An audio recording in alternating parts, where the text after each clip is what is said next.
Amarillo here on a good Thursday. So we're going to go ahead and call this meeting to order.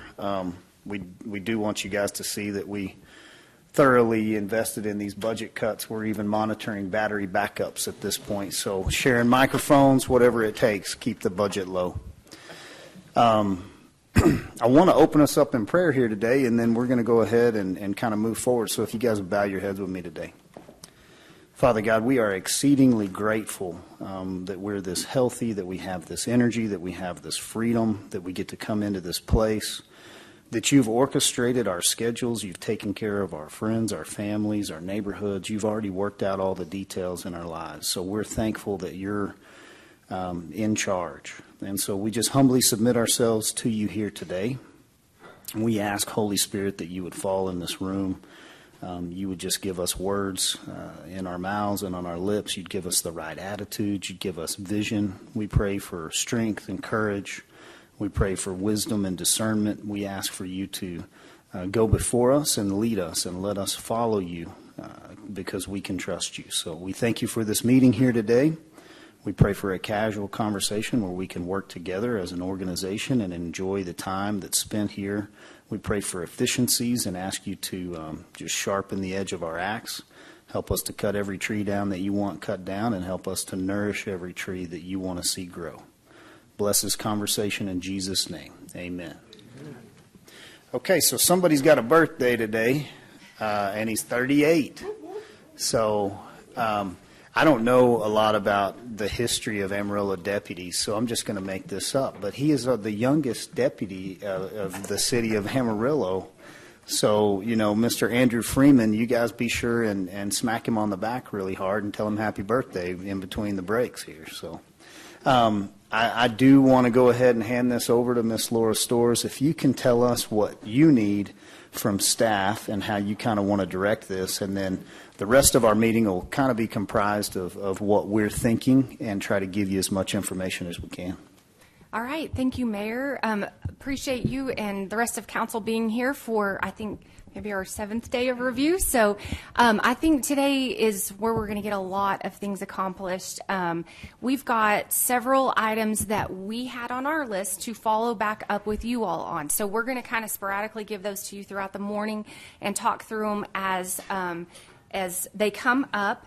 We also have certain items related to the city's budget that we need to get direction from you all today. We do have deadlines to get this budget approved and the property tax rate approved. I'll point out 2 meetings that are of great importance coming up, and there will be published notices in the newspaper and on our website, social media, through various communication outlets. And that is our meeting on September 12th. We will be doing a public hearing on the budget, and we'll do the first reading on approving the budget and approving the tax rate, the property tax rate. Then the second meeting of importance is on September 19th, which will be 1 week later. Those are both on Tuesdays. And we will do a public hearing on the property tax rate. And then we will do the second and final reading on both the budget and on the property tax rate. So you all have some flexibility today to give us direction.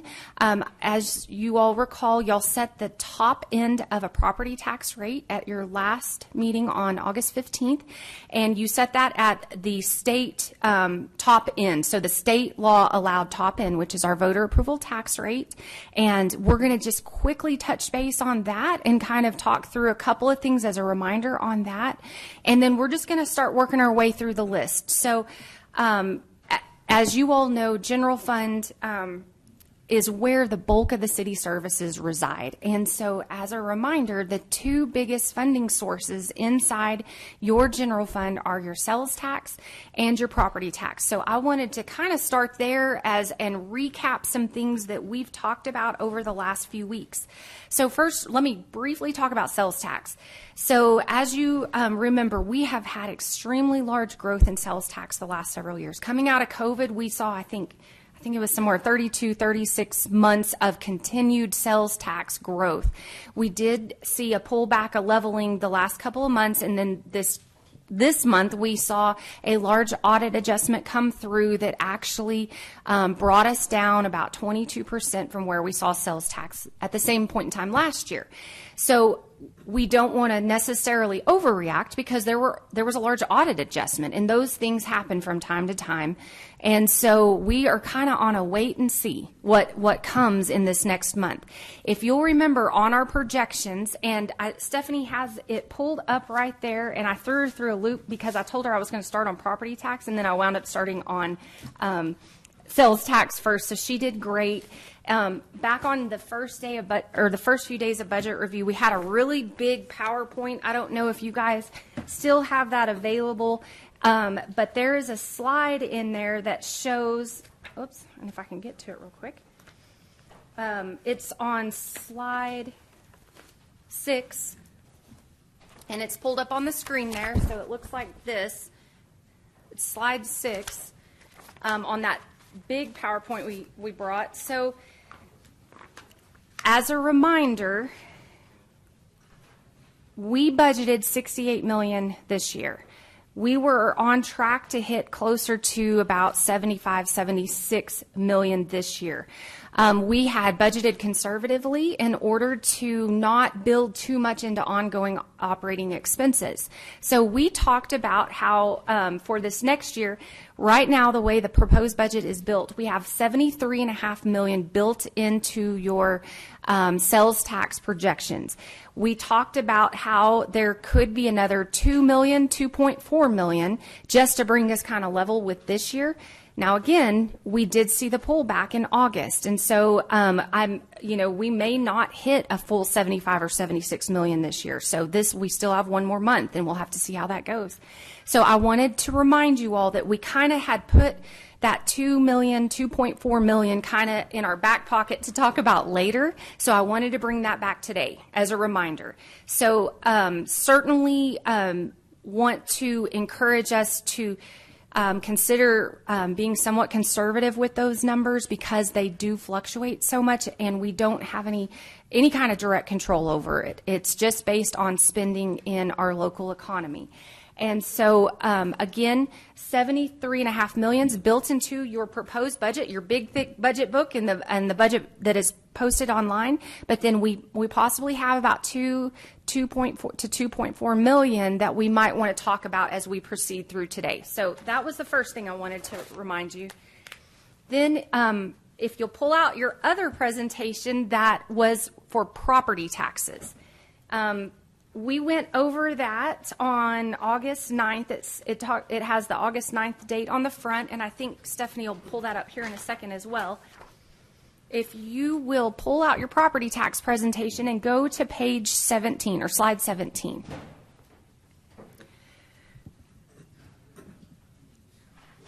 And I know we have beyond inundated you all with paper over the last few weeks, so I appreciate y'all's patience with us, and I know it's been a little challenging to keep it all straight. So if you can go to your property tax presentation, it's also up on the screen here. What we looked at on this presentation was a comparison between our current year approved rate.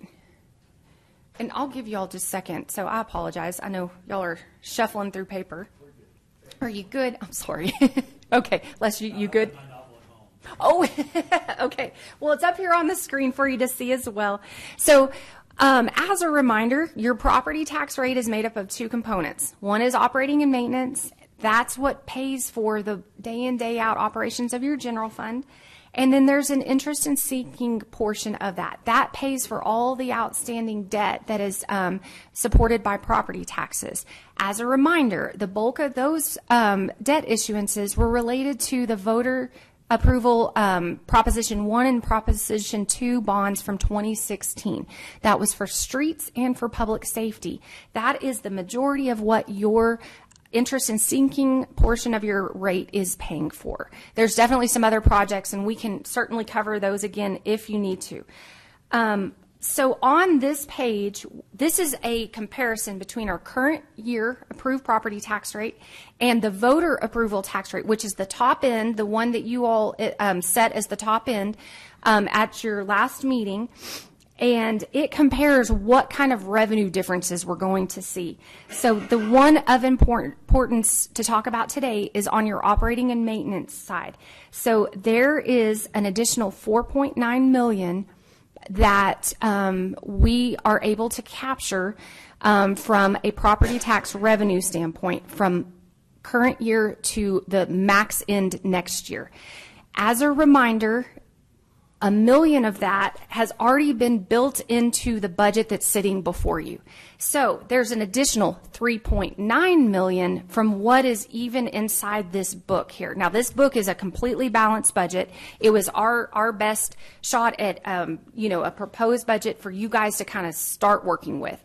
So there is another $3.9 million, 2.4 for sales tax, yes, and then 3.9 for property taxes. Okay. So I wanted to start there.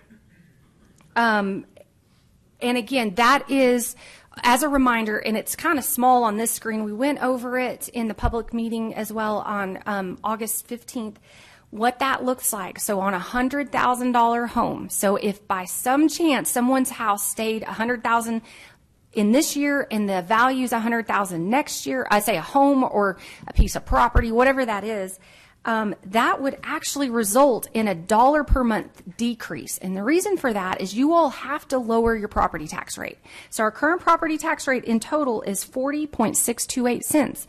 You have seen such large appraised value growth, and again, y'all have no influence on that. That is all done by the Potter Randall Appraisal District. So they do the valuations and then hand it over to us. So we have seen a large amount of growth this year, and so you have to bring your tax rate down. At the maximum you can do is 39.867 cents. So what that means on a $100,000 home, if the value didn't change year over year, the property tax piece for the city of Amarillo would actually go down. Now, in reality, I think most people saw a growth in their appraised values. So we certainly saw appraised values come in very strong year over year. And so an average home in the current year versus what an average home is in this upcoming year, they would see a $3 per month increase on their property tax bill if the maximum tax rate was adopted. So the reason for that is, Stephanie, can you flip to the next slide just real quick, please? Perfect. At the very bottom of this slide, it shows you that in 2022, so the current year we're in, the average home value was just over $188,000. The average residential home value is growing to almost $200,000. So that's showing that most of our residential citizens saw a pretty significant increase in their values. So year to year, comparing the two rates, even though the rate's going down, the maximum rate you all could assess is going down, they would see a $3 per month increase on that property tax bill. So that is just kind of a reminder of where we're at from a property tax standpoint. So again, to recap, sales tax, we got about 2.4 that we can discuss as we go through today. And then we've got about another 3.9 that's nowhere included in this budget that we could talk about today as well. So I kind of just wanted to start there. Are there questions that I can answer from council on any of that? And we will still talk about this certainly as we go through the day today. Yeah, questions, council? Everybody good? I got a few things just to go back to, because I think it's good to pull the numbers out. Yes. So the total 3.5% of the increase in the tax value. So can we pull that number out? Yes. So what I'm identifying there is you had new property that came on the tax rolls of $354 million. Yes. Okay. Yes. So that's all new revenues to us. Plus we get to take a 3.5% increase. That's correct. On not only that amount, but then on the previous amount, right? So would you? Yes. Can you pull all that together and tell us what we're working with in millions. Yes. In just the 3.5. So altogether, new property and the 3.5 increase is the 4.9 million. That's the full So growth. that's the full amount. Yep, that is correct. 4.9 million. So if we had just kept the tax rate flat and just said, look, we're not gonna increase taxes on properties, the 3.5 would decrease our revenues 4.9 million. Minus the new values. So let me pull up the new value number real quick. Yeah, because you'd have to take Just the a new second. values out, right? Yes. So there is a no new property tax rate. So if you were to do something like that, Stephanie, if you can flip back to, go back a couple of slides to the no new tax revenue rate. Perfect, right there. So this is on slide 8 of that same presentation. On slide 8, you will see that you would need to lower your property tax rate to 37.598 cents in order to not capture any additional revenue year over year related to that 3.5%.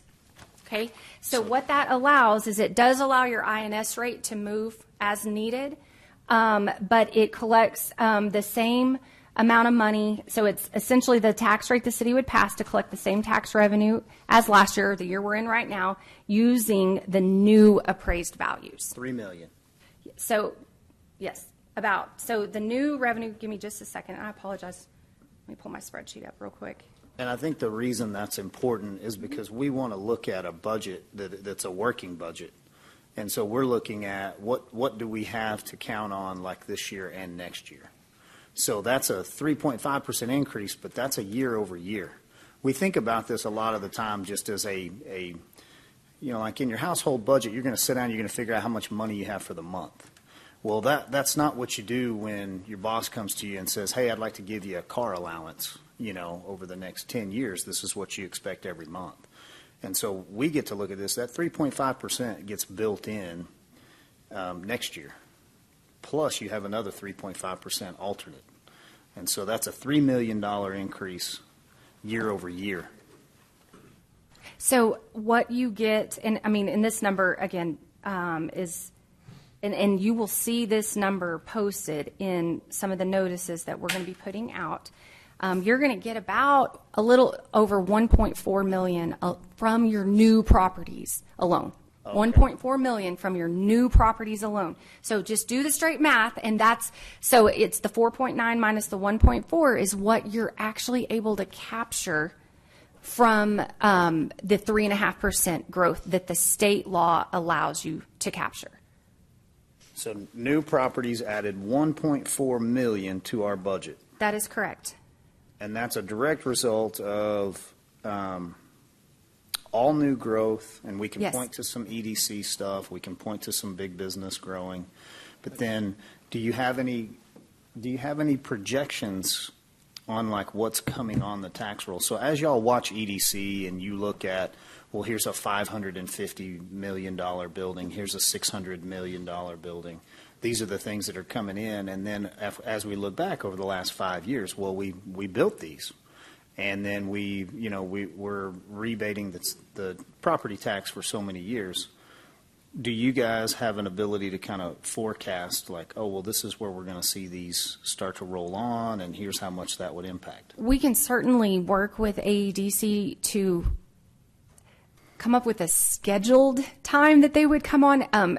You know probably better than anyone, Mayor, that sometimes things don't go according to schedule, but we could forecast out, some of those known large projects that would be coming on the property tax roll. We could maybe look out over the next 5 years or Very something. significant ones. Already started dirt work, already doing, things Yes. you could project. Yep. So, we can certainly work on that.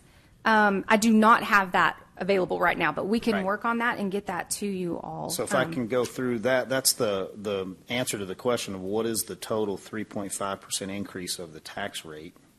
Is 3.5 million. So that's an easy one to remember this year. Plus So the 1.5 or 1.4, so you're For new working properties. with roughly $5 million. That is correct. Yes. But again, $1 million of that's already been built into this budget. Yes. Okay? Yep. Okay. Now, help us kind of compartmentalize Okay. and dissect the general fund amount from the total budget amount, if you would, because a lot of times I think we work off Absolutely. of, oh, well, everything all added up together, included these CIP projects, is 471 million or 475 million. So, those enterprise funds need to come out, and we could go and just get that portion that we really get to affect. That is correct. Okay, so if you could go back to the first presentation, the big, thick one that we started with for your proposed budget, and go to slide 3, and I'll give Stephanie a second to pull that up as well. And Stephanie, I really appreciate you flipping back and forth between presentations for me. But if you want to turn to slide 3 on the first presentation, on this slide, and we'll give Stephanie just a second, it looks like this. Y'all see that? Okay, and it. Yes. Yep, so that is slide 3 from the first presentation. And this breaks it down. Stephanie, are you? Just a second, my Yeah. PowerPoint just crashed. Oh, absolutely. Well, I can add a little bit on the sales tax conversation. We were able to pull that audit information. It was one big taxpayer out of our general services category. It was 80 months of audits going back to 2012, ranging from 80. It's a long, we were talking with the comptroller's office, and sometimes they'll either prepay sales tax, and it's something they end up not having, it's not something that's taxable, maybe a construction project they were working on, and they end up not paying as much. So we had 80 months ranging from 19 to 30,000 a month. So it really is a blip. It's not that we had like a performance issue. It's not a retail category. So hopefully that provides a little comfort level. The general service category is usually 15 to 20% of our monthly collections overall. So. What category was this? Utilities.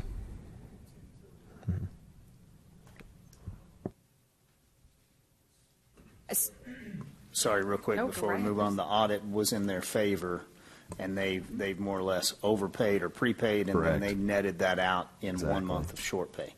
Exactly. Now, does that zero them up, and then they're paying again next Yes. month? Yes. Oh, okay. So we'll see what they look like next month, and should be back on We got a track. few questions on this one. So that was the 22% reduction that we saw, that Yes. we were like, whoa, what happened? That was it. Yeah. So our audit for that month ended up being 1.9 million. So that's because we actually had some that had to catch up, so it netted out. But that taxpayer was over 2 million of a negative audit. Good. Yeah.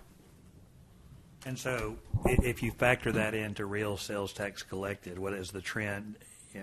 Is the trend trending where it has been, or did it go lower even after accounting for that?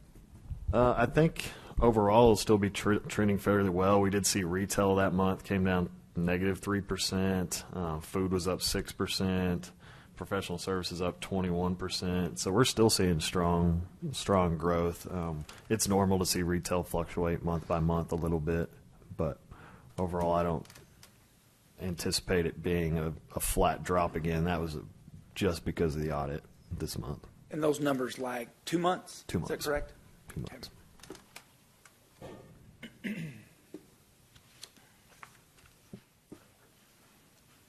And we will get the next month's sales tax here in about 2-3 weeks. Yeah, it's the second Wednesday of the So month. we'll know. kind of know maybe what, but we did hear that as they're conducting audits, there's a chance that they're auditing kind of things in this area, but that one's kind of an extenuating one, so maybe not. But we always have the opportunity to see audit adjustments. Sometimes they're in sometimes our they're to the favor. good, a couple hundred Sometimes they're in thousand. there, yes. Yeah. So we'll update you all once we kind of see the September numbers come in. And that's just a normal audit that takes place, yes? I mean, that was Yes. just Yes. a routine audit that we just caught this, and it's, Yeah, that the state does with the taxpayers. So I'm assuming the taxpayers came back and said, "Wait, we prepaid this and ended up not being taxable. Give us a refund." okay, gotcha. Okay, so now on your screen here and on this slide 3, this is just a summary of what is filed right now as the proposed budget. So on this, the very top line there is your general fund. So yes, there is currently a filed budget of $467 million for the entire city, but the general funds piece of that is just under $245 million. So, Mayor, I think that might get to the point you were bringing up. And that is where, again, that $245 million, that's the expense side, but that is what the sales tax and the property tax is supporting. Those are the two largest revenue sources.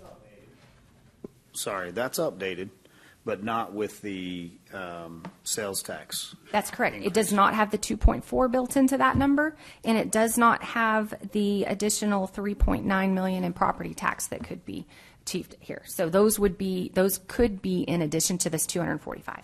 So not updated, so really 250 million. Yes. Okay? So this is budget to budget, correct? Yes, sir. What's our forecast for what we're going to spend this year? Do you know, compared to that Let me 250 and I guess the total? I just wondered the actual spending. give me just a second. We had a handout. And you're not asking proposed, you're asking what we currently I said, what did we spend? projected versus actual. Yeah, so we projected or budgeted 490, including roughly 240 in the general operating fund. I just wondered, what did we actually spend this year compared to the 240 and the Or the revised estimate through September of Yes, what we're expecting. Yeah, the forecast. Give me just a second. I apologize.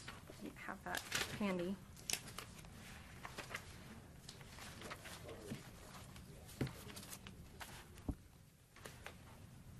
Because as I recall, the capital improvements budget included Civic Center, correct? Correct. So that was For For 22, the 23? debt service payment had that in Okay. there. Not the capital budget, just the debt service piece of it. okay, got it. We handed this out to you guys. I'm just trying to find it. Councilmember Simpson, if I can come back to you, I apologize. I'm not finding it right here. I've got it in my email. I think we even possibly handed something out to all of you guys that had that revised estimate number. So I apologize. Let me come back to that. Okay? Yep.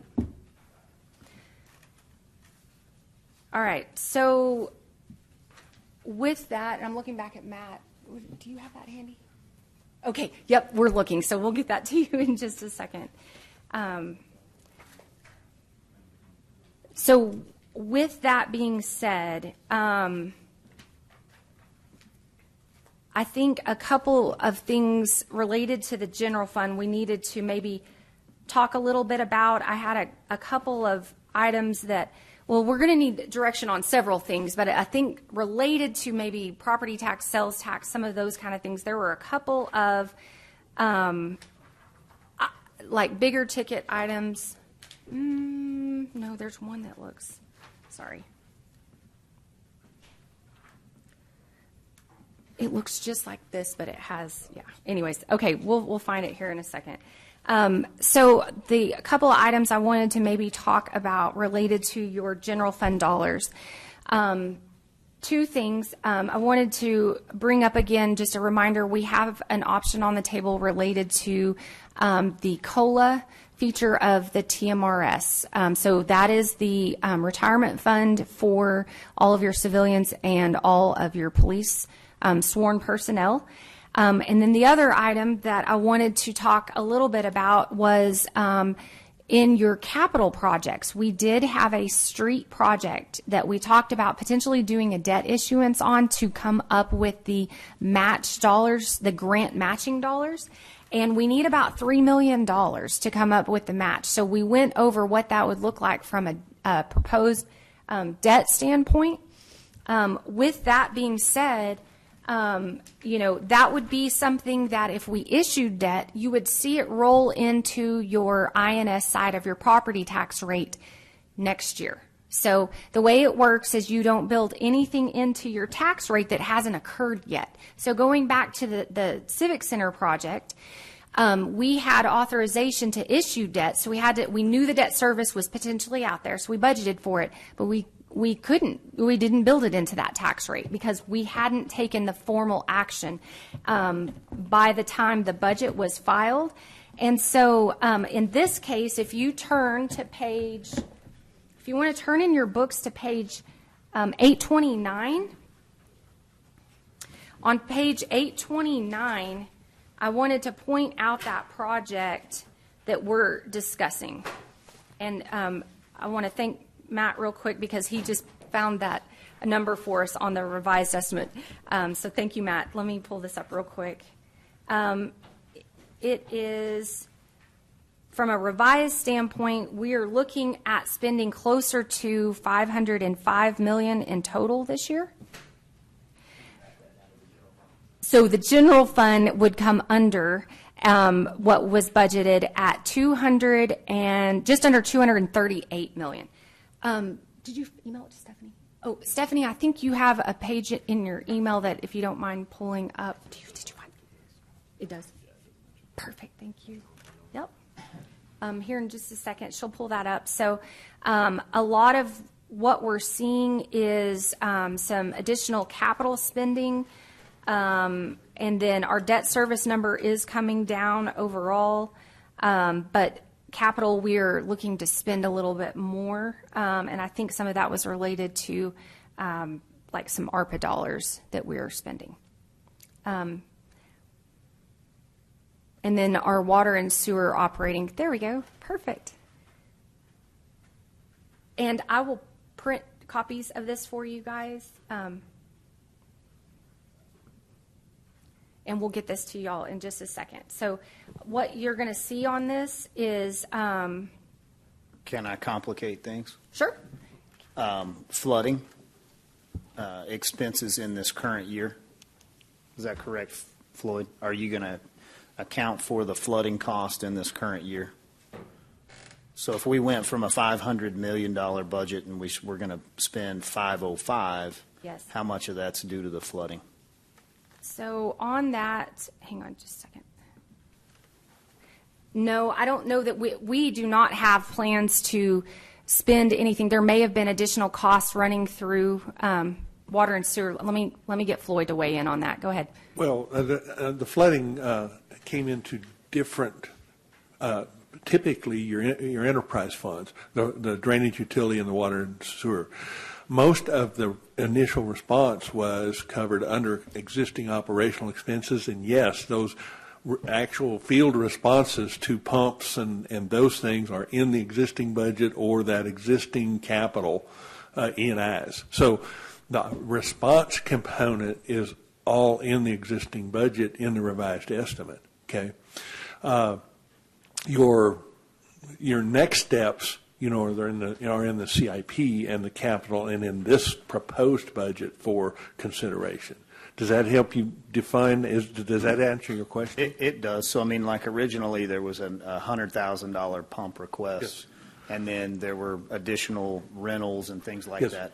Those are all in this current $238 million expense. The existing fiscal fund. Year revised estimate, right. They will be within those numbers, yes. Okay.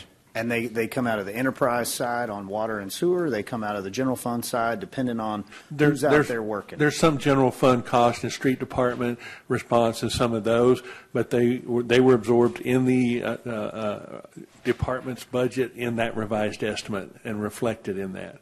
Not to get off subject, but just a quick update from you, Floyd. If you've got any good news on FEMA, TDM, any potential reimbursements? It's still in the works. I've got okay. phone calls. We've been going back and forth.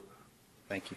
I would just caution it's challenging. It's a challenging process. Nothing built into any of this is expecting a reimbursement, right? Not at this time. And then all of our costs associated with everything have been accounted for. Either we already spent it to mitigate the flood, or we've put it in CIP for what we're planning on doing in our drainage fund. We're still developing all the costs at the wastewater plant. So the wastewater plant's still a variable, and then probably streets, right? Whatever damage to the streets. We had some more information. One thing that we have done is council approved early in the spring for us to do the paving assessment, okay?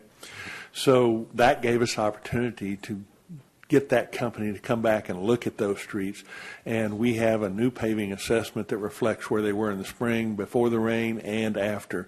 We are in the process of submitting that to FEMA right now to see about, because they had basically declined any cost estimates related to the roads. So we're still working on giving and providing data.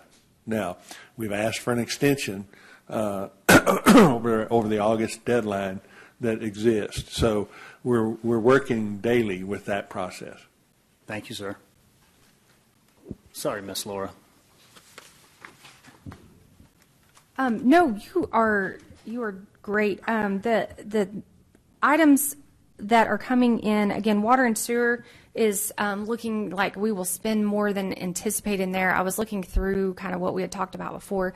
Electricity costs are up, so that is certainly some pressure on that fund. We also have some of the professional services that we've been utilizing. I'll let Floyd talk about that real quick as well, and so that's kind of pushing us up over budget as well. Go ahead. And most of those professional services are related to the Hollywood Road plant, whether it was prior to the flood or during and after the flood. Okay, and then some other items, and it's just kind of the way they flow through the revised estimates. So they may have been included like in capital projects before. So down in fleet, it looks like we're overspending their budget, but the way we work is we budget all of the replacements of the vehicle and equipment in a capital project for the budget, and then when we start spending it, we shift it all into an operating line item, so they can start placing those orders through, and then as they come in, we capitalize those vehicles and equipment that come in. And so they're actually coming in on budget there. It's just a shift. Then on the capital improvement projects area, what that is, for the most part, is it is us either getting some interest earnings, which is a great thing on some of our outstanding bond proceeds. So it's allowing a little bit more money to be spent. It's also us spending down some of the dollars related to ARPA that were not necessarily set up as capital projects because we received additional direction from City Council during this year to go ahead and spend some of those capital projects, spend those dollars as capital projects. And so that is why the capital improvement projects line item is a little higher than what was in the original budget. But other than that, you can see there on your general fund, we're looking to the budget was set at $239 million, and we're looking to come in closer to about $237.5 million. So, questions on that, Councilmember Simpson? Does that get you what you were needing? Okay. Laura, can I ask a question? Yes. One of the most basic questions Sure. in budgeting, but Okay. for everybody to understand. So we had budgeted for the 2022-2023 budget at 490. Yes. Okay, 830. We came in at 505, 420. Yes. So big question is, Yes. what do we do with that 15 million? Where did it come from? Okay, so that's what I was explaining just a second ago. So in water and sewer, we have those additional professional expenses, and then our electricity bill came in higher than we anticipated. And so what we do is anytime if it's unbudgeted, we either kind of balance it through a capital project. So we either delay a capital project. So Floyd could talk a little bit about that. We have E&I projects set up, and so we either spend less in that to cover those operating costs, or we do if revenues are coming in stronger than anticipated, we can capture those dollars and spend those. Floyd, did you want to add anything on that? Yes, and in this case, the first description was accurate, that there were existing capital projects that obviously we're going to keep the electricity running at the water plant and the wastewater plants, so they become a priority. So we took those funds, put those to reserves basically, and then spent them on the operational side. And that's just part of the fluctuation in operation of a water utility. Sure. That you're going to have, in a drought, you're going to have much more expenses than you had, but you'll have revenue. And that's, so if the revenue matches, you take that revenue and pay your additional electric expenses. In this case, we're seeing the normal water demand and that higher electricity because of rates. So we have a capital project such that we maintain the reserves for our bond rating. Okay. So, and I get that. I mean, I get, it's a net zero, though. Like, if we pull from a CIP project, we move it, it's a net zero. It is a right? net zero, But yet yeah. the bottom line is not a net zero. Yes. So in asking that, what do our revenues look like? I mean, I'm guessing when they proposed the budget, 490 was pretty close to revenues, yes? Yes, it was as good of an estimate as we Sure. had at that Yeah, point yeah, in yeah. time. That is correct. Now, again, So- sales taxes have come in stronger, property tax collections have come in stronger, water and sewer revenues are doing well, drainage revenues are doing well, because we budget conservatively on both sides, on the revenue, hoping that we will exceed our budget estimates. And then on the expense side, we're budgeting conservatively as well, also hoping we come in slightly lower than anticipated.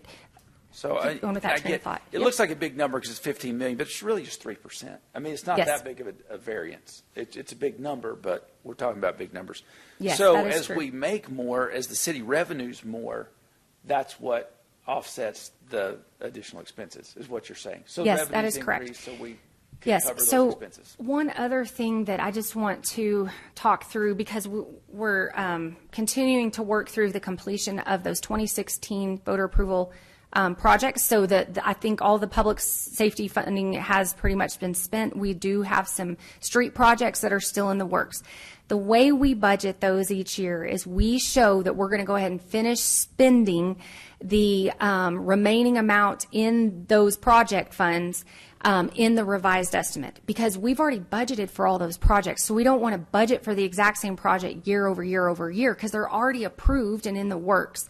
So the big piece also on that capital improvement projects line item, so it looks like we went from 114 to 133 million.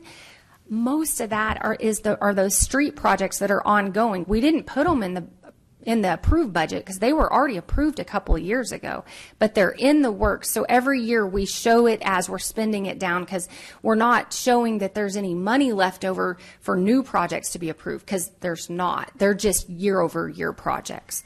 And so I know that certainly probably create some confusion on this piece of paper, but there is some really good logic behind it, because we don't need any kind of a new authorization to spend that money because it's already been authorized. So that's probably the biggest piece that you're seeing on this page from an overspending standpoint, because it's already been approved. We're just showing that money being spent down. And if you need an update on that, I'm sure Floyd could kind of talk about those, but I think those final street projects are heavily in the works at this point. So. Oh, yeah, the Georgia Street project will be in front of you soon. It'll advertise for bid soon and should be in front of you. And then we'll discuss the schedule of the other projects and the funding for the other projects as we get that one in front of you. To make sure we're keeping it as simple as possible. Yes. Let's go back to the trend question that Les is going for. Yes. So if we just go to the general fund, we're going to spend $238 million in the current budget year. Yes, sir. What did we revenue? And then going back to Don's question, what were the total revenues in 22-23 for all funds for everything? So did we revenue 505 and that's why we spent 505? And do we see a trend of exceeding revenues from projections? Yes, that is correct. And so I will point you in your budget books to page, let's just start on page 1. So it's in your summary tab, right behind your summary tab there on page 1. And we don't have we will in your approved budget book, but we don't have a full cash flow that shows revenues and expenses on the entire city, but we have it broken down by each big category inside your budget book. So we're going to walk through those real quick. Go to page 1. Page 1, you have your original budget. So you had planned on getting total revenues. We had budgeted to get total revenues of $217.4 million this year in general fund. We actually are going to come in closer to $229.4 million. Do y'all see that? And that's in the middle column there. Okay. So then if you go down the page, total expenditures, there's that number. There's the 239.3 that we had anticipated spending this year. And it looks like we're going to come in closer to 237.6. And Stephanie's got this up on the screen. This is also posted out on the city's website under the filed proposed budget. Okay, so there's your revenues and your expenses. Then if you want to go to, turn to page 25 in the same book. Page 25 is a similar comparison of what we're looking at for water and sewer. Okay, so we anticipated total revenues being $146.9 million. They're actually slightly lower at 100. We're anticipating they're going to be slightly lower at just about $145 million. So the first column to the second column. Thank you, Stephanie, for kind of walking us through it. Then on the expense side, we looked at spending $153.9 million, and it looks like we're actually going to come below. And so that's where this looks a little bit different, because this is split between operations, capital, and debt service. So a piece of what's on this page 25 is right here. So you see your $64,055,000. If you go to the middle, there we go. Stephanie's highlighted on the screen there. That ties back to this page right here under water and sewer. Then the capital piece of 59.2 right below, she's highlighting that one. It's included in the capital improvement projects line item on this page, okay? And then down below are the principal and interest payments, debt service payments. So actually that's another place we're seeing some savings. We had anticipated our debt service payments were going to come in much higher than anticipated. Part of that's due to the timing of when we issued some debt this year and how those debt amounts are structured. So that's overall where you're seeing the biggest savings from your proposed budget to your revised estimate. You can't see it as easily here because principal and interest is included down in your debt service line item. We like to make this a puzzle for you guys so you can, so you can follow it. So it's different ways of looking through your overall budget. So to your point, I think Councilmember Tips, we actually came in a little bit lower on water and sewer revenue, but we're going to overall spend a little bit less than anticipated. We are going to spend more in operations, but we're spending less in debt service payments than anticipated. Okay, so we're within those constraints. So we may be receiving a little bit less, but we are also spending a little bit less. So the next one, if you go to page 43, you can look at your drainage utility fund. On page 43 in the budget book, we show revenues were anticipated to come in at $12.5 million, and they came in stronger than we anticipated. They came in at $13.8 million. Then down below, expenses came in pretty much right on. So we had anticipated spending about $15.1 million, and we are going to spend right at about $15.1 million. Okay, so that's all within the constraints there as well. Okay, so your next one, I think I skipped airport. I'm sorry. Stephanie, if you'll go back to page 35, if y'all want to turn to page 35.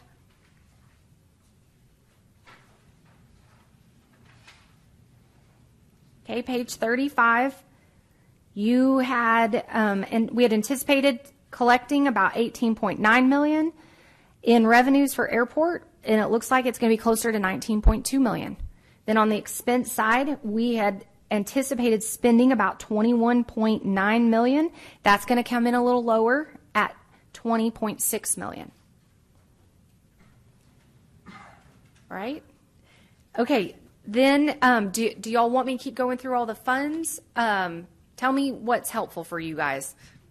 I think the biggest thing, the amount that you're seeing come in higher, if you net everything out, The 505, the extra amount showing we're spending is really spending down those street projects from the 2016 voter approval projects. Since those are still in the works, we are showing any cash on hand being spent this year, even though they probably won't fully be spent this year, but we don't want to mislead our council or mislead our citizens that we have this extra money sitting out there to go ahead and approve for new projects and to spend in other ways, because all those projects have already been approved and they're already in the works. It's just a multi-year project to spend down those dollars. So we don't need to approve them again. We just need to show those dollars being actually spent. When does this hit the property tax? Like the 2016? The 2016 voter approval, that they are already, all the debt's already been issued. They've already fully hit the property tax rate. Citizens will not see any further increases related to those projects that are ongoing. That's a wonderful clarification to make. Thank you. Yes. So let me ask, and once again, just trying to generalize a little bit. So you have $490 million in a proposed budget. You spent $505 million. So if you were to run a true revenue on that current year, you would pull in funds that come in on available previous debt issuances. That is correct. So there's outstanding. That's what's not being shown here. Yes. So there's outstanding bond proceeds that we're holding because we cannot use them for anything else except for those approved projects. I think Councilmember Kraft and I were talking a little bit about that. You all received a quarterly investment report from us, I believe, yesterday, and it's a snapshot in time of everything we hold from a cash and investment standpoint. A lot of the money that's sitting in our money market accounts are from existing bond proceeds that are for multi-year projects. So we can't have our council reauthorize them for some because they're already locked into projects. They're already tied to outstanding debt issuances. So there was money sitting on hand that we didn't budget for this past year that we're showing being spent down this year because it's been approved in prior years. Okay. Does that kind of make sense? Yeah, I think we're getting there. Okay. So revenues usually will not show in that current budget when you're giving a budget revenue versus like if you were going through an audit. So it's already been recognized as Right. revenue in a prior year. Exactly. Yeah. So it's just simply cash on hand as you walk into the new year. So it ends up in your expenses though. Mm-hmm. Yes.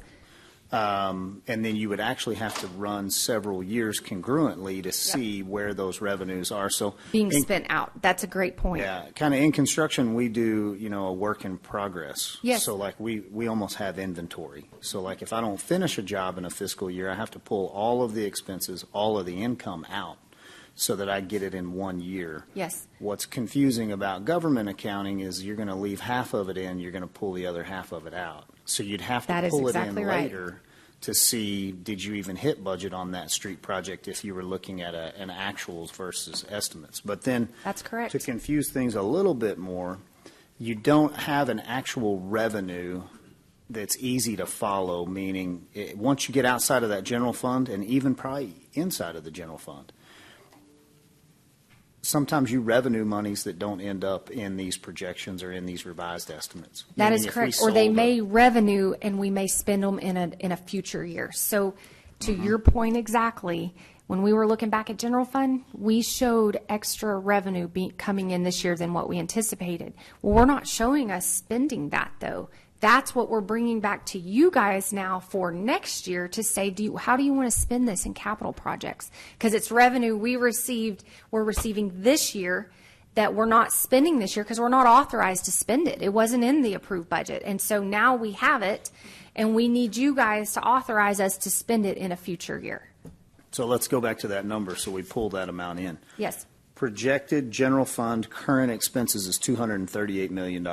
We're going to spend $238. That's correct. And what did we have revenued in that year? Not projected, but revenued. How much did we make? That goes back to the page 1, right? That first page in the budget book, page 1. We had projected revenue to be 217.4. It's going to come in closer to 229.4. Okay, so equate that in how you spent the 238. So what we're also doing, just to complicate things even more, is every year, if we receive more revenue than we had planned, we recognize the revenue, but we hold it, we reserve it, we put it in our reserves until we can get council to authorize us to spend it. So we're constantly rebalancing any excess reserves that we have. So what you're seeing is, even though we had budgeted $217.4 million in revenue, we showed we were going to spend 239.3. That's because we had extra money on hand that we needed to spend down. And last year, same time of year, council approved us to go ahead and spend that in a capital project. Your capital projects don't show up in here. They show up in a different fund. Mm-hmm. Yes, that is correct. Yes, sir. Yep. And that's what we're doing again. So certainly want to emphasize how much fun governmental budgeting is. I'm sure y'all are all enjoying it thoroughly at this point. I know, absolutely. So, you know, if you guys ever decide not to run again, maybe y'all can come join our budget team. So. No, thanks. Okay, so yes. In some of this, in the way in which we don't really get to track it, we can't go verify it. We're working in large amounts of money over 5-6 years. Yes. You know, you have to have a little bit of trust in the fact of, like, okay, well, what do I have right now? We're just going to ask the question. I mean, we're just asking the question, like, how much money do I have left over? Okay, so if you look at page 1, let's just start here. Page 1, very top line. We thought we were going to have available funds on hand of $72.6 million. Once we worked all the way through last year, we went through an audit. All our books got trued up, all the entries got made. Auditors looked at everything, looked through transactions and said, this is good.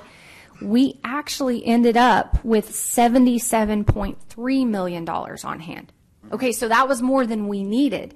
So now we need to show some of that being spent. So we're running that through as part of it was approved to be spent this year, and part of it will flow through for you guys to authorize in the budget spending this year. Okay, so we started this year with I guess 5 million or about 4.5 million more than we anticipated. So we've brought that back to you guys to spend through your capital projects. So your one-time spending, to Councilmember Kraft's point. So the other thing is we show all of our authorized spending this year. So we collected our revenue, we spent all of our amounts, and we think we're going to start next year at $69 million. So that's in your proposed number. And again, that's just an estimate. We don't know exactly. We still have about a month and a half left. And so we just have our best revenue projections at this point. Can I ask a less question? Yes. What would the trend be over the last 5 years in just this one line item, available funds from previous year versus your revised estimate of actuals? Yes. And so, like, you did great last year. You got 4.7 million. Was the year before 7.8, and the year before that 3.1? Yeah, I can pull those for you. So I'll tell you this: prior to COVID, that number was coming very close year over year. During COVID, it got squeezed a little bit more. And as soon as COVID happened, we had all this influx of money coming in from hot tax, from sales tax. We had government stimulus money coming in. We had all sorts of things coming in. So that number started spreading more. It has compressed more in the last year or two. So yes, I can get you a trend of that. Yes.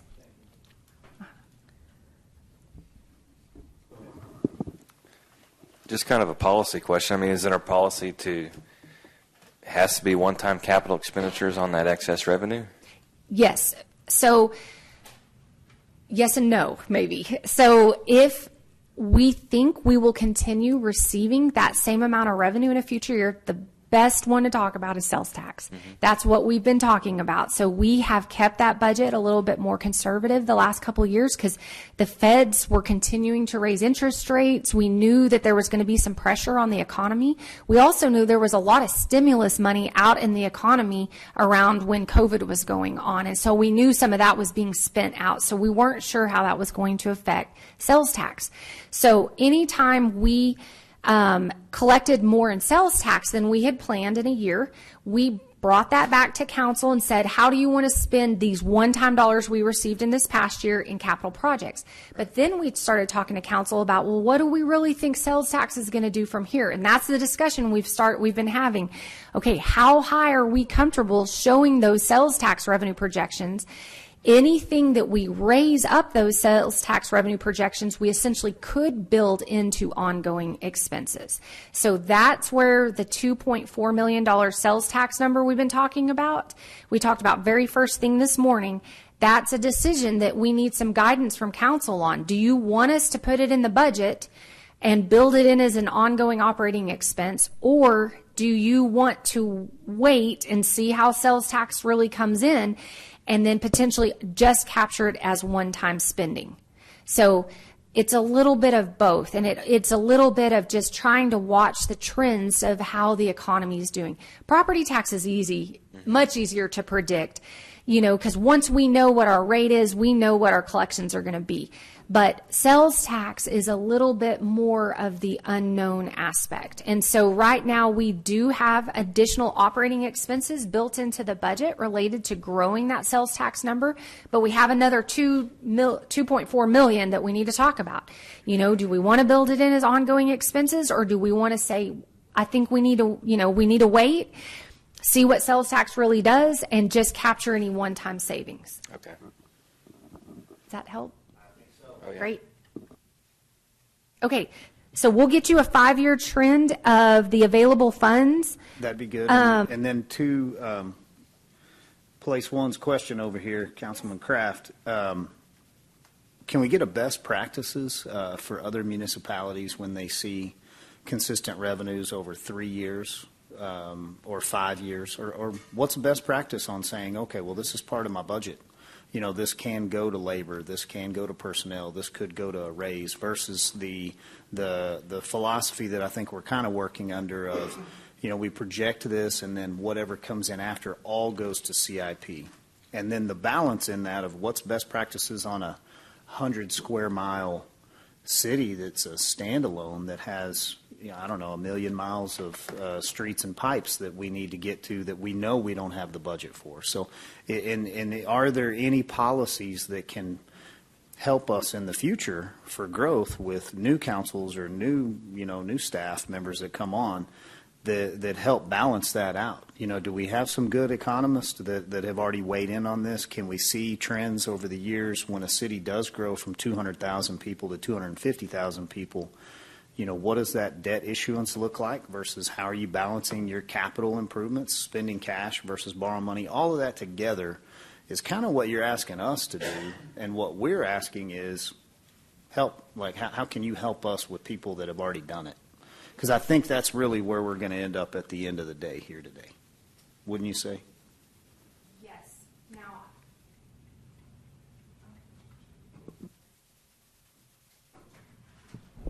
apparently I've been talking too much. So a couple of things on that. One is it's always great to look at future projections. But please certainly realize that you only are allowed to approve 1 year's budget at a time. So we absolutely need to look into the future, but we need to be careful that we are looking at current year as well, because that's the only thing we have ability to authorize. We can absolutely, we can talk to economists. Actually, everything I've been hearing from economists is, watch out for sales tax, that it's compressing a lot across the state. But again, we're in a little bit unique of an area, and I think that's the other thing. We can absolutely bring you a sales tax policy. We can look at best practices. We can see what everybody else is doing. But I think to your point is we are also very unique, so we need to be careful, a little bit careful about that as well, because what's happening at times in our economy may or may not be reflecting what's going on in the state and potentially the nation. But yes, I mean, we can pull anything you all want on this. Obviously, I don't have that today, and so I'll have to work through that. And just as a reminder, though, we are pressed on deadlines. We're going to have to make decisions for 1 year. We can continue working on it as we go forward, but we have to approve a budget. And so we have to approve a property tax rate. So I can continue bringing you any information you want, but at some point we'll have to make a decision, and we'll need that within less than a week to get things posted properly. The question that I propose is a 10-month answer. Okay. And I understand that. And we want to learn that as we go. Not trying to figure that part out Okay. on the macro scale Okay. with limited staff and hours. We understand on the micro scale, we need to get our fee structure set We do. on environmental health. We need to figure out what we're doing here with this package of streets or with that drainage fund. Totally get that. Looking forward for policy, though, Sure. we have a year and a half left to create policy. We want to create really good policy. So we just need help. Absolutely. on that. But Mayor, if I could weigh in just Yes, a second on that best practices. So you just understood the best description that we can get on how our capital is funded. So you know that there's this outstanding need in roads and streets and drainage, but roads basically. So that was the purpose of the PDP, to identify most cities our size have a defined method to fund that capital.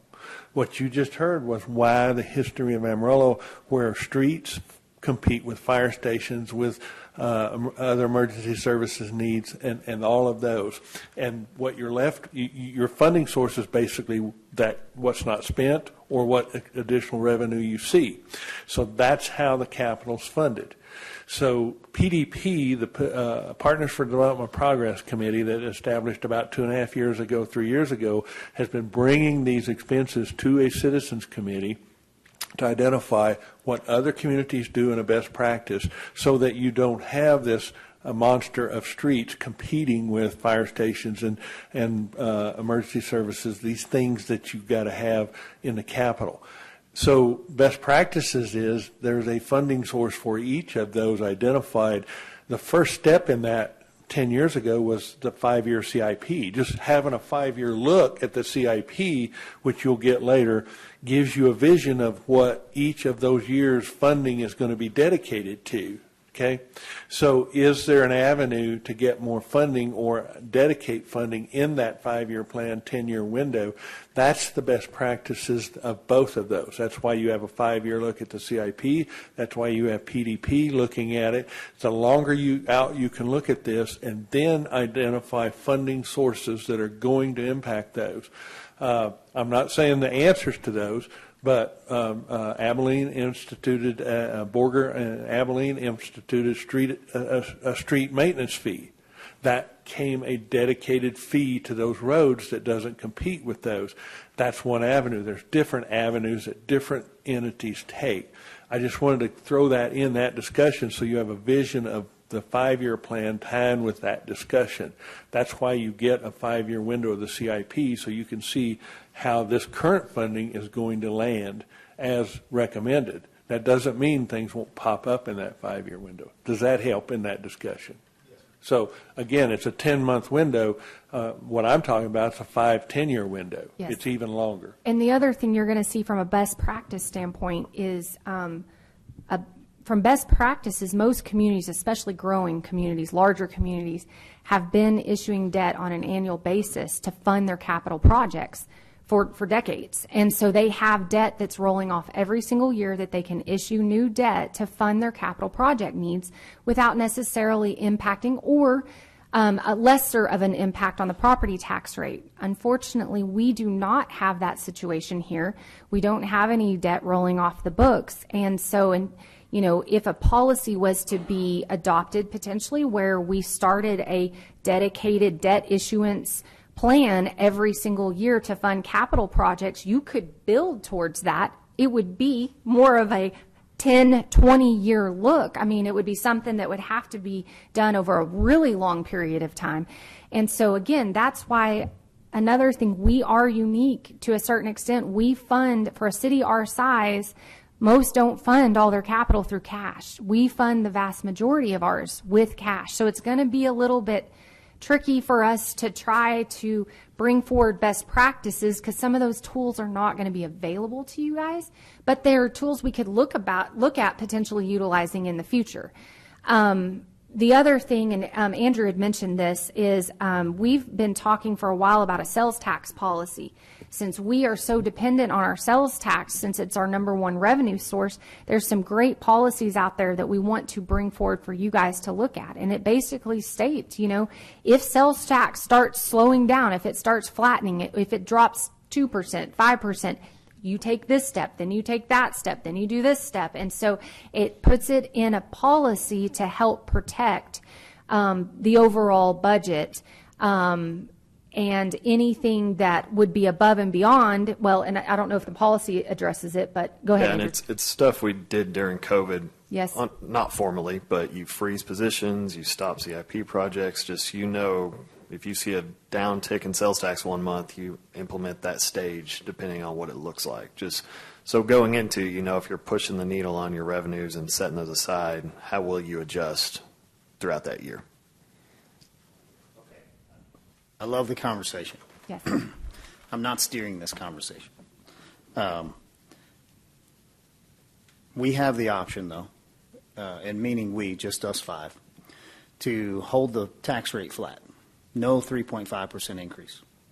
What we're discussing is a very limited window of, okay, let's increase this 3.5% and let's gain the total million would be 3.5 million. $3.5 million, yes, sir. Okay. So we're going to have $3.5 million additional monies to get to all of our priorities, and that's going to help us alleviate let's say the 5 or the 4.7 million that we had in additional monies that came in to go to CIP. So we're trying to get to $5 million worth of streets and roads and infrastructure that we need, and we're increasing our growing budget $3.5 million. What prevents us from monetizing that 3.5% and isolating 1% or 1 million and going out and issuing a debt issuance of $13.5 million against that 1% increase, because we're showing a balanced budget. Yes. So, and if I build that in year over year, now I have $13.5 million that I can go get to streets on every year, or I can go get to additional, because it is a best practice in the way of I have income and I don't want to go borrow money if I don't have consistent income to make my debt service payment. But it doesn't necessarily pay off if your boss says he's going to pay you $1,000 a month more. And you say, okay, well, I'm going to set that $1,000 a month aside until I save up $80,000, and then I'll go buy that new truck. Well, that $1,000 a month may cost you $500 per month of debt service on that $80,000 truck. So can we earmark that? Is that something that we can do? So if you go back to this slide here, this is in the property tax presentation, Stephanie, back to that slide 17. There's two pieces of your property tax rate. If you issue debt, it goes down in interest and sinking. You can't, now you could lower the operating and maintenance in anticipation of it coming into this interest and sinking piece, but it will not hit until the next year. Right, but it keeps me within my 3.5%. Yes. So all I'm saying is cash, a philosophy of cash only versus a philosophy of cash and borrow. Yes. Good debt. Yeah. Right? Yeah. and within my 3.5%. And then also still addressing COLA and everything else based on these other savings that we're trying to find. Yes, absolutely, you could do that. So For if I'm future- hearing you correctly, you're saying instead of maybe capturing the full operating and maintenance increase that's allowed by state law, you would pull back on that slightly in anticipation of issuing debt for an offsetting amount, or debt service payments of an offsetting amount that then would show up the next year in the property tax rate on the interest and sinking side. Legally, make sure I'm saying this right. I need $3 million to match a street project of $18 million, correct? Is that what the It total was? Yeah, hang on, let me do the math. I think real it's quick. 18 million, but you can correct it. So if I take the cash that I've worked really hard to save and I go put all $3 million over there to get that match, that's conservative business, that's fiscally responsible. I think we should do that. I don't want to take that $3 million cash and set it off to the side and then increase my tax rate on top of my 3.5%. Yeah. Because then I'm growing my tax rate when I don't necessarily have to, because I am fiscally constrained, and then I didn't use my $3 million to borrow any money. I just put it all into a cash project. So can I take that million and utilize it to go borrow $13 million, take out of that 13.5, take the 3 for the match? Yes, Any yeah, problem you with could. that? So for $1 million of debt service, you get about 13.3 million in projects. You see where my head is, right? Okay, Absolutely, yeah. I so mean, we absolutely any could do issues that. legally with where I want to No, go? no. Okay. Now, let me throw a caveat in there, Mm-hmm. just for your awareness.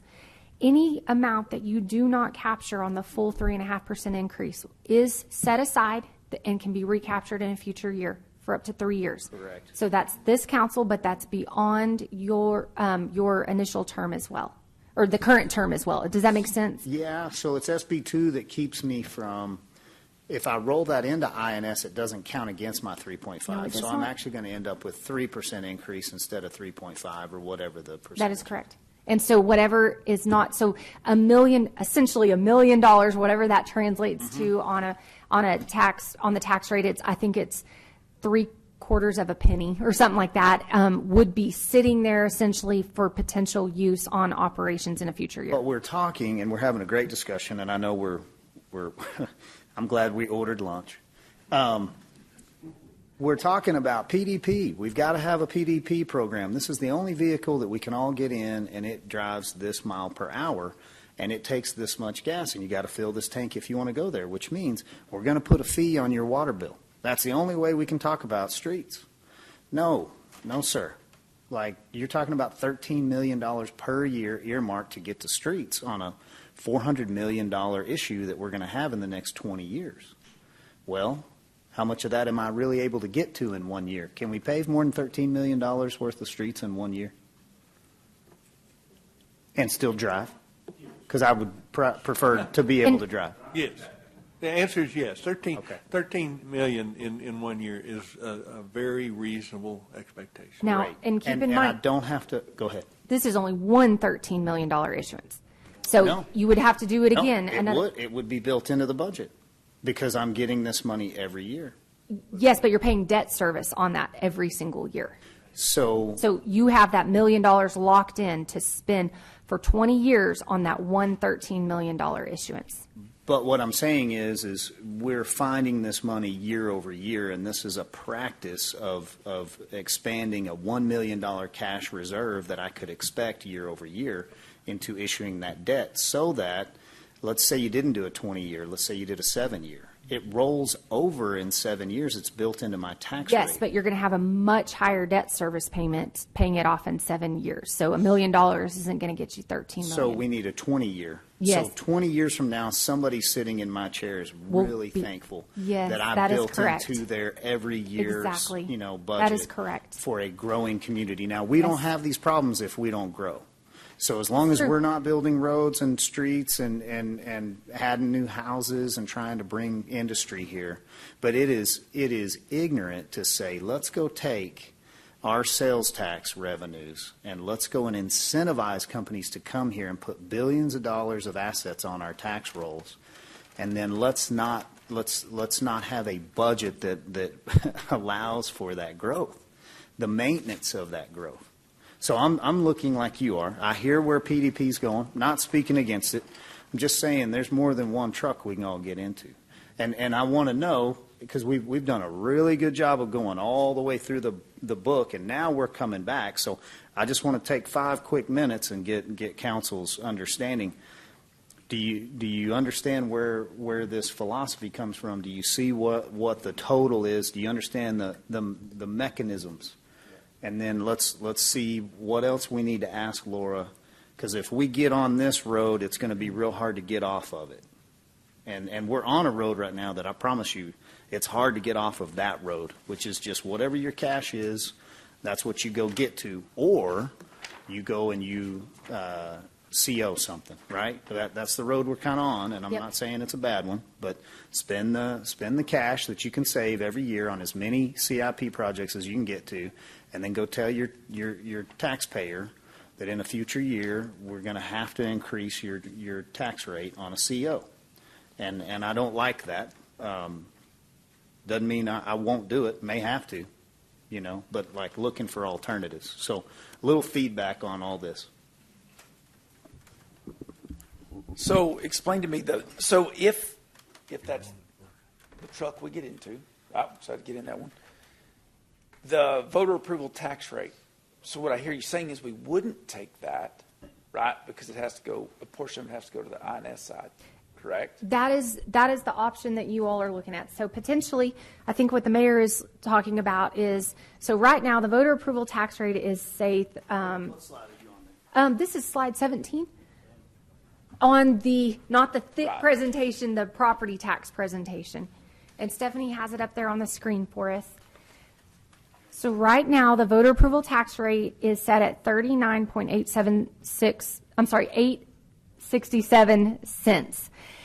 What the option that you all are talking about is, instead of capturing that 4.9 million on the O&M side, maybe instead we would only capture 3.9 million. So that would lower down the tax rate, and I'm just estimating, so let's say it would come in closer to right at around 39 cents, okay, flat, essentially. And then with the intention that we would issue debt this year for about $13 million, that would cost us $1 million a year annually going forward. So instead of getting the $1 million up here in the operations piece, now the next year, the extra $1 million would automatically be built down in the INS piece. Okay, so now your INS rate would go up by, it changes a little bit every year, so maybe 3/4 of a penny, all right? So then next year, you're going to have a new O&M amount that produces from new property and from the 3.5%, some extra money. You could then again say, we're not going to capture all of that. We're going to go ahead and issue more debt. Knowing that it's going to hit this bottom part of the tax rate. So then it would be something that you all would essentially be looking at possibly doing every single year. So you would lower the maximum allowed amount on the O&M side, knowing that it was instead going to flow into the INS side in a future year. And we also, at the same time, build ourselves a margin, which any business person Yes. would tell you is important when you're looking year over year for that bad year. So now I'm not coming to my taxpayer and asking them to vote or approve a bond over that 3.5%. I'm coming back and saying, okay, I've allowed myself this 0.5%, this 0.5%, this 0.5%, so I get 3.5 plus 1.5 in 1 year, and I'm sorry we have to do it, but we have to do it, if you had to. And so we have to be, I think, conscientious of the fact that, like, we may not pass a bond in the current climate, and if we have bad years, and we do look in a climate where sales tax is low and purse strings are really tight, we still have to function within that. So it gives me, it's twofold. It's $13 million a year going towards the stuff that I've got to get to. It's also building, am I saying 0.5%? What would it really be equated to year over year? Could we forecast that? On the $1 SB2 million? 3.5, what am I really putting up there on that top line in this that doesn't hit that? So if it goes from 32 cents to 30 cents, what is that percentage on my 3.5? So right now, you're getting, let's call it $1.5 million on every penny, okay? So so just the math would be, so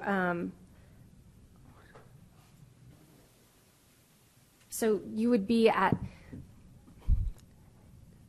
67 tenths of a penny. I mean, it'd be What's a 1%? Let's say 1.1. less, yeah. Well, no. So, okay, now you've lost me on the Well, math. I'm sorry, I'm losing you. What I'm trying to track is moving forward, if you don't capture the full 3.5% increase that what you're would be allowed left? to, Yeah. and you put it on INS year over year moving Mm-hmm. forward, how much percentage is left on that 3.5% next year? Well, and so it would be about 1%, because if 3.5% gives you 3.5 million, you keep $1 million back. Okay. $1 million would be 1%, but the way, and it's not on a percent, it's Right. a portion of a tax rate that you get to reserve for a future year, which would be 0.67 of a penny. Does that make sense? So 67 tenths of a penny. And that number grows unless we have a constriction in values, which, I mean, we've all seen in our lifetimes, values have consistently constricted. They don't. Like, I've never been down to the tax office or Pratt and got it to go my way. So,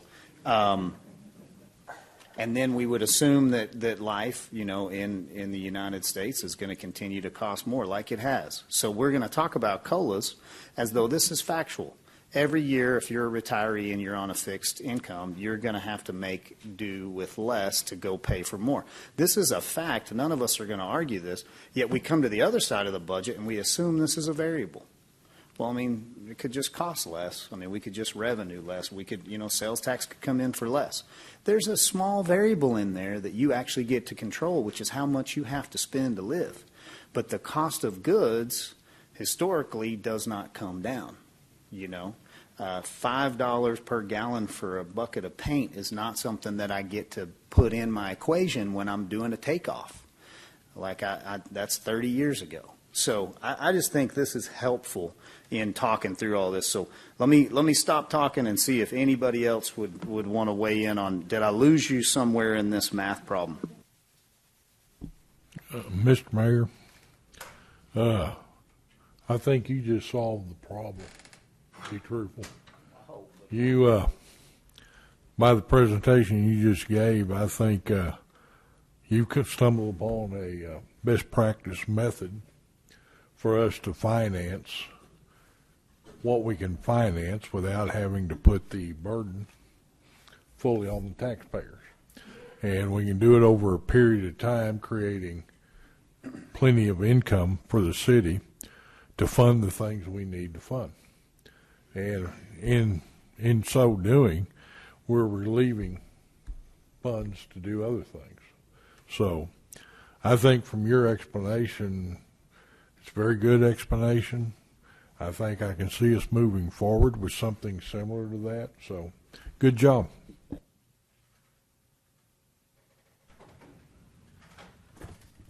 So I think, let me make sure, I'm going into remedial work here, so let me make sure. So what we're talking about is the potential of lowering our tax rate to come up with $1 million additional, then with the plan of levying that through the INS.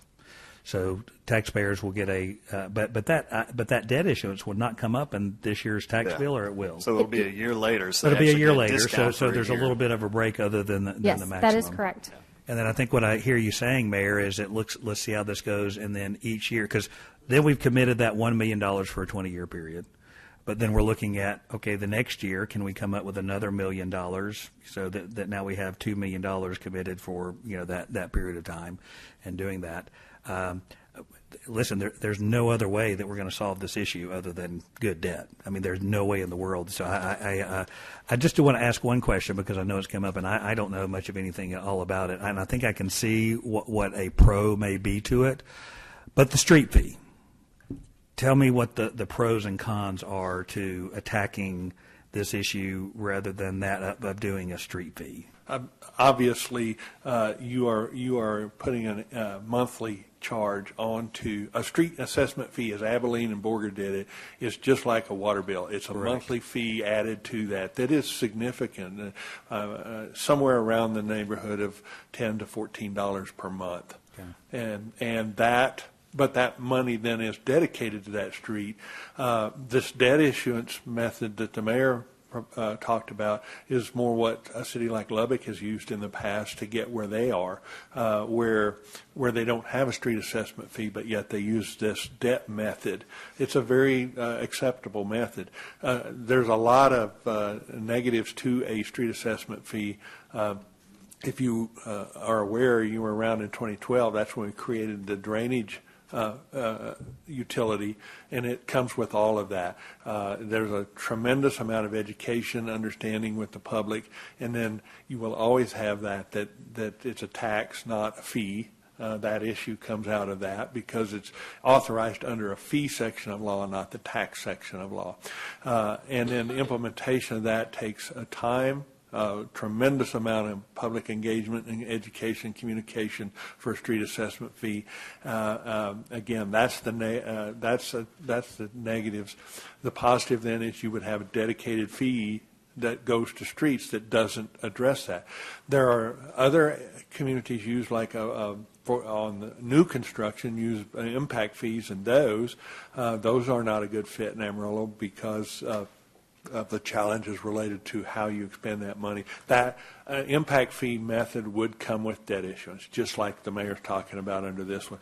You can't take an impact fee and charge enough on new construction to pay for a road. You would have to issue debt, but that would be for growth projects. So those were all discussed in PDP. This debt method was not put on the table in that. So it is something that can be put in the table on that. Would, can I add something Yes. on that, since we're talking pros and cons? Because I want to add into that just a little bit. So, okay, and you can view these as pros or cons, possibly. The methodology that I think we've been talking about right here is takes a council taking action every single year, year after year after year. As you know, councils have 2-year terms, and so at this point, 2 years is all that is guaranteed that you all will have, the ability to affect. But you could set a plan in place and hope that the next councils do it. On a street assessment fee, with all the challenges that come in place, it's set, and councils don't have to take further action year after year other than potentially adjust fees. The other thing, and this could be a pro or con, on a street assessment fee, potentially council has more ability to work through how it affects maybe residential versus commercial, where a property tax rate, as you know, y'all have no ability to affect who it's all done proportionately with values. Okay, does that make sense? And that can be a pro or a con. So I just wanted to certainly make y'all aware of that. I sat through that PDP program, and I disagreed with the outcome of that, just due to the fact that the citizens were led down a breadcrumb trail to come to a solution. I feel like you put another fee on a bill, the citizens aren't going to like it. They think they're already paying more than they need to pay now. I think with the mayor's solution, and I understand we only got a 2-year feed, but if it works, it'll continue on. And that's the thing we got to look at. We've got to lay out the best practices forward. And putting a fee on every citizen for everything we do is not the answer. I mean, I just totally against fees, personally. Now, I understand we got to have some, and No, I don't disagree with you, council member. That's why I brought up that is the number one negative. Okay, that is the number one negative. Now, where staff is we've had this decades and decades of not having a funding source. And that's why our roads are where they're at, and that's where staff is stuck with the answer when, whether it's a developer that comes in and needs a road, or whether it's the staff operating and maintenance. So yes, what we're after is what the community identifies and you as elected officials identify as the path best to solve this. I want to add in one other thing. This is pretty much where we're at in water and sewer utilities, where over the past 20 years we've issued series of debts that are going to assist you and the future councils in that process. So we've implemented this in the water and sewer utility side, which was my background. That's where we came out of. This is a contemporary best practice for that. Go ahead. Well, and I'm just trying to learn because we're at this issue, and I haven't caught up to speed. I'm just trying to figure out, okay, what are the pros and cons to it? I don't think I know enough to even say. I like the mayor's plan. I think it's a good strategy. I mean, I was thinking that, I mean, yes, the pros, and not the pros to the citizens, but the pros to the community. I mean, we are paying a fee, but it provides you a consistent revenue source. And I don't know how much revenue it's generating, but I don't know whether it allows you to get to those projects faster or get more done than, say, the plan that we're looking at. So I'm just trying to get in my mind, and I think we're at the close of the window to make a decision on next year's budget, that it's not something that we would consider. But I'm just trying to get an idea in my head of. So currently we fund about $2.5 million cash for streets, and that typically, when you have matches for grants for an overpass and the things, it just eats it up immediately. The $13 million or $10 million, I mean, I'm not assuming all $13 million would go to road. I'm assuming there's other priorities within the organization. So, if you could wedge out $8 to $10 million for roads annually, then you have something that would put you in a position to, with the bonds out of 2016, we did the quadrants, you would be in a position to maintain your street level and not see a significant deterioration with that. You would still have some overriding challenges, but my first guess is about half overlay, half reconstruction, which with the existing funding, then you have your overlays go, your seal coats, your maintenance. The maintenance is the biggest piece. If we can enhance the maintenance, which we did under those quadrants, we did 20 plus million of maintenance, which stopped the deterioration. Okay, so what you saw in the street assessment, when we bring that forward, you'll see that component stopped it. But that's a 5 to 7 year window, and then the deterioration starts again. So enhancing all three areas can occur with that level of funding. Will it address immediately? No, but it's a huge step in the right direction. And just quick, one more question. What was proposed by the PDB, or as they were putting together a presentation, how much money, I mean, did they get to the point of saying, here's a recommended fee, and how much would this generate? They were at that point. That would be the next steps as we go through about a 3 to 6 month window. That was the next step as they identified this as their preferred method to move forward.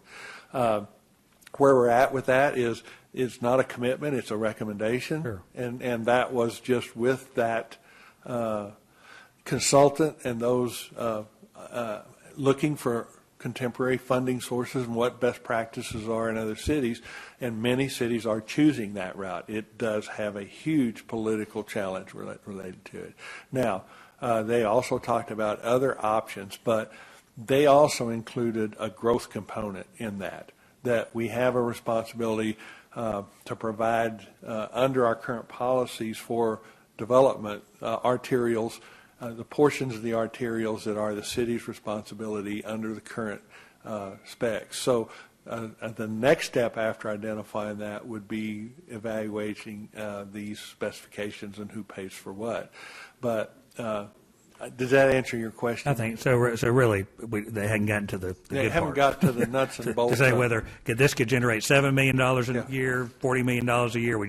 I'm sure it's all scalable. Not to mention grant capabilities. So the other thing that, real quick, and then the other thing that you're talking about is with this consistent funding, our grant applications go way up. Yes. So now we can go out and we can ask for a $20 million grant that maybe, 90% of the municipalities can't qualify for because they don't have $4 or $5 million to put into that. And we may not know that we could go get that. So we increase our abilities to do more than just, let's say we earmarked $8 million a year out of the 13 or even 10.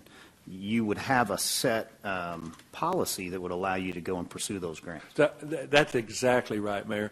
Over the last 20 years in water and sewer utilities, when we started this plan and we started committing to a step-by-step addressing those issues that we identified over a 20-year plan based off our master plans, that's when we started seeing the success with the Texas Water Development Board, which is the grant program for water and sewer utilities. We have seen over $180 million out of that program over that 15-year window that you didn't see before there was a commitment to having a local revenue source to address the problem. It opens the window for those federal. And right now we're in the 5-year window of the IIJA, the Infrastructure Investment and Jobs Act funding, and that is out there. And it's something that we have to look at related to not only streets, but you're seeing these opportunities for the Regional Crime Center, the Fire Training Center, and every other opportunity that we can find in the grant program. Remember, if you have a funding mechanism for these streets, it's not eating up your match for those. So it benefits everybody if we have some form of, the entire city and our community, if we have some form of funding source for these roads. Yeah, so just as a general scope, that's a question for Laura and Andrew. I mean, at what point do we have like a max out on how much debt we can issue or how many COs over time, how many can be active?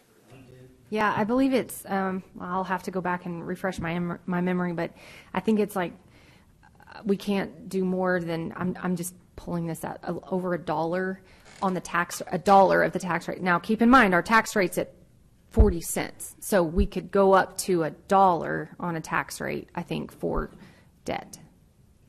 Okay, so it's not limited to how many COs you have issued. It's limited on That is amount. correct. It's there's a state law amount. And again, you guys, please know, I'm not saying that that's the actual number. It's approximately that. There's a state law number, but our city charter restricts it even more. And so I think it's actually a little over $1, but I'm just going to say maybe $1. So what that would look like up there is essentially your INS piece could go as high as $1, where we're at 7.7 cents right now. So there's a little bit of capacity there. I think the mayor and I one day actually, I don't know if he remembers this, when he first got onto council in place one, we talked about the 5-year plan and if we could do everything, like could we do it within a tax rate? And I think we ran a number, and I mean, now I don't know how you'd get all those projects done realistically, but within the capacity of what law allows, well, technically you could get it all done, I think. So anyways, it was just, I don't know if you remember that, but we did it kind of rough math in our head one day. It was kind of interesting. But yeah, we have a lot of room for capacity. So it's really just, the direction that council wants to go and just what we think, citizens, can work with realistically from that standpoint. How much a year would that bring it up? Okay. Sorry. How much would we go up with the CO the next year, approximately?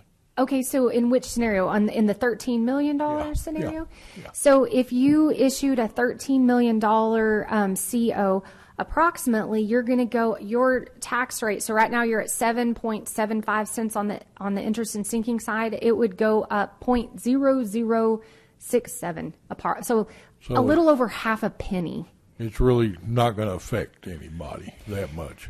It's not a significant change on the overall tax rate. Yeah, I think that's a good question. And as just a complicated caveat to it, as appraised values grow, it's a lesser amount of a tax rate. So right now it's, a little over half a penny. It could be right at half a penny by next year, possibly. Okay. Yeah. Another thing I wanted to bring up, during that PDP conversation, they had actually come back with a $23 a month fee. is what they brought to the council, which $23 a month is a lot of money. Yes. So, And that number, I mean, they had a range of number, if I recall, Tom, but that 23 was in the range of 15 million a year of revenue for the city. That $23 would have given us the ability to revenue bond. How much? Well, it would have given you cash of 15 million. I would have given us 15 million cash. So we could whether have you could, revenue a bonded. combination of cash versus Okay. debt, you would split that out. Okay, just to go back real quick, I do want to go back to maybe what Laura had addressed in current council and our current vision and future councils and what they can and cannot do. I do want to keep it, in the perspective of we're making decisions that current councils may theoretically be able to change, but in the reality of it, they can't. And they're not going to, because like if we put a 50% COLA in, we're saying we're going to put that in the budget. Future council could pull it out, right? So Brian and I have discussed this a lot, and I think our best legal interpretation at this point is that based on the way state laws even changed since 2011, once it's put in, it I don't think legally can come out. So that would then- be I'm looking at Brian, but I think that's our best interpretation at this point, yes. Then it becomes a non-voter issue, so that in the area of, okay, we're having a bad year, we don't have these funds, costs are up, whatever it is, do we close down a park? Do we not weed eat these fields? Do we remove the COLA? Like, that's not part of their conversation, right? So what's not going to be part of their conversation is, hey, these guys are getting us $13+ million every year to get to all these grants, and a good source of our revenue here is built on solid conservative business practices. You know what? Let's take that 0.67 cent, back off, and let's just go cash fund. That's not going to be part of their inclination either, in my opinion, because when you put good policies and good procedures into the budget, I think future councils will see that and they'll adhere to that. And I hope that everybody that's watching this gets to see, like, how good are these guys? I mean, Laura's over there running numbers.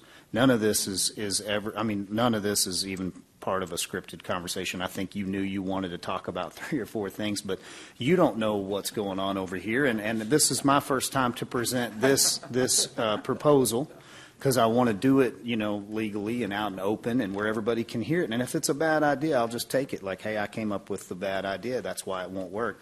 And that's happened for the last 2 years. I mean, normally I come up with an idea and they tell me, well, here's why you can't do that. Legally, they've limited this, and this prevents that. And so I believe this is something that is really good. And then when we implement something like this, we move forward. The public gets to see that, and you get to elect people that are like-minded that will continue these types of good business practices. So we're leveraging our cash with debt, with good debt. We're identifying the fact that we have more expenses than we have income, meaning you're not going to cash fund your way out of these growth issues. And we're also supporting the AEDC in a tremendous way of go and complicate us with more of these same growth issues. And we think this is a good problem to have. We want growth. But then we still want to try to cash fund our way out of these problems that come along with growth. Nobody runs their household like this. Nobody builds a family like this. Like, this is the way in which we grow. These are good things. These are good policies. And I have experts that are handling these things, because they've lived it for 20 years and they know exactly what they're talking about. So I think staff can hear what we're trying to do, and they should be getting excited. I think Kyle, on his CIP budget will actually say, okay, I get to go to work for 5 years and get some stuff done around this town. And so I want to boil this down to a budget issue and put this over on the shelf so we can go deal with trash and weeds next. So I like where we're going. I'm not going to try to oversell it. I got to keep us moving, or we're never going to get through a budget. Any legal issues, any ethical, any concerns, anything you want to pull back on this? Otherwise, I'm wanting to go down this road. Yeah, I think we absolutely can follow this direction. one thing I wanted to mention, because I think we kind of touched base on this. There's different legal ways that you can issue debt, and I just wanted to very briefly talk about that. So we've kind of touched on it. There's really three main debt instruments available. We talked about certificates of obligation. You all have the ability as City Council to adopt an ordinance to issue. Well, first you have to approve, I believe it's a resolution, to post notice to advertise that we're planning to issue certificates of obligation. You have to wait about 2 months, and then that allows anyone that disagrees to go through a process to petition for it to go to an election instead. If that does not occur, you can issue the debt. Okay. The other option is, or one of the other options is general obligation bonds. Those you must take to a vote. You can only go to the voters in May and November. So just keep that in mind. And we've already missed the November deadline. So the next available opportunity would be in May of 2024. And then the third option are tax notes. And there's no advertising, there's no going to the citizens, but it's a very short term on those, which we would not normally recommend, especially for a street project, but we could if needed. And so they have a much higher annual debt service payment because you're paying it off in 7 years instead of like in 20 years, which you would on a CO or on a general obligation bond. So I just wanted to go through that just briefly with you. Can you describe like revenue bond, like water and sewer? Yes, absolutely. It's a revenue bond. Okay, so let's say we took this and put it on our INS side, either why it will or won't qualify for a revenue bond versus a CO. That is a fantastic question. So anything that's paid for by the property tax rate, you really just have the three options: general obligation bond, certificate of obligation, or a tax note. If you're looking at an enterprise fund like water and sewer or your drainage fund, they have their own credit rating too, so you can do a revenue bond. And so they are backed by the revenue that's produced in those areas. So throw in a caveat in there, PDP had talked about a street assessment fee. Potentially, if we set up a street assessment fund, eventually it could possibly have its own credit rating, and you could issue revenue bonds that are fully backed by the revenue of that street assessment fee. But way streets are set up now, it would all have to be backed by the property tax rate and paid for potentially by that. And so you're looking at a general obligation bond, a certificate of obligation, or a tax note. Does that help? Okay. Fantastic. So I think that's it. I mean, the plan that you all are talking about, absolutely. And we can work with you guys on that. What we would recommend, I don't want to get too deep in the weeds, but we would bring the debt issuance. Let me just say this. We'd probably bring it closer to the middle of the year, because we'd want to make sure that first payment related to that new debt issuance corresponds in next fiscal year when we'd be collecting the property tax money for it. So just heads up on that. So, but we have a lot of things we could do ahead of time before a debt issuance anyways. So I want to make sure I've got this right, Mayor. What we're talking about is potentially withholding $1 million off of the potential amount we could capture on the operating and maintenance side of the property tax rate, looking to utilize that for a debt issuance. We could talk through that, but potentially a CO. And we would do that in this next upcoming year, and then know that a property tax rate would increase slightly in the following year to cover that outstanding debt service. I think you got it correct. And, Okay. and to push it forward a little further, Yes. in lieu of a CO being recommended by staff for the monies for the street project, this would be inclusive. So we would do this CO underneath our maximum 3.5%, but then not coming back and ask for the $3 million CO to go and do the grant match. Okay.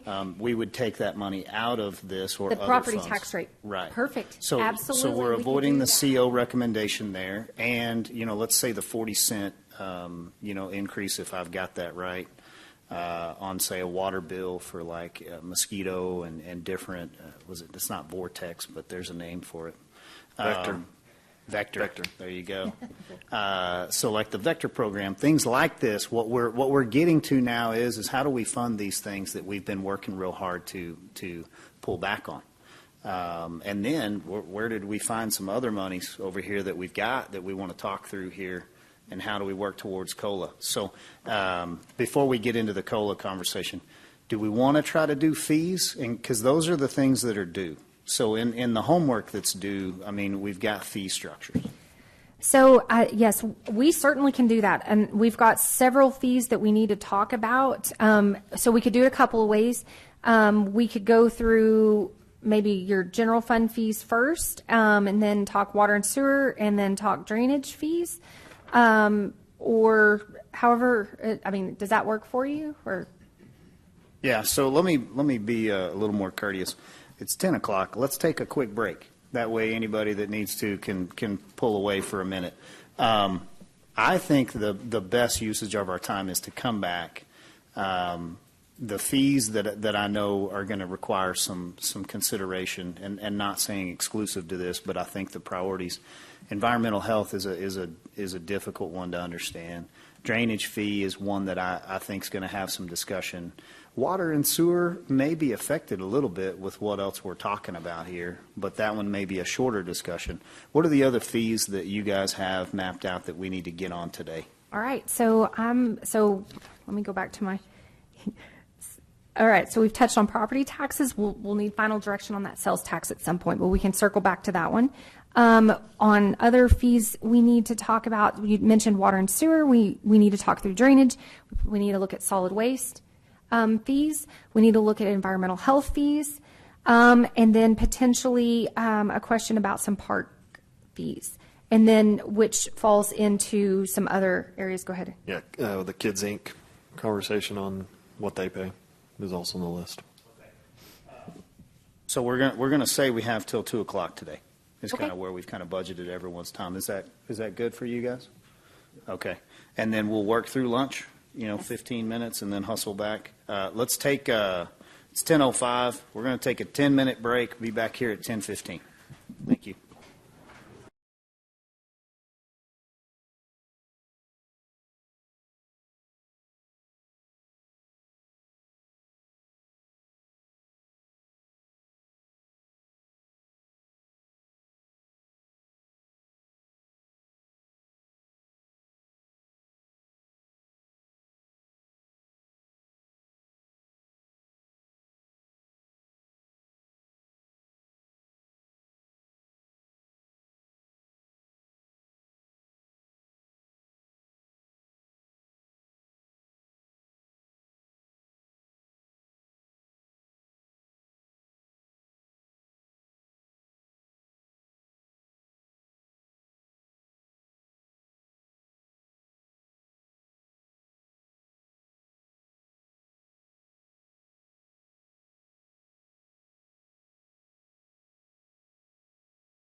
as everyone's kind of sitting back down, I've got some handouts on some Perfect. requested information. We're not going to spend much time on this unless you all just want to. And so, hang on. I'm recommending if you want to get through a budget, we might just want to briefly talk about these. So, so there's two handouts here, so take one of each. One of these is a total tax revenue per capita by type. Do you remember those property tax graphs we looked at and we compared ourselves to 8 larger cities, 8 smaller cities?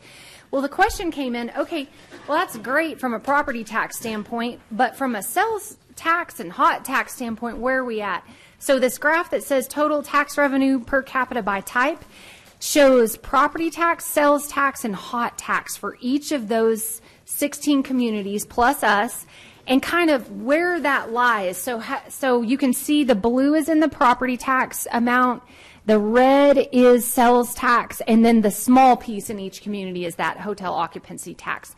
So this one here, and then on the back, because Andrew is our sales tax whiz, he gave us all the information because sales tax is not sales tax from community to community. So everybody uses it a little bit differently. There's a regular rate, there's a property tax relief piece, some other pieces in certain ones. Some they put towards a type A EDC, some towards a type B EDC. And then there's like a city total tax rate and then the state piece. So just for some light reading for you all at some point in time, right? So just wanted to kind of have that caveat in there. So that's this graph here. The other one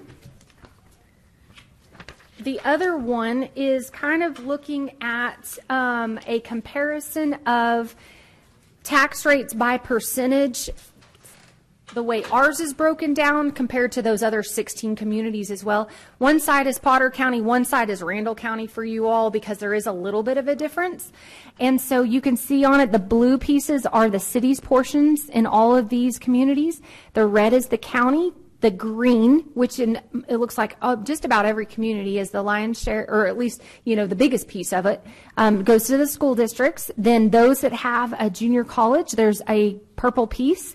And then there's some other things, like in our case, that's the water district that's on the property tax bill. So just for your information, I hope that maybe kind of lets you see.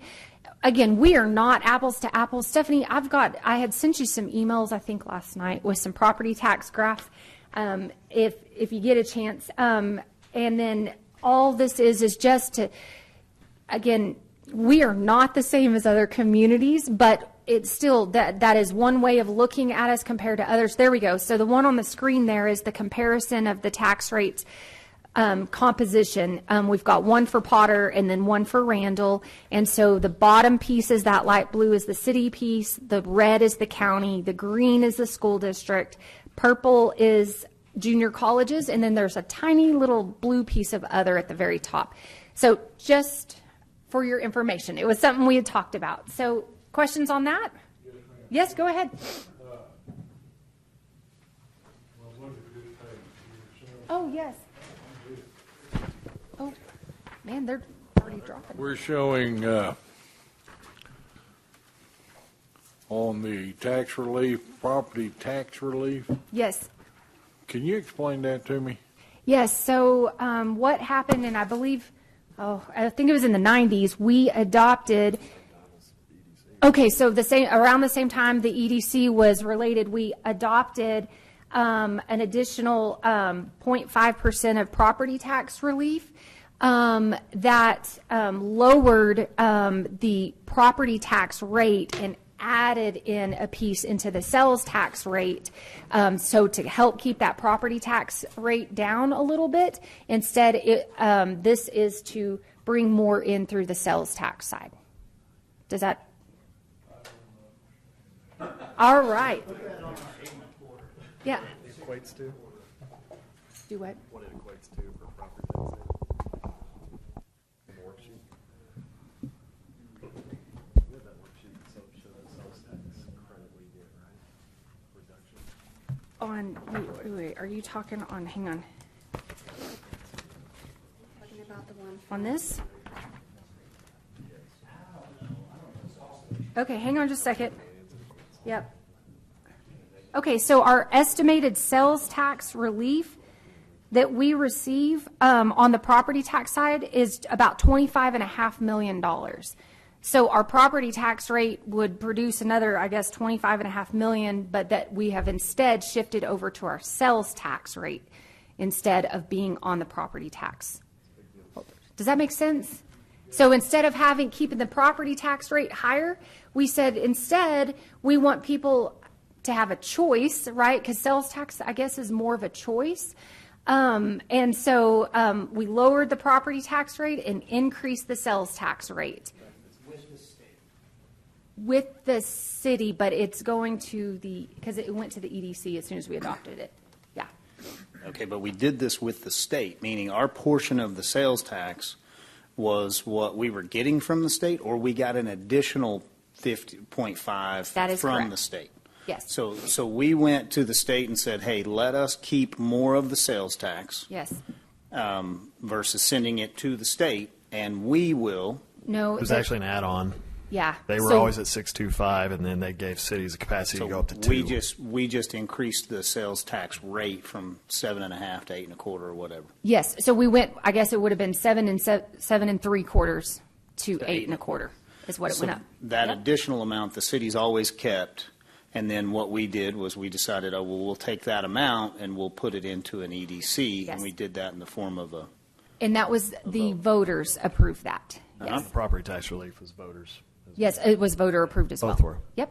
So that's kind of correct. the misunderstanding is that there's two 0.5%. There's a 0.5% that goes to EDC, and then there's a 0.5% that the city still has. Correct. What we're correcting is that those are the same 0.5%. No. So you got 1% regular, 0.5% property tax relief, 0.5% AEDC, Yes. for a total of 2%. Okay. And in all of our budgets, you're budgeting and you're showing that we get 1.5% Correct. total sales tax. That is our collection. And what that's doing is it's reducing down on the property tax side by $25.5 million. So because we have that, if we look at our other chart here, let's just do Randall County. Stephanie, do you have? Oh, I'm sorry. So if our Back to rate this. is lower, Yes. let's say we're 19.6. Let's go city. 18.7% of our total tax bill, and we want to compete with Lubbock. Does Lubbock have the same thing on No, there? Do they they have have sales less sales tax. They're actually at 0.38? they only have a 1.5%. Let's look city at rate. McKinney, because they're 0.00. So They have a McKinney's right there 2%. next to us. So we get 18.7% of our revenues through property taxes. They get 24.7. So the narrative that's always been out there is, well, we should get 24.7. We need to raise our property taxes. Well, McKinney doesn't have this other 0.5% of sales tax on their property tax relief. So if we added that back in, what would my percentage go to if I'm trying to compare to my next neighboring city? So go to Roughly. this page now and find McKinney. Right? See So it? McKinney does have a 2% sales tax rate, but the way they split it is they keep 1%, 0.5% goes to type A EDC. And the other half projects, to and EDC. That is correct. So everybody Both. does it just a little bit differently. And so again, this is like trying to show it apples to apples, I Right. guess, which is really tricky. Yeah, and like Lubbock's, they have a county that had a 0.5 sales tax, so they had less flexibility, so they did 1/8 of a cent to their Type A sales tax EDC. And the benefit of that is that we capture all that instead of divvying up the property tax. We don't get a lot of that. Right. So the benefit of this is the sales tax goes straight to us. I mean, it's a consumption tax, but we're capturing Yeah. all of that versus divvying it up between the county, school district. Right, the city's controlling the whole 2% Gotcha. versus a county taking Yeah. a piece of it. Yeah. Understood. Does that help? Okay, excellent. Yes, sir. I do think it's worth pointing out on the chart that has the comparison of tax rates by percentage This one here? Yes. that the city of Amarillo is the lowest of all of these. That is correct. And just for clarification, our current county is the highest of all these as a percentage. Randall County's kind of in the lower third when it looks percentage of total, but Yeah. It does look like Potter is the highest percentage. but Randall is kind of, It's kind of in the lower third. Actually, yeah, no. So, and if anybody wants to know when Potter County meets, we can figure out their meeting, and you can go over there. And okay, just wanted to make sure that we were continuing to provide some of the information that you all have requested. So not trying to delay moving on to the next thing. So I think next, let's talk, should we do? Okay, let's see if Anthony Spaniel mine's coming up. And are y'all good to talk environmental health fees? I think we're going to switch now over to fees, if that's okay. All right, so let's just start with environmental health. Take one and pass it. Hey, good morning. And we have a handout coming around. If you'll just take one and pass it, and then, did you get it to Stephanie? I did. Okay, and then Stephanie, hopefully you have this in your email to pull up at some point. Good morning, everyone. Appreciate the opportunity to get back to work on this and present you a couple different models here. So from our last time we discussed, I want to go over the goals that I heard. So I heard cost neutral, I heard simplified fee schedule, higher rate for out of the city, more equitable. Through my research, I did find a limitation that I have to work with, which is cost recovery only in my food program. Okay, so I can only cost recover. That's a state law statute. I can't make money and split it up amongst other areas. I can only cost recover. So what we did is we broke all of our programs down into expenses. That's a model that I've never done before. We always looked at the program as a whole. Now we're looking at individual programs by themselves, which I appreciate the opportunity to do that. It's really enlightened me in what we're doing here. So I proposed two models for you guys, and you'll have that in front of you. Essentially, our fees will change a little bit, and I kind of wanted to show you that. In our food program, we had an 8-tier system and a whole bunch of other fees that we charge. The proposition or the proposal that we're doing is moving that down to a 4-tier system, okay? So from 8 to 4. And that will generate a cost recovery of, and let's see, it's 900 and something thousand, but it'll basically cost recover. So if you look at the end of the 21 model, it'll show all those breakdowns here, okay? So our food hygiene would cost recover at about $959,000. Our on-site sewage facility, those permits would need to really be adjusted, so we are not collecting what we need to cost recover that program at 100%. And it shows that change there. Wastewater pretreatment program's the same, recreational water program's the same. There would be some adjustments there in order to cost recover. I did want to say we are proposing to cut some fees out of here and kind of roll them into our permit costs to make this thing a simplified, so you don't have all these different fees on your bill. It's really just rolled in and simplified. So by state statute, we can no longer charge a certified food manager fee, so that's being cut out. So we are also doing that in our recreational water program, cutting that fee out. Cutting our technology fee that we charge, we're chopping that out and just kind of rolling it into the cost for simplification. So let me make sure I go over everything I wanted to tell you.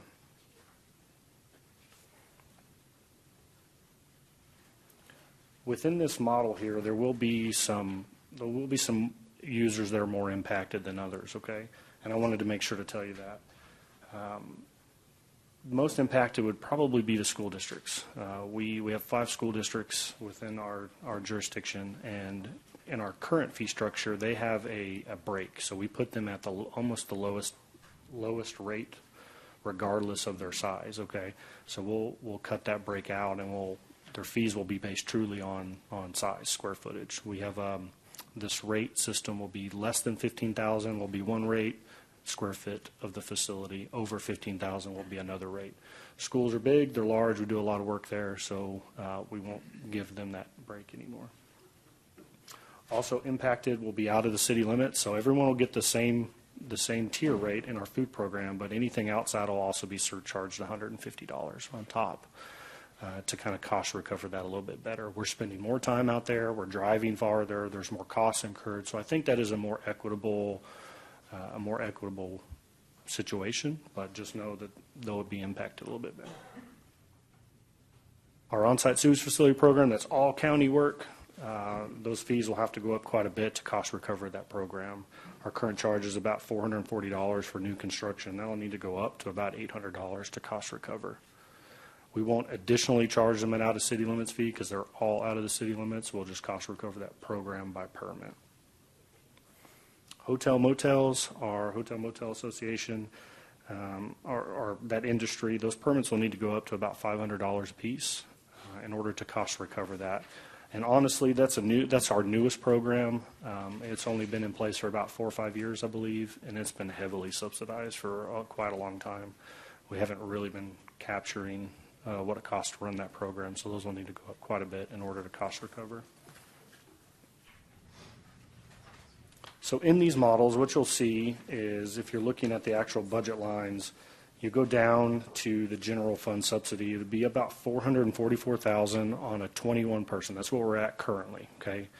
We have some money sitting out there in general fund, $184,000 for a program we run, the wastewater pretreatment program. We run that for utilities. We do all the work. We collect all the revenue, goes into their budget, and then they reimburse general fund. So you'll have to add that back into ours. And essentially on the 21 model will be about $260,000 short. That's truly our vector control program, which has no revenue source. I understand that gave you guys a little heartburn last time. So we have no revenue source for that. And then our sanitary nuisance program, which is required by state law, also has no revenue sources. Every other program we run will be cost recovered at 100% minus those two. In the 21 model, that'll be about $260,000 short, okay? And what I proposed initially was adding a position as the 22 model. I also wanted to throw that out there because that is a true need that I have. That's a true need. That will be adding one person into my vector control program. And if you look at those numbers, we did the exact same thing. We cost recovered all the programs, and the numbers are mostly all the same other than our vector control piece. Hang on just a second, Anthony. If y'all go to the very last page of your packet, that's where he's at now. Sorry, just making sure they're all on the same page as you. Thank you.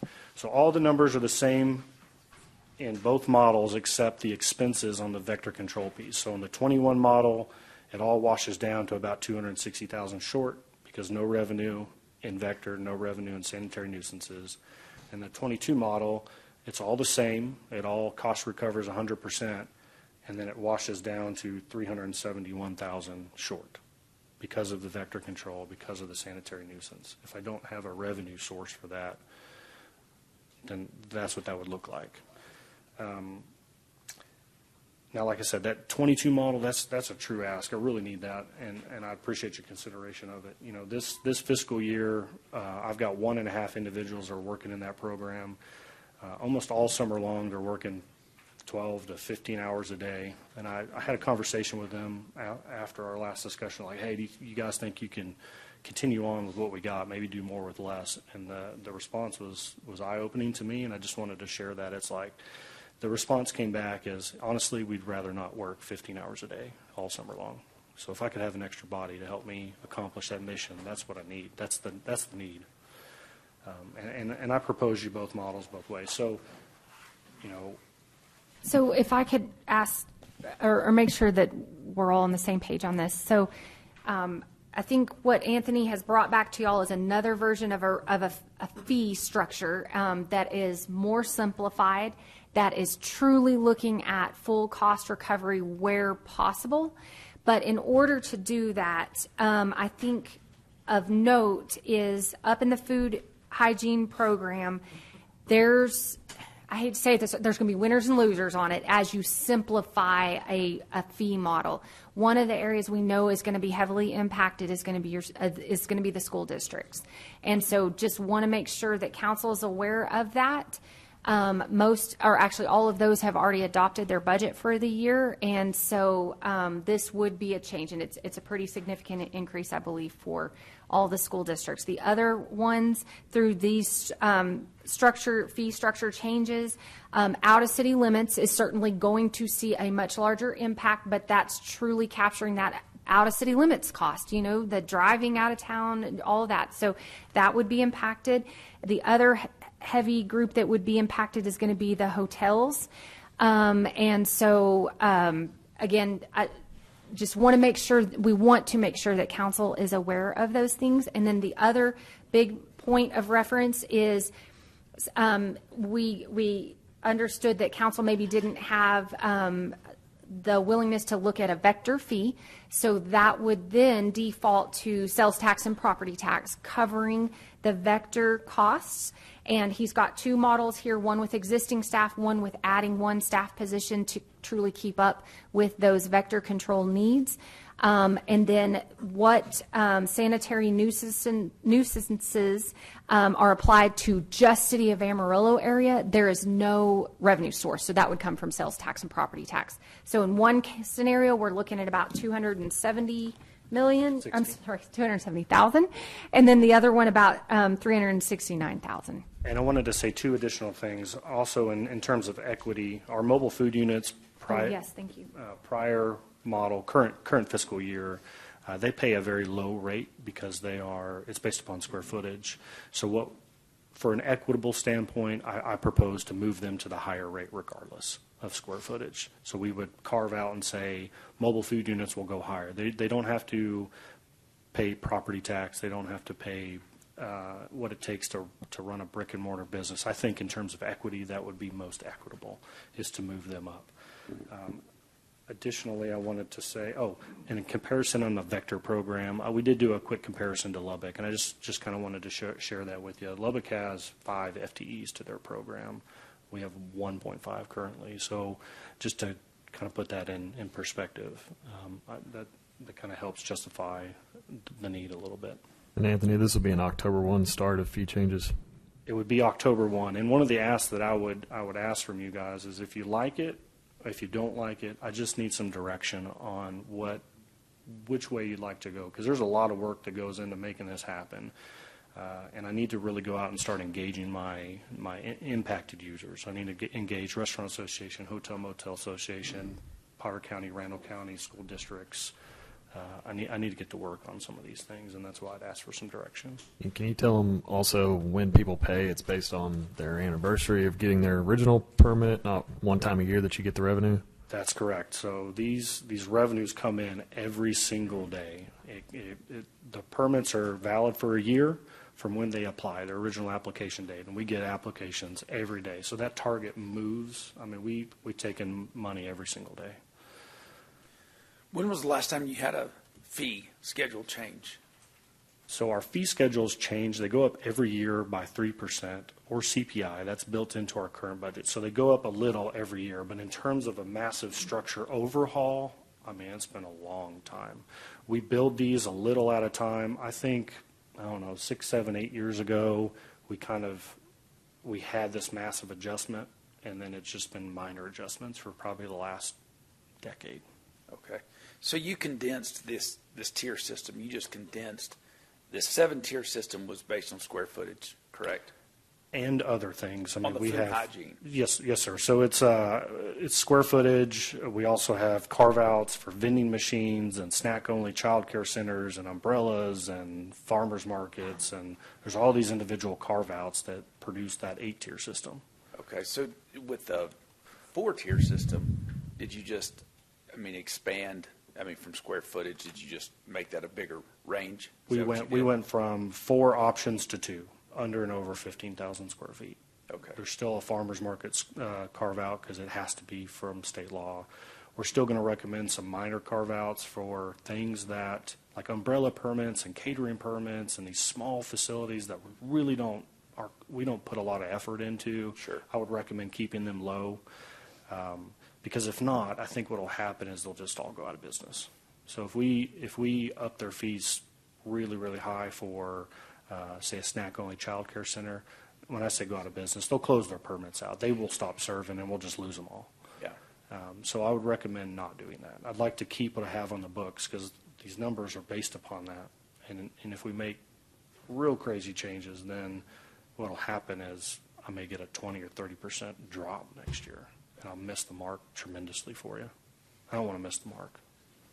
So you feel this fee schedule that you proposed, you feel like it's equitable? It's where like Laura said, there's going to be winners and losers. Sure. Both ways. But when you look at you look at big picture and food only, that's more than 50% of my program. When you look at big picture, I would say majority of those 1,950 facilities will probably be okay. I mean, they're going to come out on top of this. Canyon is going to take a little bit more of a hit, and then some of these facilities that we talked about, like the school districts that have historically been subsidized a lot, won't. So they'll be some of the ones that will make up a lot of that. Which in terms of equity, I mean, it's probably equitable. I mean, What's the dollar look like if you're a school? so I think our school district permits typically, they were like $300 a permit, and then the revenue on those would be like $50,000 a year. So they're going from $300 a permit to $720 in Amarillo and $870 outside. So at 300, we're 50. I mean, if anybody can do quick math on 300, we were 50,000. Right. 850, what would that be? I mean, there'd be But quite a bit then of an we're increase. looking at a budget that has a revenue of however many million, right? So in food service, our school district sits apart a little differently than, mom and pop restaurant. Yeah. But you're saying that's the largest percentage increase, but that possibly could be the smallest increase in their gross. So if I have a food truck that revenues 10 grand a month, the 150 to the 250 may be a bigger increase than if I'm revenuing, say, as a school district. I don't even know what the budget would be. Sure. But from a $300 fee to a $720 one-time a year fee, right? I totally agree. One time a year, and while these are big increases, we are talking $300 a year. Yeah. I mean, it's not a lot of money. The school's challenge is just going to be this first year having to find it. Next year they'll build it in. Sure. Just timing. Recommendation on how to phase? And I mean, I think there's pros and cons to both. I think there's pros and cons to, there's a pro to ripping it off and ripping off that Band-Aid and let's fix it, and If- I mean, there's cons associated with, I mean, we're probably going to hear about it. So If I could just add, I think what might be a recommendation is if there's a way we could work with maybe a similar structure to what we already have built in this year, just because of the timing standpoint, and maybe with some adjustments to help us get closer to full cost recovery, with a large change maybe to come in on the next year, something to give lots of time to kind of work through and explaining the reasons for it and how we got to it. And then as these entities are developing their budgets for the next year, they would know that this change is coming, and they need to go ahead and budget for those impacts. It's just a thought. So, but I mean, we certainly could go ahead and make the change now. And So we're going to cost recover that program regardless. It's just if we want to spread it out amongst 8 tiers, or do we want to condense and do it on 4 tiers? We're going to cost recover regardless. Those fee structures will be built upon a cost recovery model. Do you want the school districts, for example, to pay a low fee and everyone else kind of pay a higher fee and make up that difference?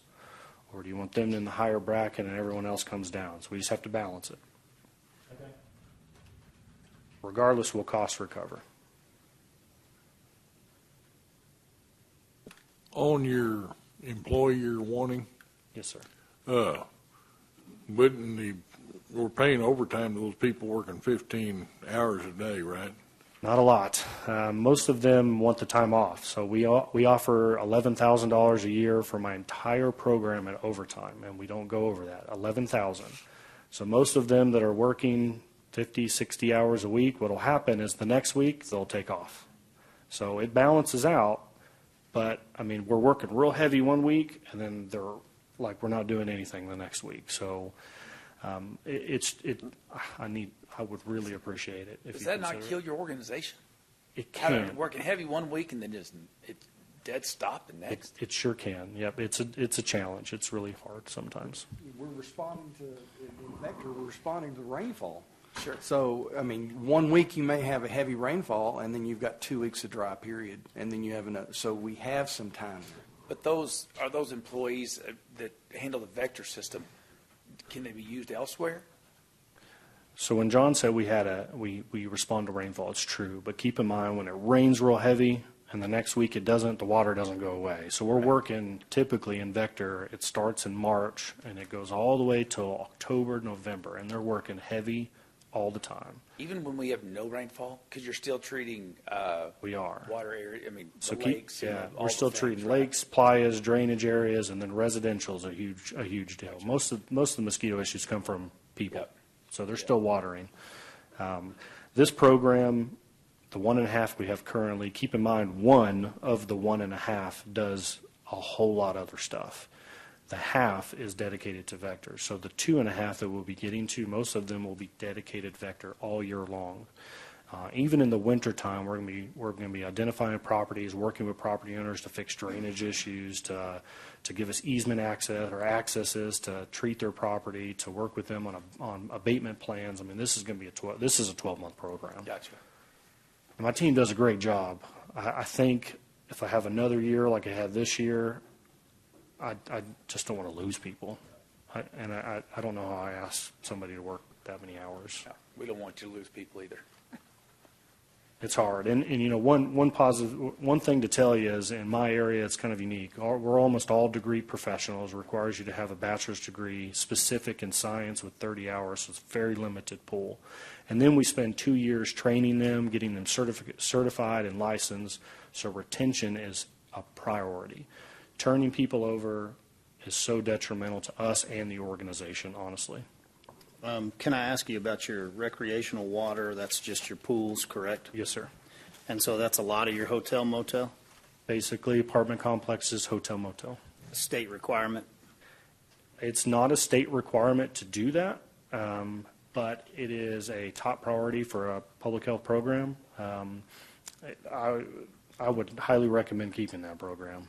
We have a lot of activity in those. You have a lot of drownings. You have a lot of waterborne illnesses that come out of swimming pools that are untreated, unmaintained. So we permit and we inspect Correct. pools that are public only, no private. We don't do private, just public. Okay, so we're just talking about a hotel that has a pool required to get an inspection and required to pay the permit fee annually. Correct. Permit fee right now includes the inspection fee. $500 covers everything. So you didn't Permit go. fee. I apologize. No, go ahead. Permit fee, currently you have a permit, then you pay a registration fee for your CPO license, certified pool operator license, then you pay a technology fee. We're rolling all those into one. Including the inspection. So the inspection is the permit fee. It's all the same. It's all the same thing. Okay, so we go from, I'm just going to say I have an annual and I add the CPO and the tech fee to the $291, right? That's my normal fees, $360, $370, whatever that is. Per one unit. Most properties have 2 or 3 units. Okay. So additional units are $114. So if I had 3 units, then I would be paying less at the $500 than I would be in the current structure. Correct. So keep in mind, annual with 2 additionals, tech and a CPO, you're 3, 4, 5, you're 6, 7, 6, 650. It'd be going to $1,500. Oh, it'd be going to $1,500. Right. So it'd be it's $500 per unit. each. Oh, What'll okay. end up happening, what I anticipate happening, is facilities that have 3 units will have a pool, a spa, and an interactive water feature. They'll probably kill the interactive water features. They're hard to maintain. They require a lot of extra stuff, and a lot of people don't need them. The spray jets, the things, the fancy waterfalls, stuff like that. They'll probably close those permits out, and you'll just have 2. So you'll end up having a pool and a spa at $1,000 versus $650. Yeah, would we be willing to not inspect interactive water features due to the reduction of risk and health? Yeah, so if they pull the pumps and cap the lines, which most people are doing anyways, we won't inspect them. I'm just curious if I'm inspecting the pool and the spa, let's say the spa is the one that typically grows the most bacteria or whatever. Sure. And then I have a jet system that has a fountain looking, feature or whatever, like wood.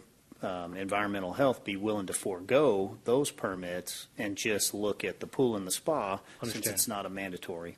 I understand what you're saying. I would be willing to do that. We would still look at them, but we would probably lump them. Just is what wouldn't be you're a saying. separate fee. Just wouldn't be a separate fee. We So could you, lump you them still, in. you still get to control somewhat of the hygiene and the Right. health aspect. So we're not reducing, Public health, right. let's say public health or protective services there. But then we wouldn't have that fee associated with that. That's correct. So one of the things that this would probably change next year, right, because this is a moving target that I'm trying to hit, is $500 recoups the cost of what I have today. So in that model, which I would totally be willing to do, that may reduce down by a percentage point. I don't even know how many interactive water feature permits we have, 20. So this number would have to in turn go up to recoup the same amount. Very little. Or maybe Or say, subsidized. Or subsidized. or maybe say that $500 fee includes one water feature. Sure. But what I was saying is, in my total numbers, I would have to reduce those in order to recoup the same amount. The Gotcha. money goes Yeah. up or Right. subsidizes, yes. Right. It probably wouldn't be a lot. I mean, $2 may do that. Okay. And do we see issues on pools? Like, do we have A lot we of have issues. health, registered complaints, health issues? I got sick at this hotel, this pool. A ton. Okay. A So whole like bunch. a ton would be like in the hundreds per year. Yes, we take more enforcement actions on swimming pools than any other program. Suspended permits, we get more complaints for waterborne illnesses. This is a very highly active program. More so than the ice machine in the restaurant. Absolutely. Okay. All right. That program is busy too. Keep in mind, it's 52% of our we spend a ton of time there. Real quick Whole before I bunch. hand it over, on-site sewage doesn't have anything to do with the well, correct? So all that's separate, all through the state. So we don't permit or license wells, but the inspections, we maintain setbacks. So We still do reviews, right? Mm-hmm. And you're charging for those reviews on a separate fee? No, that's part of it. It's all included. So this is a well and septic, fee more or less from your department because, and if you had it wouldn't be any different on the fee if I was just putting a septic system in, let's say I already had a well.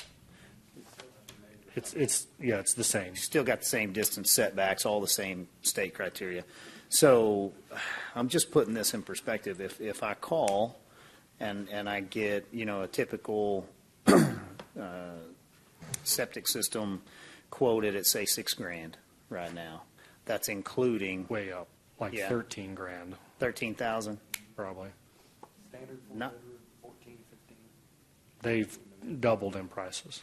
Just because of all the fees and everything? No, And that's a I don't pass-along. think it has anything to do with this right You think it's here. just construction costs? and Construction everything costs have just gone through the roof. else? Okay.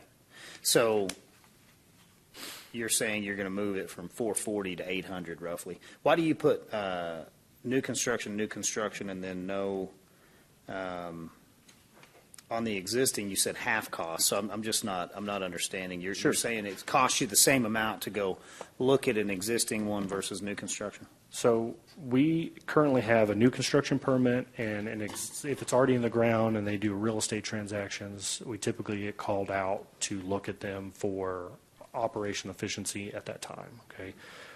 We charge $170 for that. We have tons of problems with doing those inspections, and honestly, I would love to stop. I tried to stop. We had a couple of our entity partners that said, no, you're the one. We only want you to do it. We don't want anybody else to do it. So we either provide it district-wide or not. So what we're proposing this year is to break that new construction permit into a residential and a commercial permit. We spend a little bit more time on commercial typically, so that fee will be a little bit higher. And then for ease of growth, we're just going to say existings are just half the cost of the new construction. I think it's an easy way to track. It's an easy way to grow. That we don't do a lot of existings. It's $400 or $500. We may do 10 or 20, 30 a year. And if that went to zero, I'd love to stop that program. Most home inspectors do that currently. In terms of budget, we don't even budget our numbers on any existings. I don't even add it into the model. Do you allow for a third party? If I had a choice on an existing, you would still Third parties, we do. allow it? Yep. Okay. So if we're not being competitive at the 450, I as the customer could go and use a third-party inspector if it's $200 and that's all I'm willing to pay. Correct, and I hope that's the goal, is to not be competitive there. Got you. Yes, sir. Yeah. Question I have, you said you have a lot of problems with pools, ice machines. Do we, when we find a problem like that, do we find the Fine. violator? So how enforcement works in our department, and one thing I've mentioned quite a bit with administration, past administration, is we are an education department first. Then we regulate, then we enforce, okay? So my team's going out there teaching people, changing behaviors through education. When that fails, we're really good at that. But when that fails, we require corrections. So we are making people fix things and giving them time and being equitable in that. All that stuff happens. But when that fails, we enforce and we suspend permits, we write tickets, we do that. That's a piece of environmental health. It's a very small piece. In terms of all the interactions and all the inspections that we do in a year, I mean, we may write 10 tickets, maybe less than that, 5 tickets in a year's period of time. Educational, regulators, then we enforce. I could understand first time educational. Second time, I think you need to go ahead and recoup your costs for having to go back out. Sure, and we have a little bit of that built in terms of what's called reinspection fees. So we go out, we say, hey, this is a problem, you got to fix it in 10 days. We come back in 10 days and it's still a problem, we charge a reinspection fee to recoup our cost. We go back out a third time, which requires a third inspection. They don't do it. It's a higher tier reinspection fee. That used to go up quite a bit. We've condensed those down into 2. On the third time they don't fix it, we write tickets. Do you have a breakdown of those? Mm-hmm. Are they in here somewhere?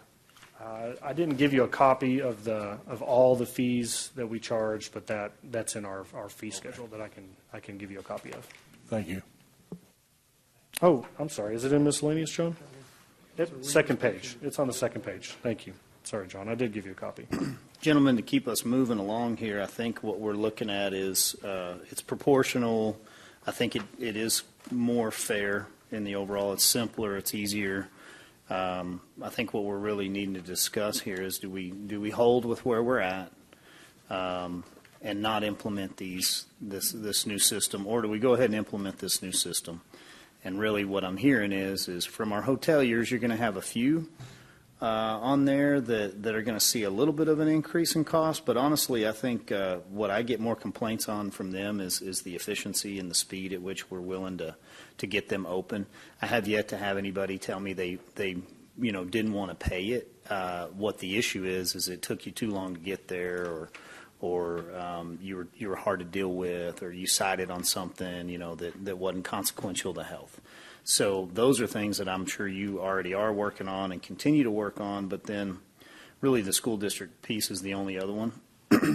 And so I just would like to know from council if you guys want to move forward now, or if you want to move forward later and just absorb the cost on the subsidized monies, and then with this working budget kind of coming through the end of mosquito season and all this other stuff, what I'd rather do is I'd rather budget that position into your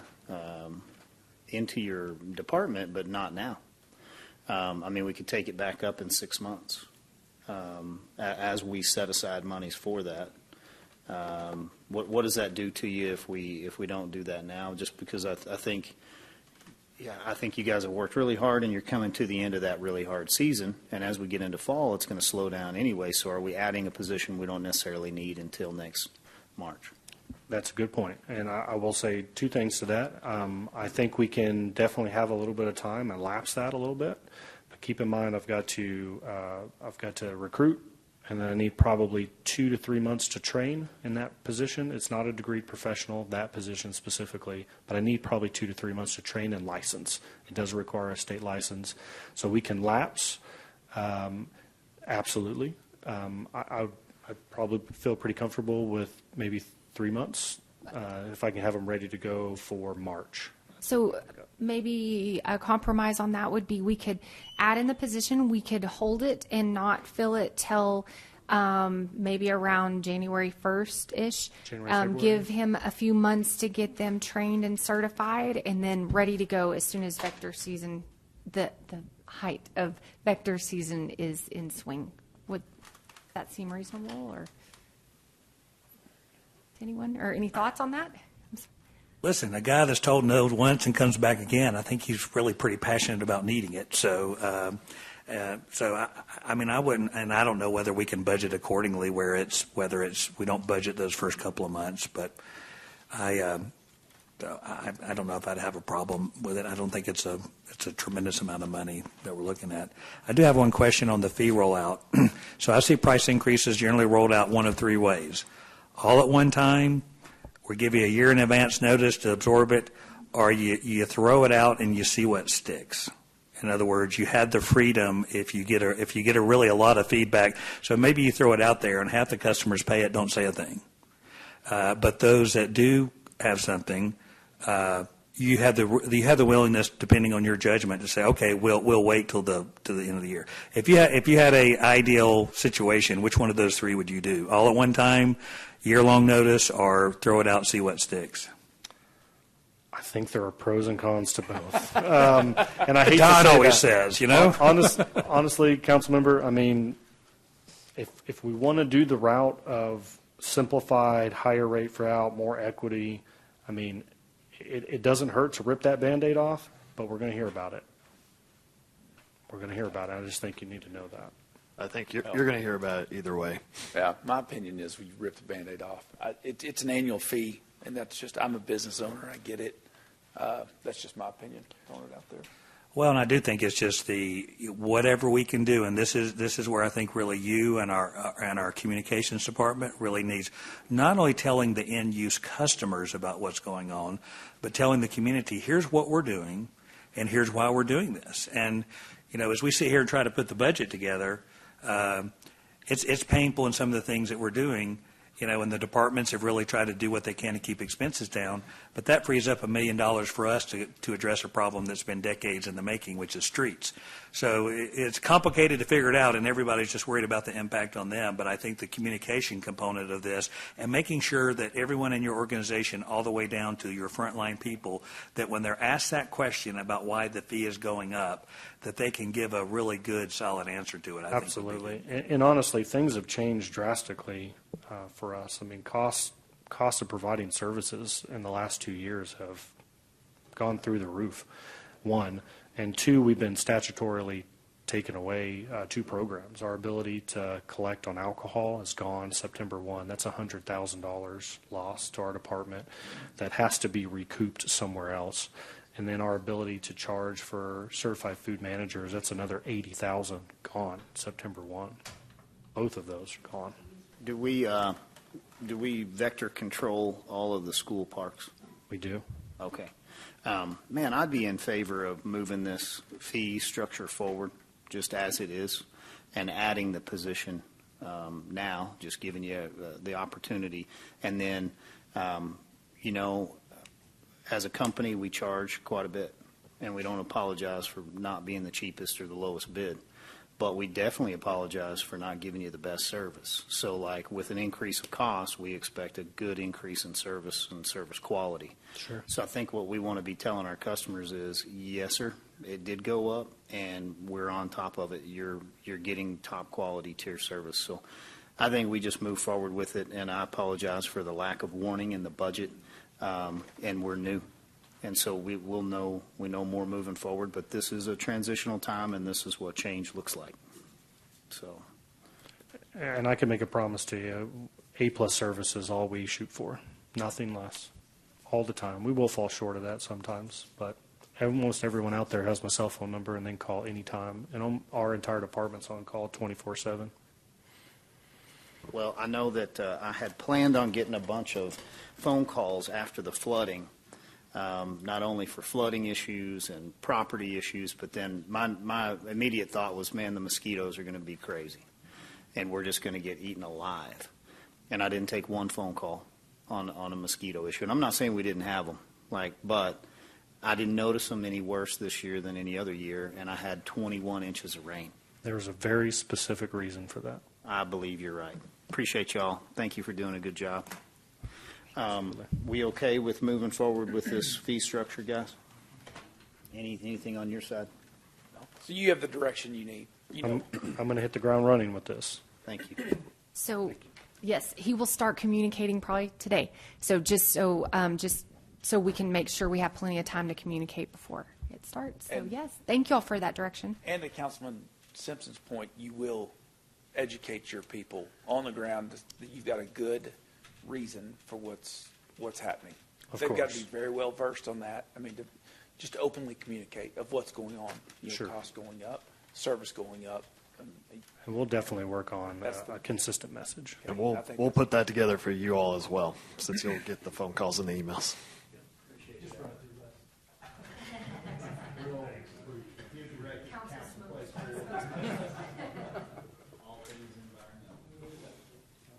I have call forwarding on my cell phone, Mayor. Just so you know. Back. Thank you, guys. Thank you, guys. All right, I think up next, could we talk a little bit about Parks and Rec? We have a couple of items we wanted to touch base with you all on, and we have Michael Kashuba coming up, and I've got a handout.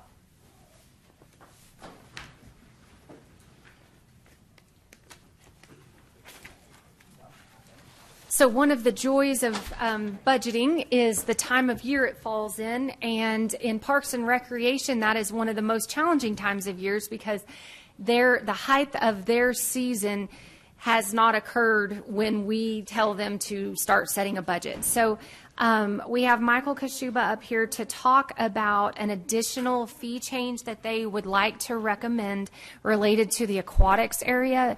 As you know, we just came off the pool season.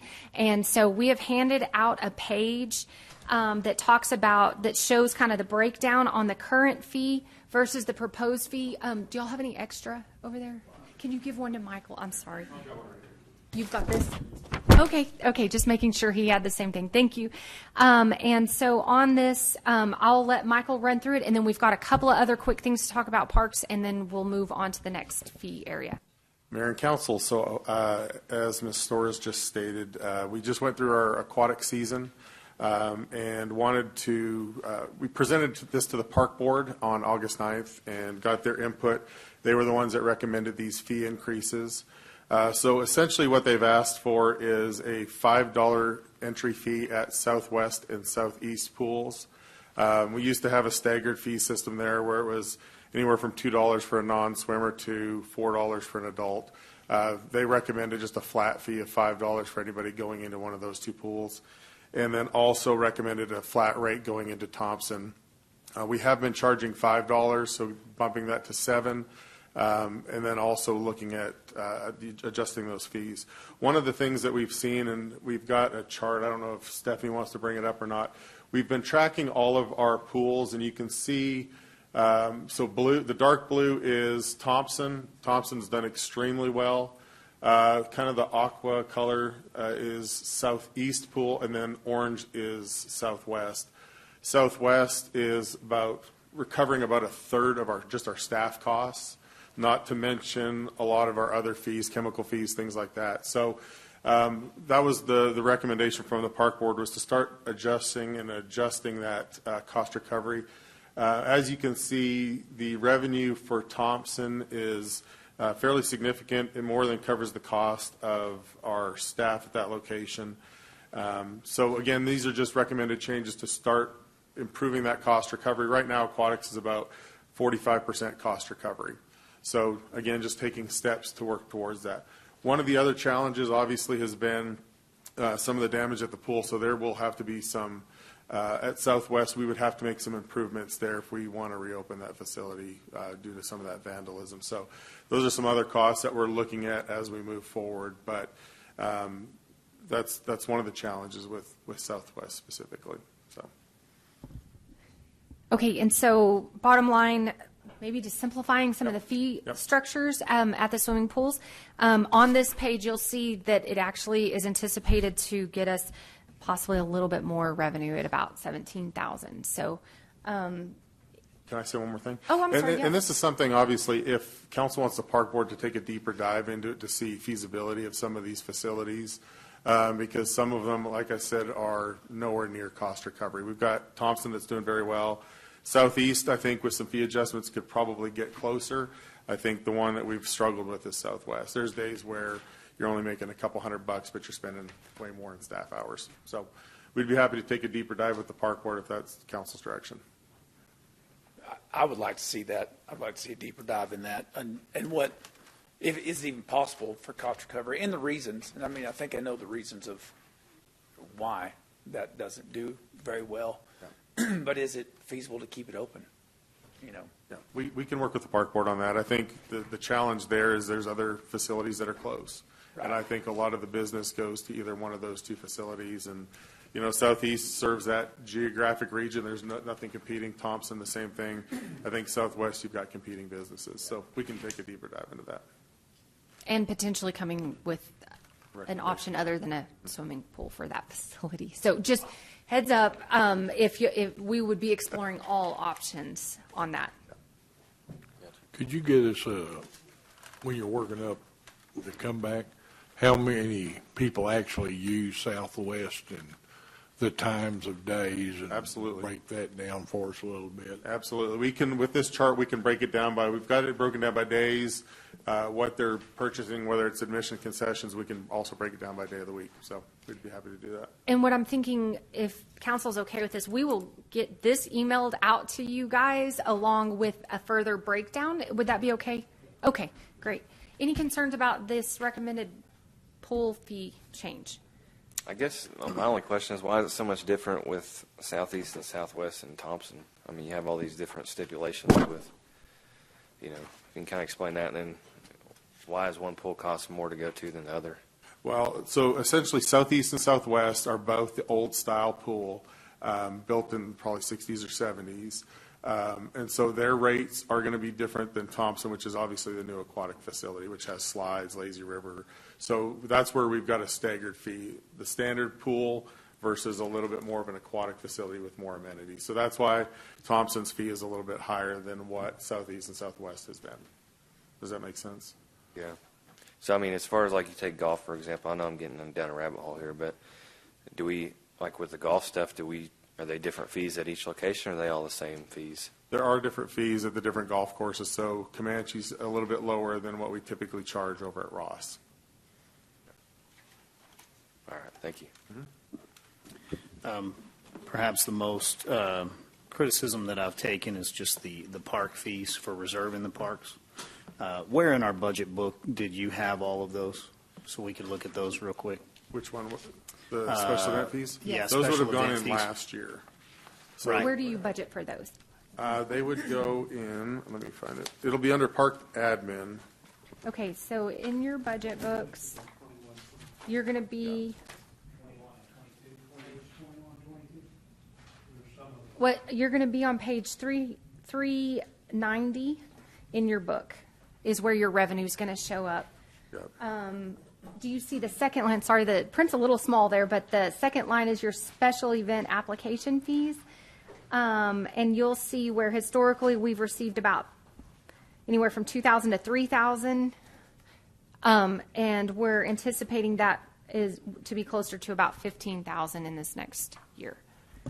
Okay, I'm not on the right page. Oh. You said 390? 390, yes, go up to the very top, but the second set of numbers there, or the second line of numbers, the first one's pretty much zeros, but the second one is special event application fees. Do you see that? Right. So what I'm That's where it's at. trying to get into is the amount of money that it costs to reserve the parks and which ones are being reserved. Yep. Do we have that on a schedule somewhere that you We've can got it, refer to? we've got the rates that are in the fee ordinance. And then I've got some information I'd be happy to share with council that breaks it down a little bit further in terms of the different locations that we've been reserving and also the actual fees. So the fees themselves, what we used to do is break it down by, you know, if you want a dumpster, if you want a litter fee. What we did was we wrapped it all into one fee. The other thing that we did was we added pre-site, post-site visits for staff to go out there and make sure, because that was one of the biggest missing links, I think, in terms of damage to our facilities, is we weren't going out there showing where people could park their food trucks and where they could put tents up. And so on the backside, staff was seeing a lot of damage. So we go out and help them facilitate, show them where all those different connections are, where they can put stuff. On the backside, staff goes out there to make sure that there wasn't damage. If it was, then obviously we hold that deposit. So we basically wrapped it all into that fee. So in that fee, so for a small event, which is 200 to 500 people, is $1,000. There's a $55 non-refundable application fee. The pre-site visit, which is $70, which is staff time and cost to go out there. Post-site visit of $70 to go back out there and re-inspect it. Dumpster fee of $50, litter fee of $100. Staff on call is $85, and then the actual rental is $500. So the exclusive right to that facility is that $500. So that's where we get that $1,000. And the same thing for the larger events. It's just that rental cost is a little bit bigger because you've got more people taking up that space. Right. I appreciate the review on that, just because we weren't all part of that, and so some of it's a little bit of catch up. But I'm looking at this, $2,225 worth of revenues, and you're looking at $15,000 in your projected revenues. Why would you see the uptick? Well, I think a lot of it during COVID, some of the activity went down. So it's just projecting where we anticipate that could go with some of these special event fees. So what I'm seeing in the public is more of the special events. They're nonprofit, they're community, they're it's braids and fades or whatever, and so they're not a typical customer. Like if I had a business and I needed to have a venue for 500 of my employees for an end of the year party or something like that. So. And I understand the need to be able to reserve the entire park, and I also understand the service aspect along with that. What I don't see here is like a return on this structure. We revenued $2,200. That's 2 park reservations potentially. Do we have more than that? I'm just not seeing it here, or I can get that number for you. I would anticipate we're going to see more than that. In terms of those private events that are renting the whole facility. So I can get you some updated numbers and make sure that these are with the accurate. Parks Board that does a good job, and they spend a lot of time. We're referring these pool fees back down to them because those aren't relevant to this current year. It'll be in this next year's budget. We could always amend it, right? If it took a minute to get these fees. Oh, wait, let me make sure which fees on the pool fees? I'm talking about the pool fees.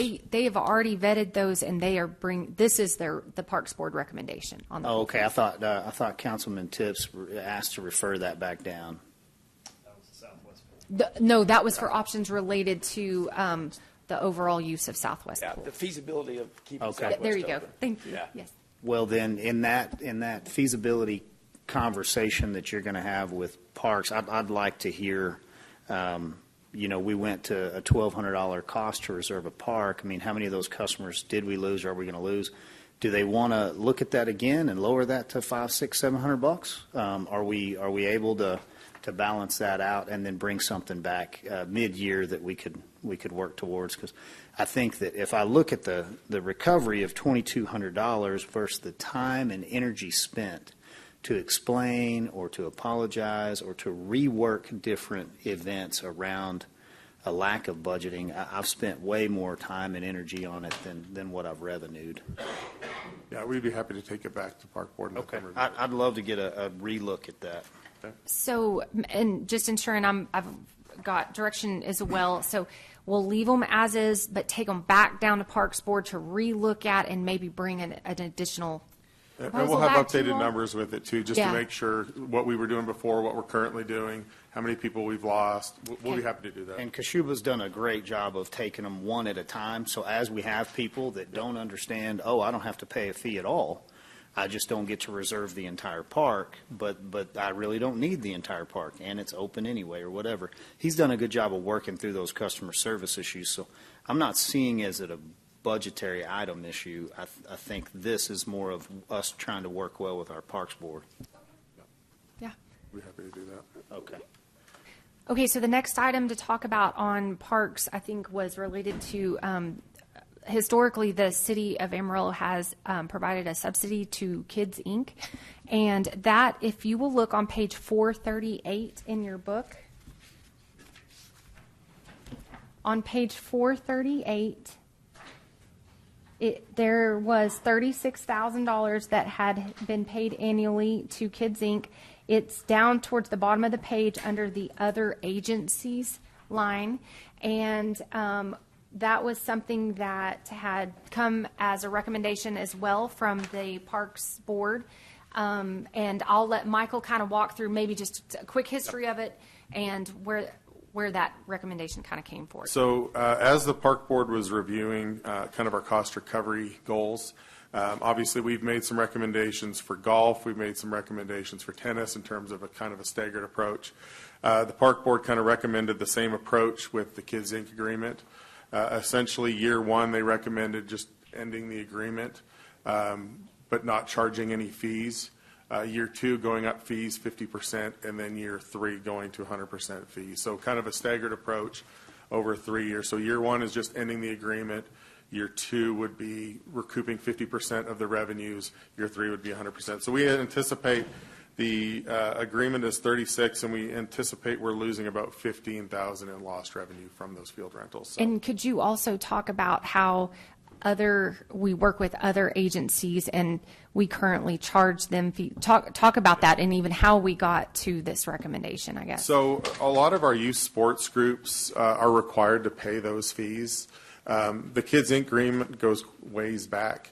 And basically excludes them from paying any of those fees. So they use our facilities, they just don't pay anything for the use of those facilities. So a lot of our other associations are baseball, softball, soccer, all those different groups are required to pay those rental fees. Kids Inc. is excluded from that. So again, year one, the recommendation would be just terminating the agreement, ending it, and then year two going 50% fees, year three going the rest, just to make sure that they can stagger it in their budgets as well. And we think the thought process behind the original agreement was that we were partnering with them to help provide some youth sports options, I guess, in the community. And so it was them essentially running the programs and us providing facilities for them. So, or I don't know if you want to touch on any of that. Yeah, it's an athletic supervisory agreement. And so you've got that group that provides those recreational facilities and group or activities, but you've also got other groups that are doing the same thing. And a lot of them are starting to see overlapping programs, specifically on the soccer side. Baseball, softball are pretty much separate, but we see some overlap with the soccer. So previous to this agreement with Kids Inc., how much money were we spending as a city to run those programs? This is an old agreement. I would have to go back. I don't know that we even have that data. That was decades ago. Couple $100,000 to facilitate games and trash and scoreboards. We would have to go way back. Now, the one thing I will say is youth sports are where a lot of cities make revenue. So in this case, we're actually losing revenue. So an area that most cities typically have recreational programs where they are facilitating it, that tends to be one of the revenue streams. Okay. So in this case, we've actually lost that revenue stream. So, you know, it seems as though they were a good partner for a long time in the way of we weren't having to staff and man that and run a whole nother department. However, you're saying the revenues through there would have been greater, but then Kids Inc. was hitting kind of that moderate to low income where if you're not playing club sports, you're able to play Kids Inc. sports, stay home. So on the revenues, we were seeing a quality of life balance there in providing, you know, recreation and utilizing that. I think that pays dividends over time. I also see how life has changed. Things have changed. Kids Inc. has changed. So they're putting in a $50 million facility. So a 3-year phase out isn't a termination of the agreement because like we don't want to partner with them. It's that we won't partner with them because they're going to have their own facilities.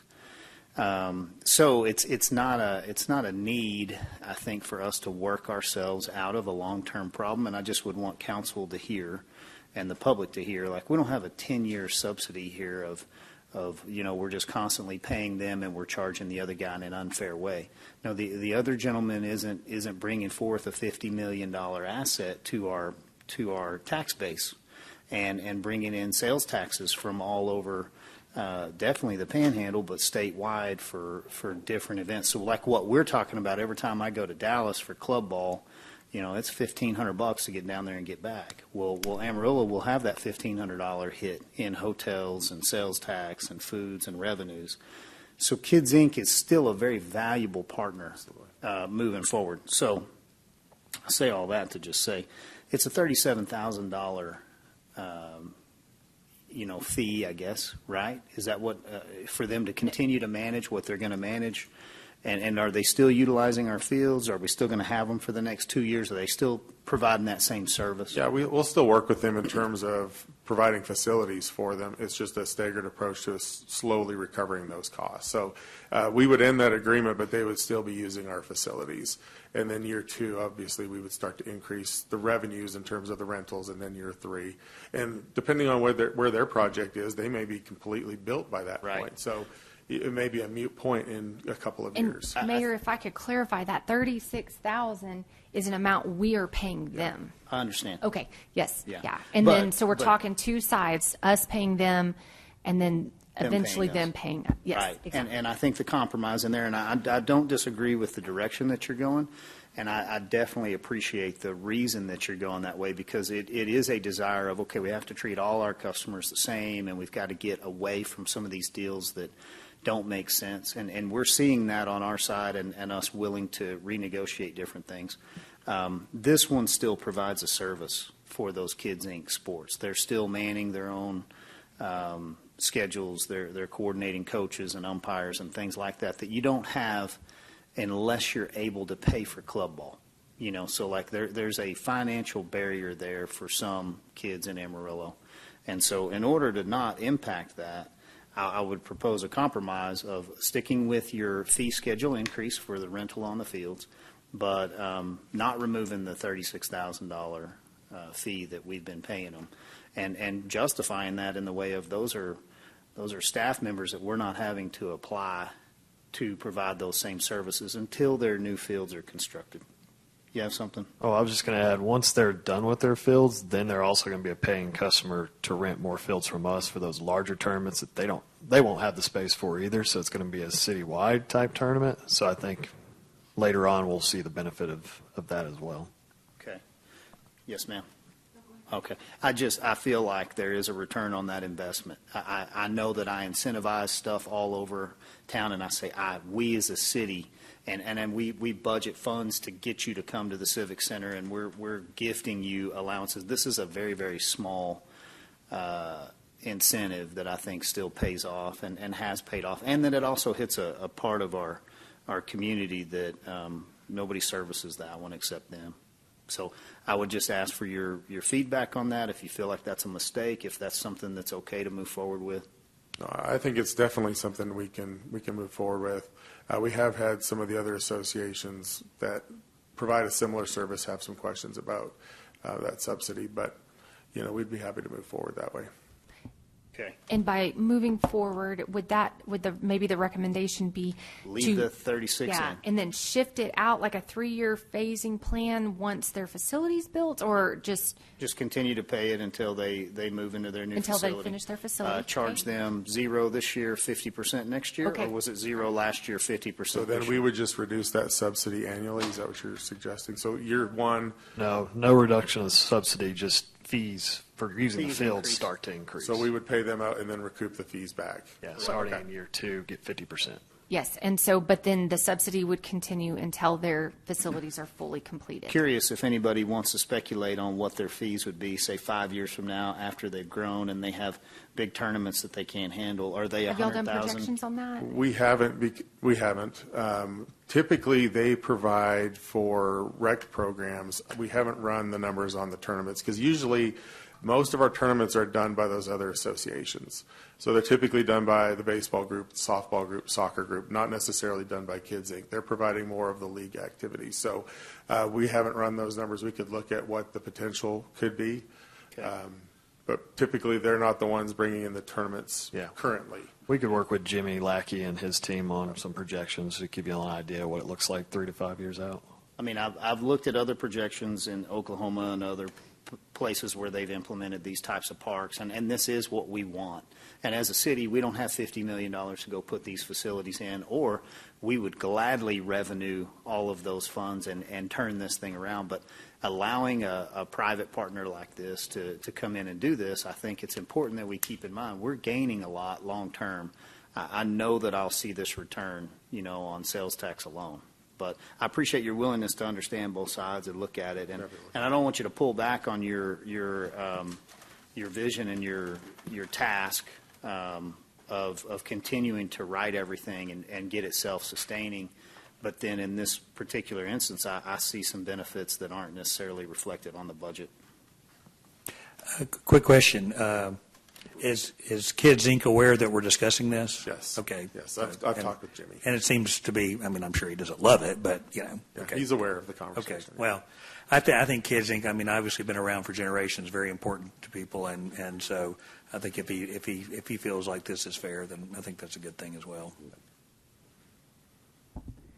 Okay, and then I think that's it on parks.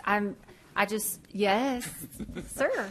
I want to ask you about the fee proposal for tennis, like we talked yeah. about. We talked about a little bit about, whatever.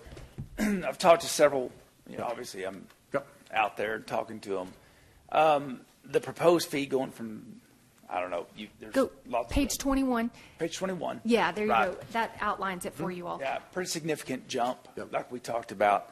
In discussing with everybody out there, of course, it's the pickleball community, not so much the tennis community. Is right now where I think we're undercharging, especially with what's out there in the market. There's a few other facilities that have popped up, and at this jump, we're going to be way over them.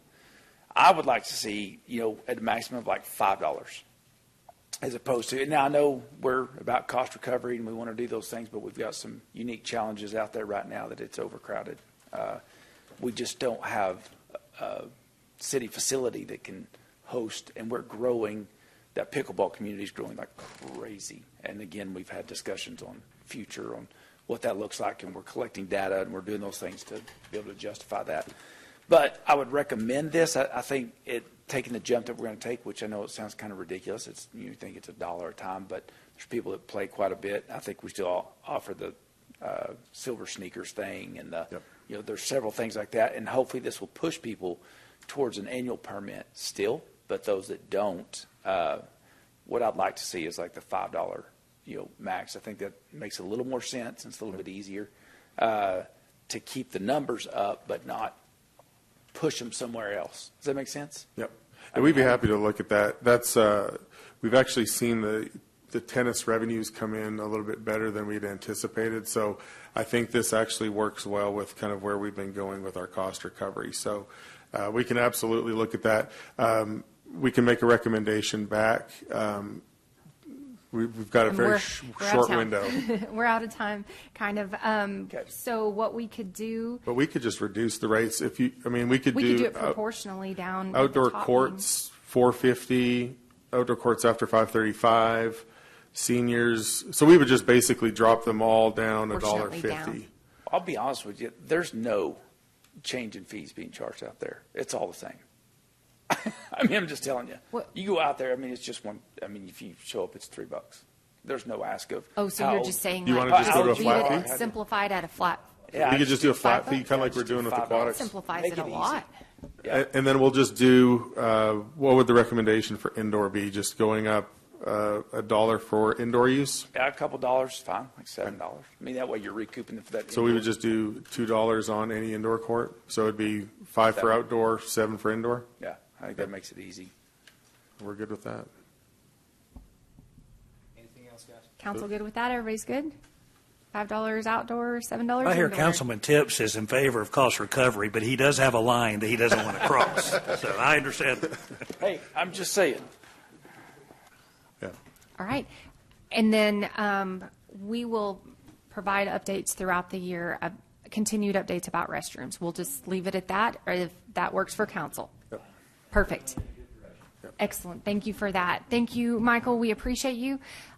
Next, if we could bring up Alan Harder.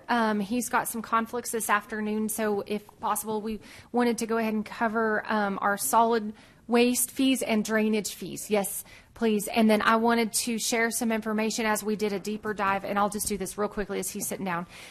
We did a deeper dive into the school crossing guard program, and we pulled apart all the pieces to look at the dollar amounts, and it looks like the full cost of that program, and again, not doing any kind of a salary or a hourly rate increase for those employees, that program costs just a little over $200,000 a year. So we had it in here at about 360, which when we went, yes, and as we dissected all of it, we're probably closer to a little over 200,000.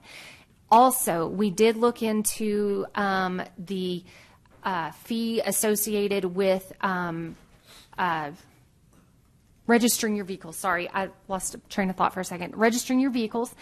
We did verify that is a county fee, not a city fee. So we have no ability to have any kind of influence on it. So if counties decided to charge that fee for child safety, it would have to go to a school crossing guard program. And so our understanding is either they would have to I guess either submit it to the city or they could take over the school crossing guard program possibly.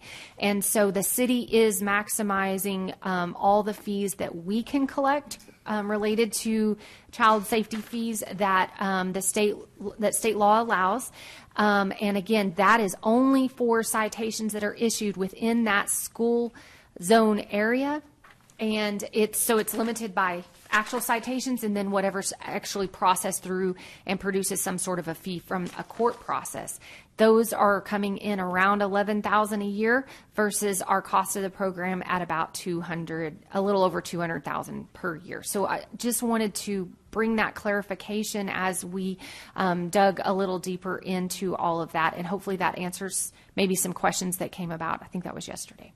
Now, if we were to say it went to the school and they took over the crossing guard program, then those funds could go to a different use because we wouldn't have a program that it would be mandated to go to.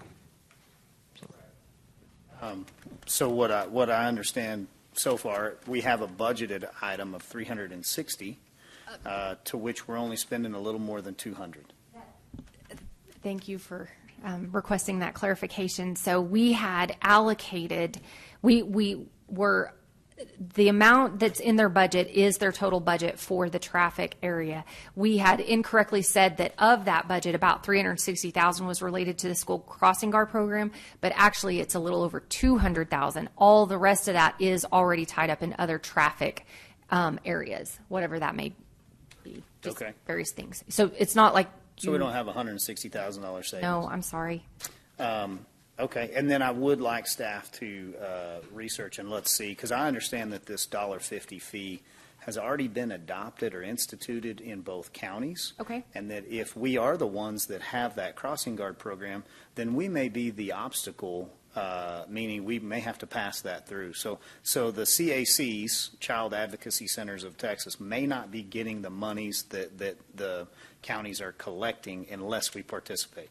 So if I can direct staff to engage in that and see if we have a role. If we don't have a role, then that's great, but if we do, yes. we want to. Yeah, we can do that. We can research that piece of it. Not that it's financial for us in any way, but we may to allow those dollars we to may go have to that agency. program that enables them to collect that money in order to help those kids.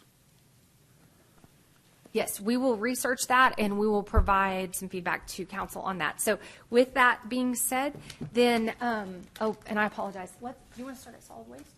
Yeah, that'd be great. Did Matt send you all this? I don't think I got the latest is that drainage or solid waste? This is solid Oh, waste. I did get that. Thanks. Okay, excellent. If you'll take one and pass this around. So last we talked with solid waste. We've given a few options for rate increases on the residential side versus commercial versus the tipping fee, which is out at the landfill.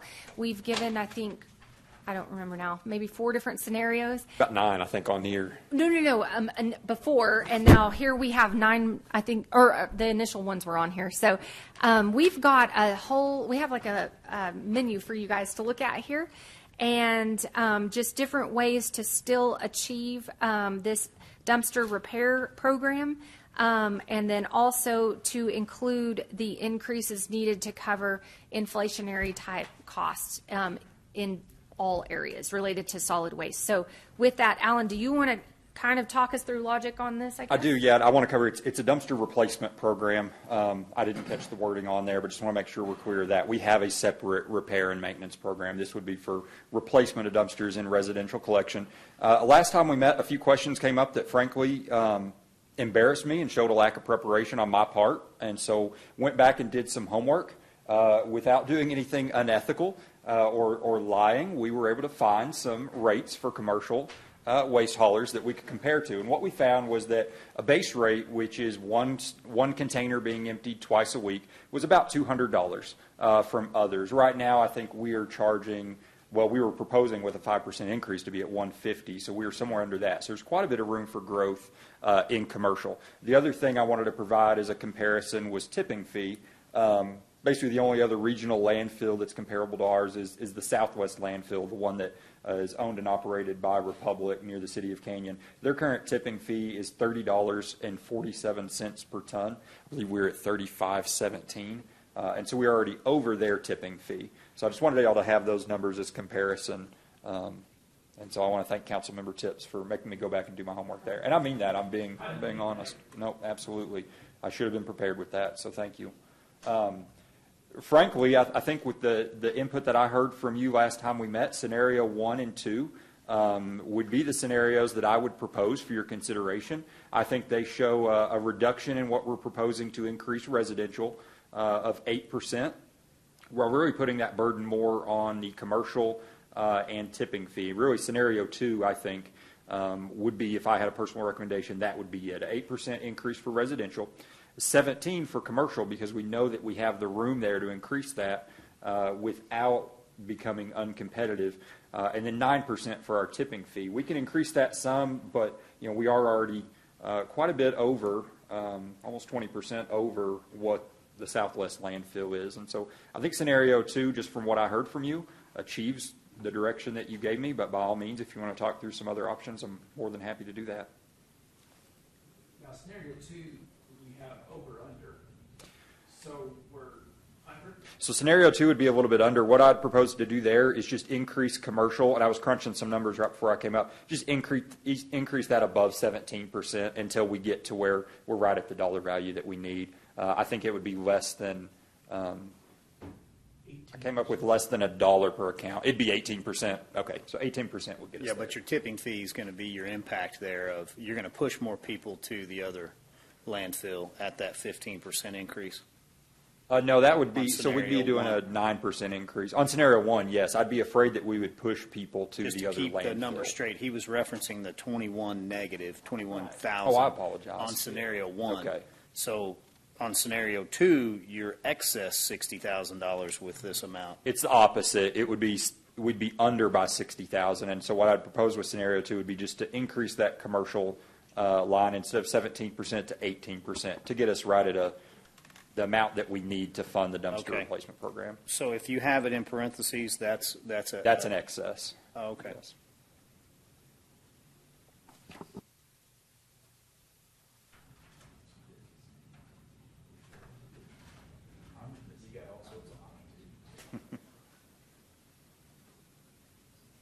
Recommendation, sir? Would be scenario 2. And increase the commercial line item instead of 17 to the 18%. And then just leave it at the 60,000, or try to increase the. No, by raising commercial up to 18%, that would basically make that zero. It would be right at the dollar value that we need. Go ahead. So just a question, why would we not push the commercial rate maybe up 20%? So we're still competitive, it'd be at 180. Okay. When the competitive rate out there, I guess, is 200. Why would we not,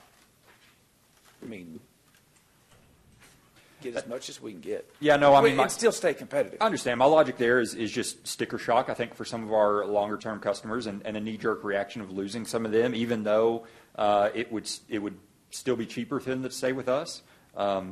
frankly, I think they might get better service with the private waste hauler. Okay, so that's what you're saying. So we're, Yeah, we can't get to right at 200 and expect to keep no, and I all of agree. our So, customers. so what you're saying is our service is less than a private carrier. It has been historically because of staffing issues. Now, I think we've made great improvements in that over the past year, but I know our customers haven't forgot that. I mean, there was a time last summer where Mr. Freeman, myself, and Donnie Hooper rented a trailer, hooked it to my personal pickup truck, and we're going around on a Saturday picking up trash at commercial sites because we did not have the drivers to service them. They have not forgotten that. I know I haven't, and I'm sure they haven't either. And so while I think our service is significantly better than it was a year ago, I know that's still fresh on their minds. Okay, so with innovation technology, with those sensors that we're putting on the dumpsters, do they not, are the commercial, are they using that as well? No, we did a pilot program for another product called NordSense. That is basically a radar detection system that we placed inside the dumpster that could sense how full it was. I wouldn't say the pilot program was successful. It does read it. It reads it very well. What the next steps forward for that, though, is two things. We need to find a way to make those sensors a little bit more protected. We found that we lost a lot of sensors because people were throwing large items in the bigger commercial dumpsters than what's in a residential, and so we found that they were breaking off. And once they break off, we lose them, and that's a replacement cost and time that is an issue. The other thing that would, to realize the benefit of only emptying commercial dumpsters when it's needed, would require a rewrite of the ordinance, so that instead of saying, okay, regardless of if you need it or not, we're going to service you 3 times or 5 times per week, it's going to be you're going to pay a flat fee, and then for every additional service above whatever that base service is, you're going to pay more. And so those are the next steps to move forward with that, but it's going to take some time to evaluate that and rewrite the ordinance. Okay, so we still don't have that technology to leverage with them to say, no, the hey, pilot we've was got successful this. and showed, I think, that it would work. I shouldn't say I think, showed that it would work. But it's just now we have to do the legwork on actually changing our operational structure, our ordinance to implement it. Is that down the line a little bit? Okay. Definitely. That's something that we perceived right here that would be in the next year's budget, that this is a operational efficiency thing that we can bring forward in next year's budget, and then have these issues, a proposal to solve those issues. So step at a time, we were bringing that forward. Because as a commercial user, I would say, well, that's great. I don't want you emptying my dumpster when it doesn't need to be emptied, and you charge me. Like, absolutely. That's way better. You know, okay. Okay, thank you. Questions on this side? Okay. Councilman Tips, if I can ask you to just continue with your potential recommendation. Let's say you're working on scenario 2. Is that correct? Yes. You're proposing to increase commercial to 18%? I mean, I would say that there might be sticker shock, but I mean, I don't know where service is. Well, let's talk about that sticker shock. Your proposed rate is 168 at 17%. So at 18%, what's my proposed rate? Have to do the math on that. And then what's current rate? So Stephanie's got it. Oh, I'm sorry. She read them out. Oh, awesome. Sorry. Okay, so we're going up to $170. I can't read that part. Is that a And monthly? 12 cents.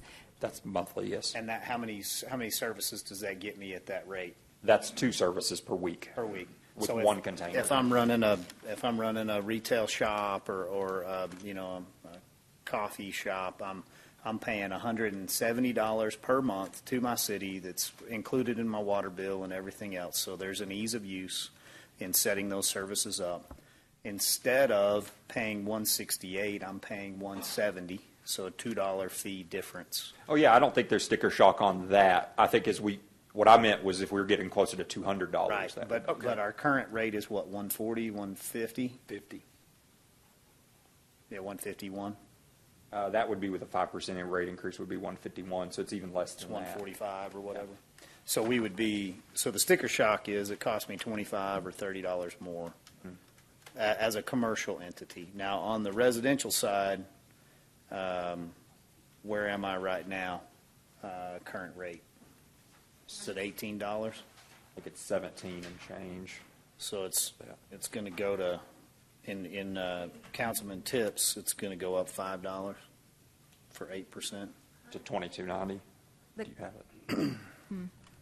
Showing the current, one family residence, I don't know, maybe this isn't right. on page 16, it's showing that it's $21. Yeah, that So- sounds right. That look right? Okay. So really, it's only going to go up like $1 or less. We may have an error Yeah, on it's this. 8% increase. I mean, that's going to be about $1.60. That'd be right, it would be $1. Yeah, so I was just wrong on what I thought the current So rate we're, was. I apologize. we're not quite as low as we were thinking. So we're. That's right. We're over $20. We're going to be below $23 on the residential side. We're almost 150. We're going to be 170 on the commercial side. And included in all that is we get good-looking dumpsters, all over town that we haven't had for a while. Well, included is we get started down the path of that. I mean, Oh, that's you a said you'd have 13-year them. replacement cycle, Well, so, yeah, one of said- 13 You years. said you were leaving in, I think you said you'd leave in 2 or 3 months from now, and so we thought you'd get it all done by then. 7 calendar days from now, but 7 no, days. unfortunately not. 3 You're not months. counting, are you? Definitely not. Well, no, I just know I'm today's kidding. Thursday and Thursday. The math's easy He's there, so I can do it in my counting head. the Oh, there you go. Yeah, it's Okay. easy math there. He's an engineer. Yeah. Oh, I'm terrible at math in my head for an engineer. I have backup calculators to my backup calculators. Okay, so back to Councilman Chip's proposal here. Do you want to tweak that, or does council think we can make that any better to balance this equation out? That was my question. Do you want to look at adjusting residential and/or tipping fees back down a little if we go up to the 20%? Yeah, I think what he would be proposing is going back down to the 5% in order to flatten that out. Is that right?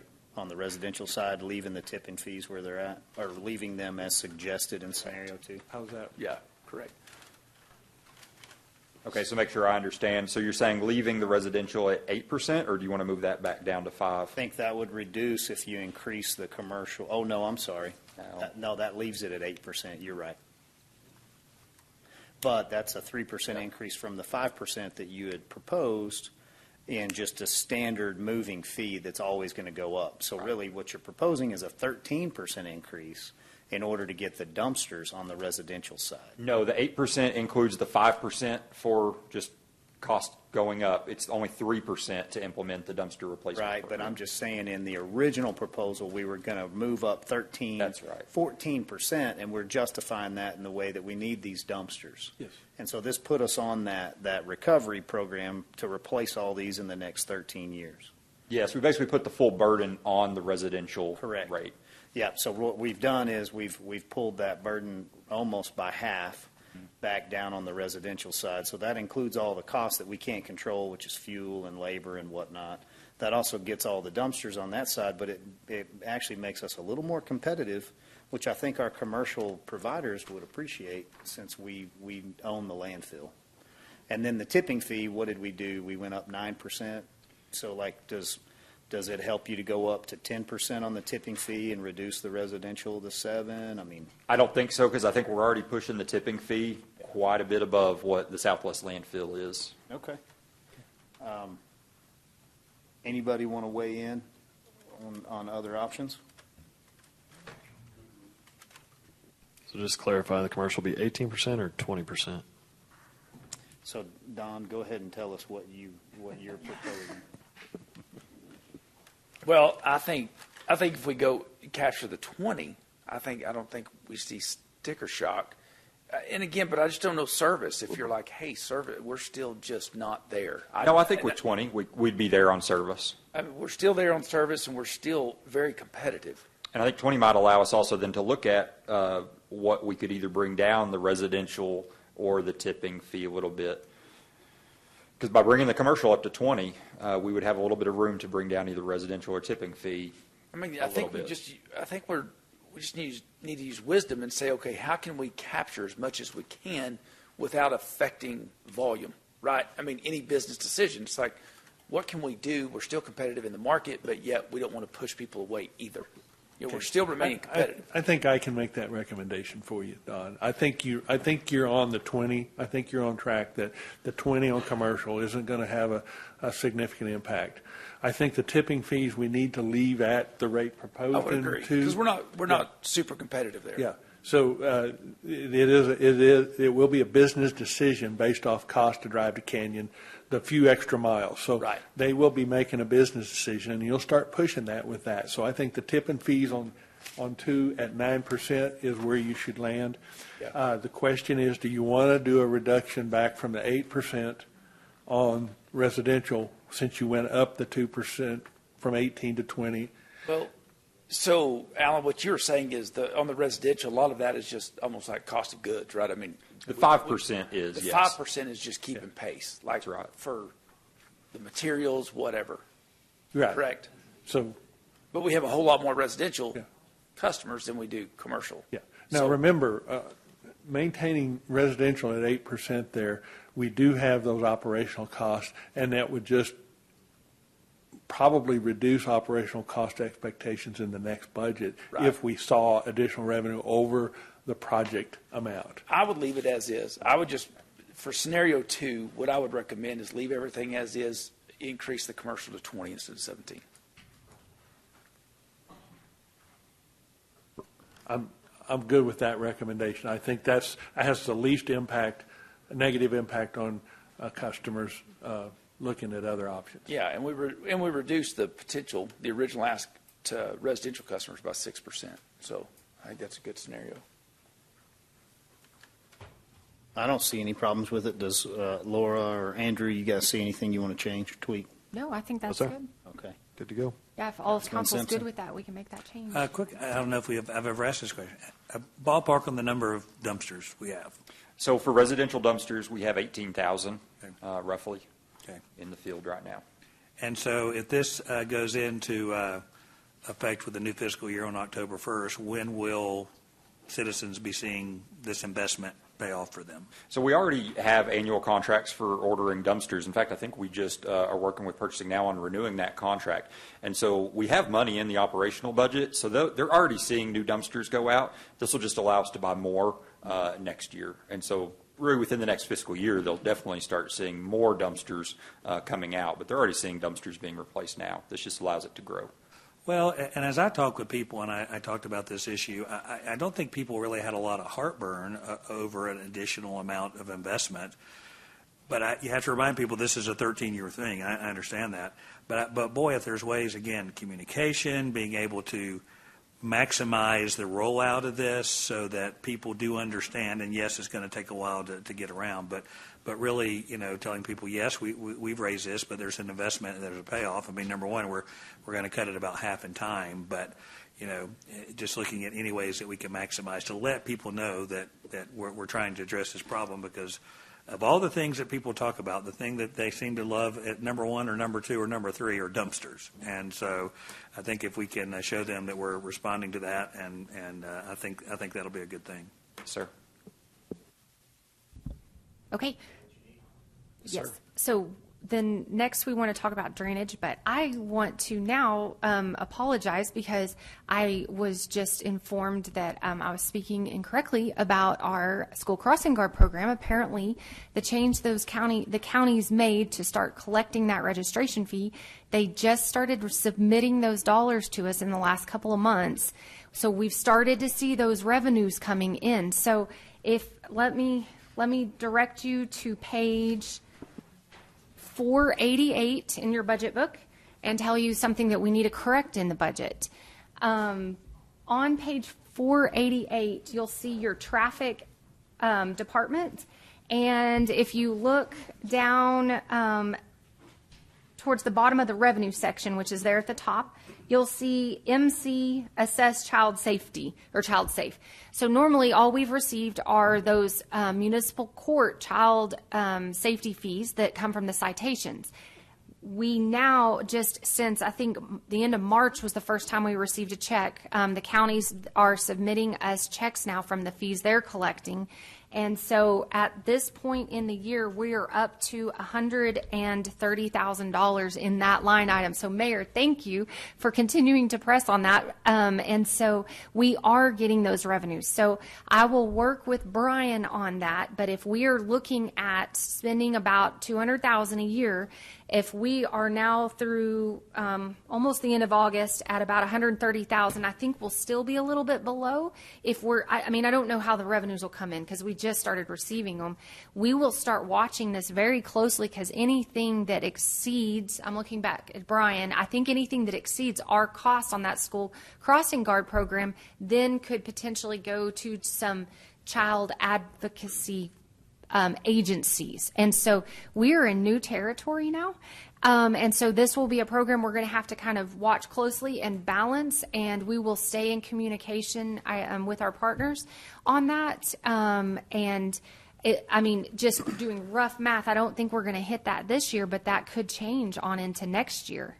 So I think because we're all learning, and I'm learning about this as well, and so it's something new that I had a question on. You guys are having to field it as it comes in. I know it was voted in 22, I guess, right? I think that's right, because we were working with the counties closely back in 22, but as I mentioned, I don't know when the effective day went, Right. but we started receiving money at the end of March of 23. What I would like to confirm, I believe that this is something that the counties are collecting outside of the city limits, and housing in their budget.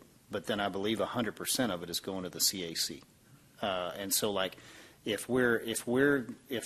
if they're collecting it on our behalf inside of the city limits, we'd want to know if that's how that actually comes through. Okay. Because I think that is how it would be paid, it would be outside city limits versus inside city limits, and then we would want to do what our other taxing entities are doing in the way of those monies. I think it would be very difficult if they were passing that money to the CACs and we were not, or if we were justifying a cost for the crossing.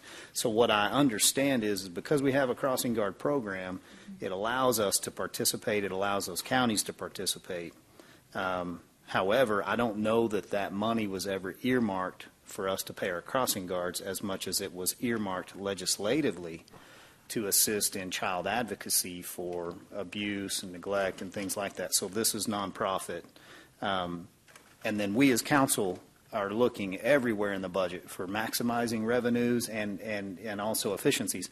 However, we are not looking at a fee that's being collected on behalf of a nonprofit for us to try to keep administration or justify costing it. No, Brian has researched the law that was adopted. It still refers back to you shall spend it on crossing guards, and First. only excess can go towards something else. Yes. So that, yeah. So we would want to know that if we have any latitude as council to subsidize our crossing guard program, that we've currently been doing for years, or if this now has to go and pay our crossing guard program, and then the additional monies are then. Yes. Yeah, we can clarify that, and then it's maybe a matter of another entity taking over that program. Maybe we subsidize them so ours can go where it needs to go. Understood. There's a couple options. We will also verify with the counties that they are only, I would imagine, they're only submitting fees associated with those collected inside the city limits to us, but we can double verify that as well. That'd be great. I know it's Yeah. all new, and we're Thank you for your learning, and patience so on that, we'll yeah. I just want to make sure that as we move forward, Yep. we're looking at intent, law, and balancing together with how this financially is coming to us. Okay. But thank you for digging that up and looking back. Yes, through and it. thank y'all for your patience as it's continued to evolve even just over the past couple of days. So we're. Yes, ma'am. Yep. Okay, we'll provide more on that. So now let's move on to drainage. And I've got several handouts, so you guys bear with us a second. Okay, so take one of each. Oh, that.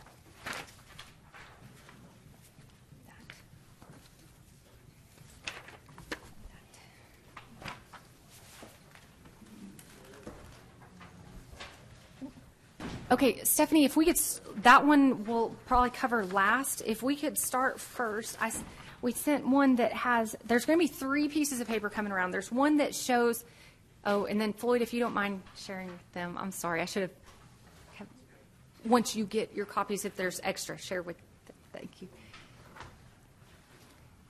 So there's 3 pieces of paper coming around. First is, that we'll go over, there we go, thank you, Stephanie, is the drainage utility rates, and this is since inception of the drainage utility fee through the current year. And so what you see is the small, typical, and large residential charges, and then the commercial charge. And so if you look across, you'll see where it started on October 1st of 2012, all the way through that second to last box is the October 1st, 2022 rate that is currently being charged. So you'll see kind of some changes in those rates over time. And I think the one that's probably quoted the most is the typical, which was $2.51 a month back in October 1st, 2012, and it is now at $3.36 per month, and that's just under a 40% increase since inception. So, that's for your information. The next one is there is a drainage projects list that looks like this.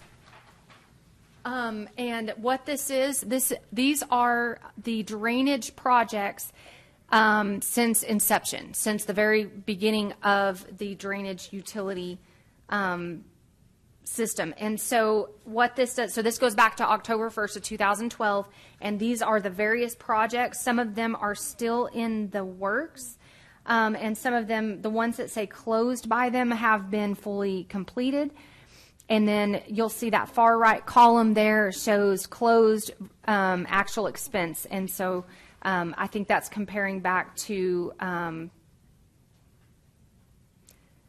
well, actually, I don't think that column is actually relative. I think what you really want to look at is just that second to last column, that closed total actual expense.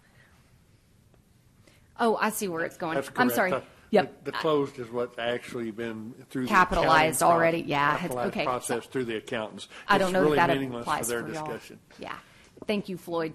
So maybe put a star above that total actual expense. That's the column. Those are the dollars that we've been working through. That's what we've actually spent on these various projects since the inception of the Drainage Utility Fund. Thank you, Stephanie, for sharing that as well on the screen.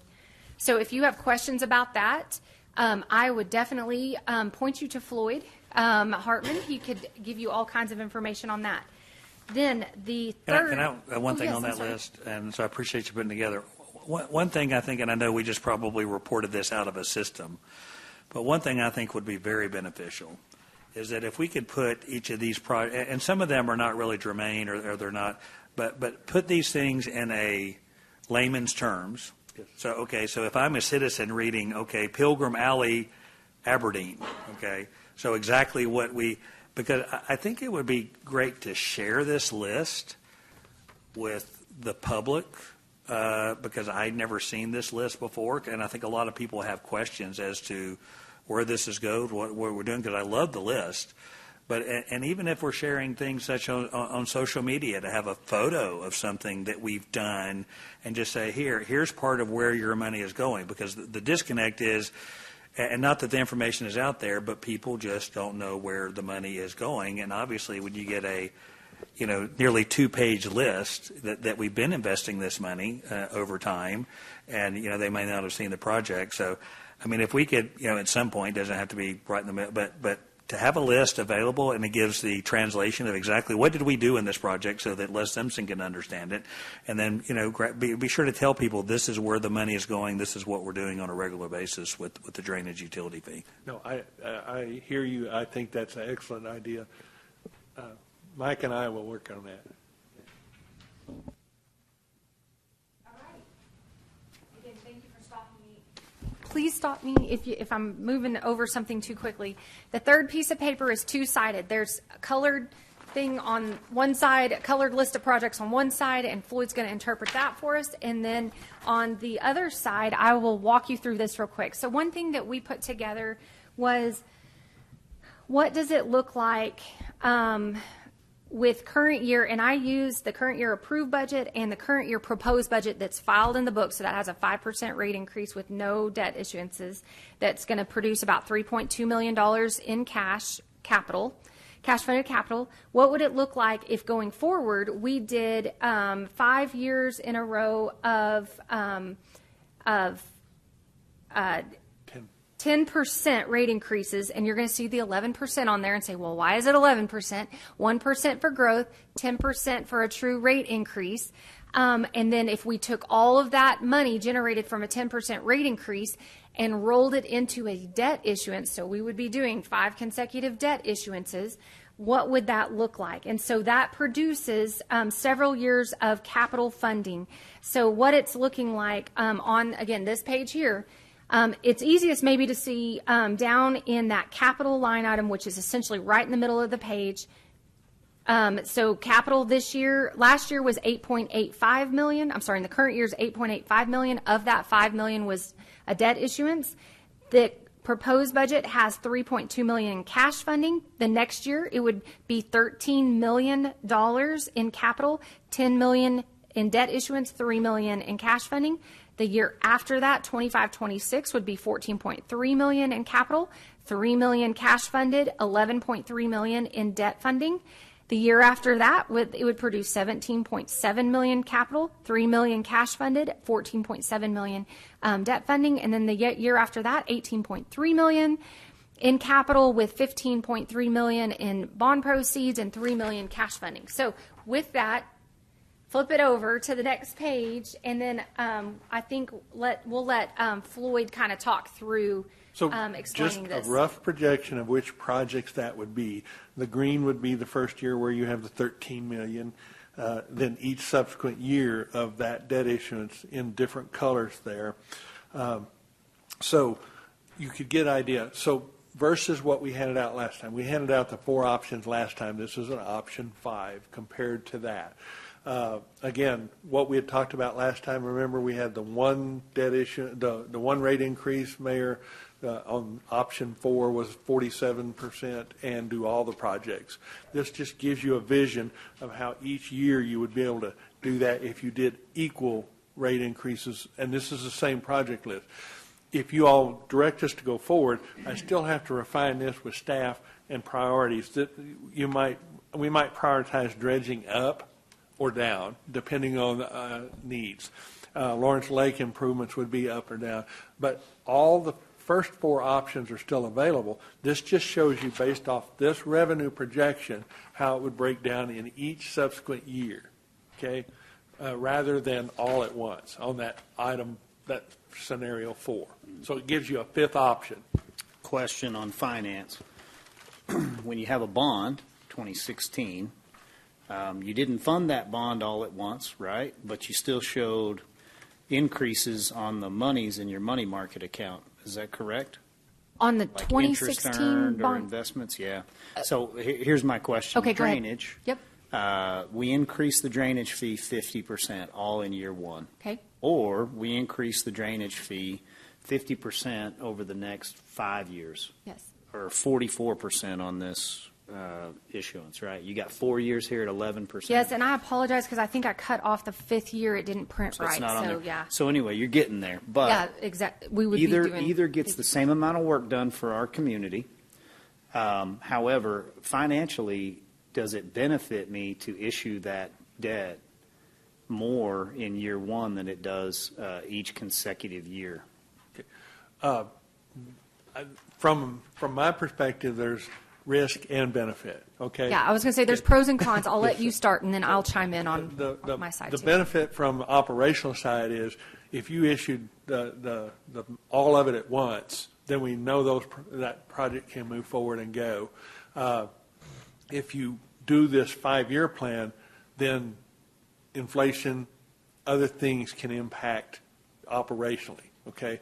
Now, this is projecting financial risk too, and I'll let you cover those now. Yes. So, okay, a couple of things. So let's talk about pros for a second. So pros would be you'd go ahead and set your, you'd get your bond proceeds, you'd have a locked-in interest rate. Anything you're not using, we would have invested, and you'd be earning interest on it. Now, these are tax-exempt bonds, so there is an arbitrage calculation we have to go through, and I won't go into that. But basically what that means is if we earn too much interest on the money sitting in the bank, we have to pay the IRS because these are tax-exempt bonds. So that's just a very simplified definition of kind of how arbitrage works. So, but we can work through that. So we could certainly work through that. So another thing from, I would say maybe a pro standpoint is that it would be a certainty. You all would have the ability within your 2-year term to set this in place. when you stagger it out, I think there's some pros and cons there. From a pro standpoint is, you are not, you're issuing the debt as you need it. You have more certainty of what the project costs are going to be at that point in time, so you can align that debt issuance more properly with it. The other one, maybe a con on it, is you all would have the ability for sure to affect 2 years of it, but then you would hope that the next council that's in place, which could essentially be you all as well, but would follow that same plan to finish out that 5-year process. We have seen councils do this. The previous council did 2 sets of 5-year plans that had been put in place by the council before them. So certainly is not, I think that goes to your point, Mayor, earlier when we were talking about the street projects, is if a solid plan is put in place, it would be reasonable for councils to continue that plan going forward. So we've also experienced council, when they transitioned, that they inserted a priority project of their own 1 year and expanded a 6-year plan. Yes. Okay. So we've seen councils work with the 5-year window or even longer of this, and that's a benefit of the CIP. And at least it's constricted to drainage. So Yes. future council can't move it anywhere else. So you correct. may not want to move forward with these projects, but then if we issue this, you have debt sitting there that you're just going to choose not to spend, or you're going to have to put it into something else that it has to be impacts drainage. drainage. So your has to be hands are drainage. tied a little bit. That's a good point. And just the, Future council could change the project list, yes. They yes, absolutely. Which we may want to change that project list That's, as well. it allows flexibility there too, Right. yes. Go ahead. All right, so in talking about this fee, we had a couple of philosophies. As a customer, would I rather be communicated very well with that I have all of these projects that are listed with the intent that they're going to get to them, but not necessarily a commitment, because we can only commit to what we can go put a shovel in the ground on. Would I rather get a 10% increase over the next 5 years, or would I rather get a 50% increase? So what I'm looking at is it's cumulative. It has to do with how much it costs me to have that house. So not only am I looking at my drainage tax, right, not just that fee associated with it, but if I look at that as that's part of my taxes, you just broke it out on my water bill, fine, fair enough. Then give me the same reciprocation in, I'm working on your taxes. So if I increase the drainage tax but decrease the other taxes, then let's all agree that all hits your bottom line the same. And what have I done if I've decreased the 3.5% in order to go to the INS side in this first year, which is actually going to hit your bottom line as a decrease in your taxes? Increased your drainage tax 50% all at year one. What did I do? Well, if I run a math problem, and you'll have to see if I did this right, but you're telling me I'm going to increase my tax on a $100,000 house with the current proposed high tax rate of $1 a month, or decrease. $199,000 Yes. house. Okay. On that scenario, an average residence would see a $3 a month increase. Actually, that's going Okay. to change based So on what a we talked about. $200,000 house, I'm going to see a $36 per year increase in my taxes to the city. Yes, but it'll actually go down based on what we talked about this morning. Correct. So yes. But I'm just assuming we take all we can get, we leave it, and then Yes. we go and we work on the Sure. drainage tax separate, okay? So now we're combining those in the way that we're working this. So now I have a $36 a year increase on my $200,000 house. Well, on my average cost for my drainage tax, it's costing me, it would go from $336 to, it'd go up $1.50. Is that right, Floyd?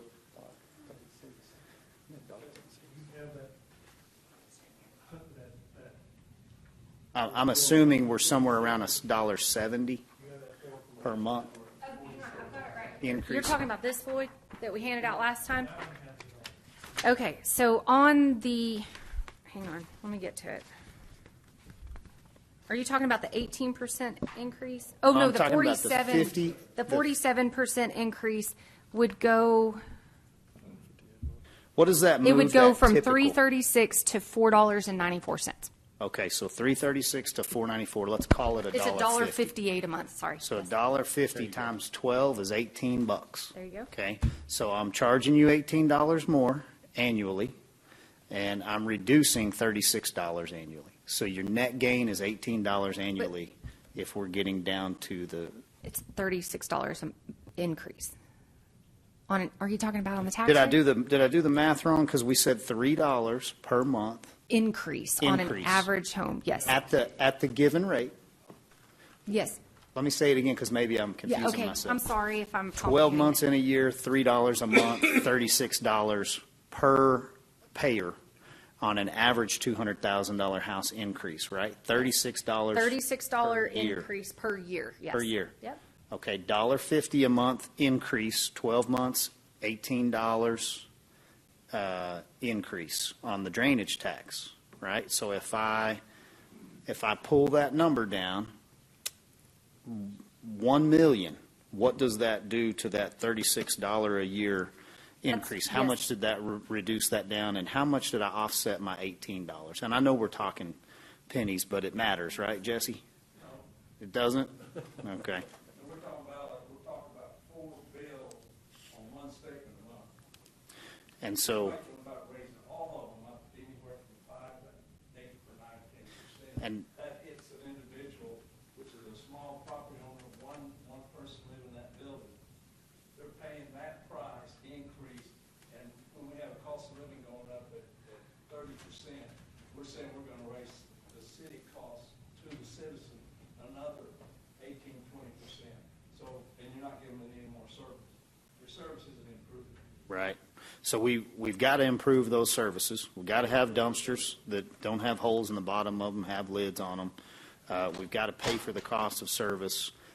We got to have services. So like we need pumps that work, and we need areas of town that don't flood, and we've seen the cost that hits my bottom line on that. So I would definitely increase services across town on the drainage for not the first time, but in a mass scale for the first time. I've been able to target Martin Road, and that's it, right? So this proposal would actually hit everybody's bottom line, I would think, across the city that experiences any kind of flooding. So in the water bill, you know, we've got to talk that next, but like that would be the other part that you're looking at, where if you're the guy living in that one house, and yes, I'm netting this out to where we're not spending quite as much on taxes, but we're getting our streets done, and there's no street fee involved, and we've flipped the script on that. That's very helpful. What are we doing to your water bill? So I think that's coming next. But do we have the amount on the 1 million? Yes, so I'm estimating, and again, please, I'm rounding a little bit, so on an average home an average home was 188,000 last year. It's about 200,000 this year. Tax rate this last year was 40.628 cents. I'm estimating we'll have a tax rate of about 39.2 cents, Okay. pulling down that million. What that looks like is it would be a $20 per year increase. So we were talking about Versus a 36. That is correct. Okay, Yeah, so so- that's about a $6. So it's going to cost you $2 a year difference for me to manipulate these monies for the good of my community to the best of our ability. Now, we still have water fee, and I get that. But in the instance of you getting another water bill with 3 more fees on it, you know, for the mosquito program and for the street program and whatever else attaches itself, that's where I really hesitate in being able to check and balance that, because right now I've got to be accountable to you on these tax dollars. But you know, on these fees, the only one we're accountable to is us up here, unless you're calling us. You know, like there's no set increase on these fees. So if we put a street fee in, a future council can say, let's go up 50% on that street fee, right? And so like right now, what I'm saying is I dislike the fact that the drainage fee has historically been undercharged, because it charges people with not enough money to actually service the customer.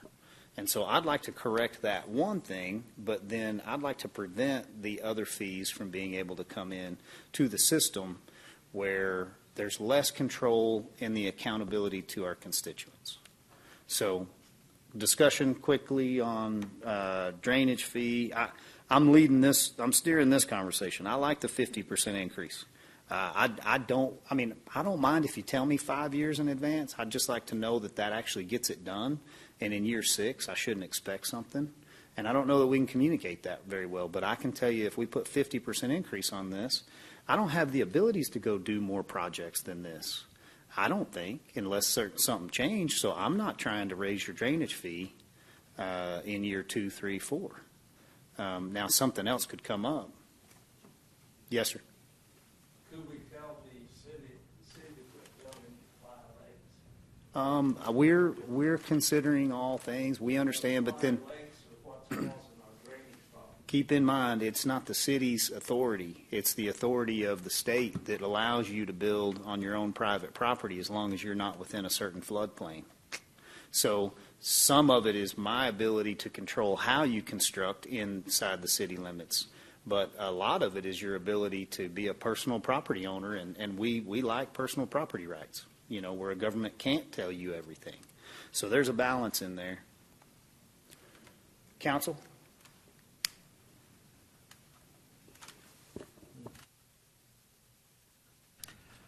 I was a little bit hesitant at the large one-time fee, but I think my thinking is changing a little bit on that. It has changed a little bit on that because I just see this list of needs, and they're going to have to be done.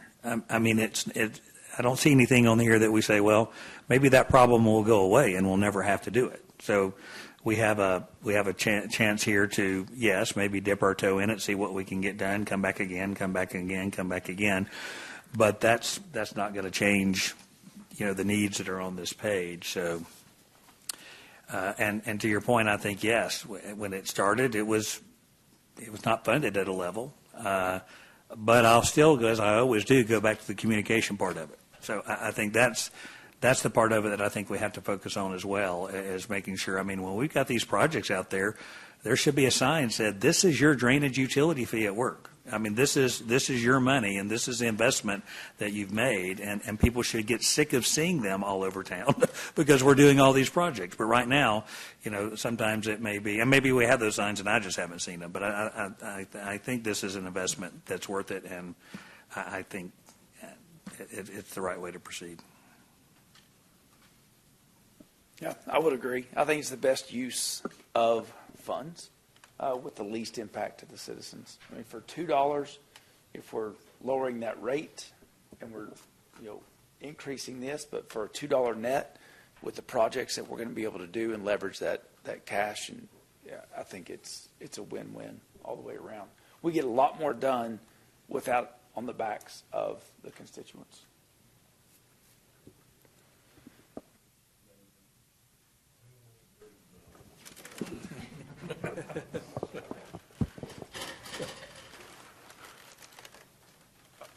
Is this the best way to spend that money?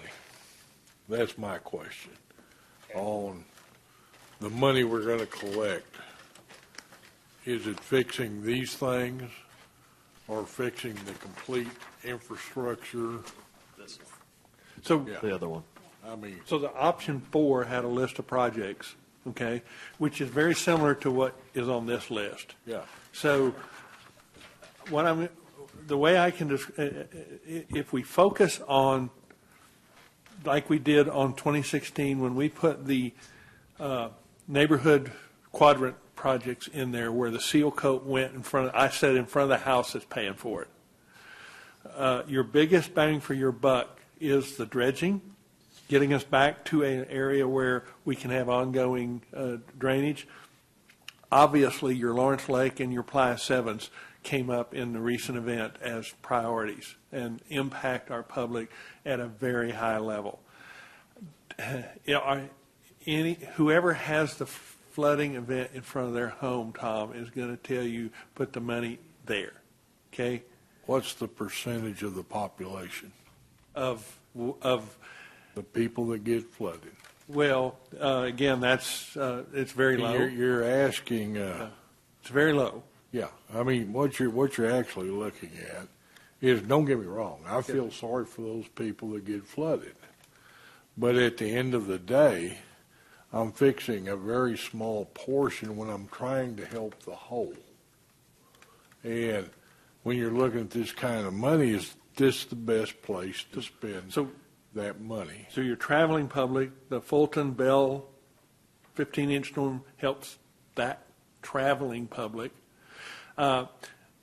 There's a million ways to look at it, Tom. What's the best place to spend the money? Correct. So I'm just going to say off of operational experience and my experience of running this, that's why this list is recommended, because it has the biggest bang for the buck related to the public challenges that we've faced. One of these impacts our highest water rescue area, okay? So that impacts not only the traveling public, but the fire department, okay? So that's what capital prioritization does. It says, here's a list of projects, and we believe based off the criteria that we've identified, including all of the traveling public, the flooding, and rescue and threats to life, safety, health, this list of projects gets you in the best spot. Now, it does include some growth projects. The 34th and Grand Channel is because of growth. The 77th pumps are because of growth. But remember, we're a growing community, and you can't accomplish what that growth project accomplishes is preventing that damage in the future. Okay, back to the Playa Lake question. Remember, we're starting with a natural Playa Lake, and then the mayor hit it right. Those have been evaluated by entities, including FEMA, and a boundary drawn that says outside of that boundary, that private property rights decision drives that train. So we're working within the parameters of federal, state, local, and prioritization. It's a very complex answer. Anybody could argue with me on any given moment that this other project's more important, okay? And we've had those. Martin Road became this. Cedar Meadow became this. That list that you held up first, that ongoing list, that is why they were done. Because somewhere somebody identified those as a priority at that time. I can go down each one, Georgia Street storms water at McCarty, that was an important piece of flooding related to arterial driving and subdivision improvements. Loop 335 storm water, I'm just sure that's related to TxDOT improvements. Farmers, Georgia and Western, the $4 million there, that was the first phase of a multiple phase project to alleviate drainage not only in the Farmers, Georgia, Western area, but provide capacity ultimately to the west side of I-27, and there's a whole area over there that is floods under minimal rain events. And those are just puzzle pieces at the time that get us there. This list enhances each of those. So being able to say that there's not somebody that's going to stand at that podium and say, well, there's a better place to spend the money, that will happen. I understand. My question is not particularly the drainage, but we've got water infrastructure. We've got sewer infrastructure. Where does that fall in with these projects? I mean, what are the more important, getting water to our citizens and sewer, or fixing drainage? That's my question. Okay. Can I jump in real quick? So I get to look at my chiefs because they're courtesy enough to come in here, and I see it's like asking the question of what's more important, police or fire? Well, it kind of depends on which one you needed at the moment. They're both highly important.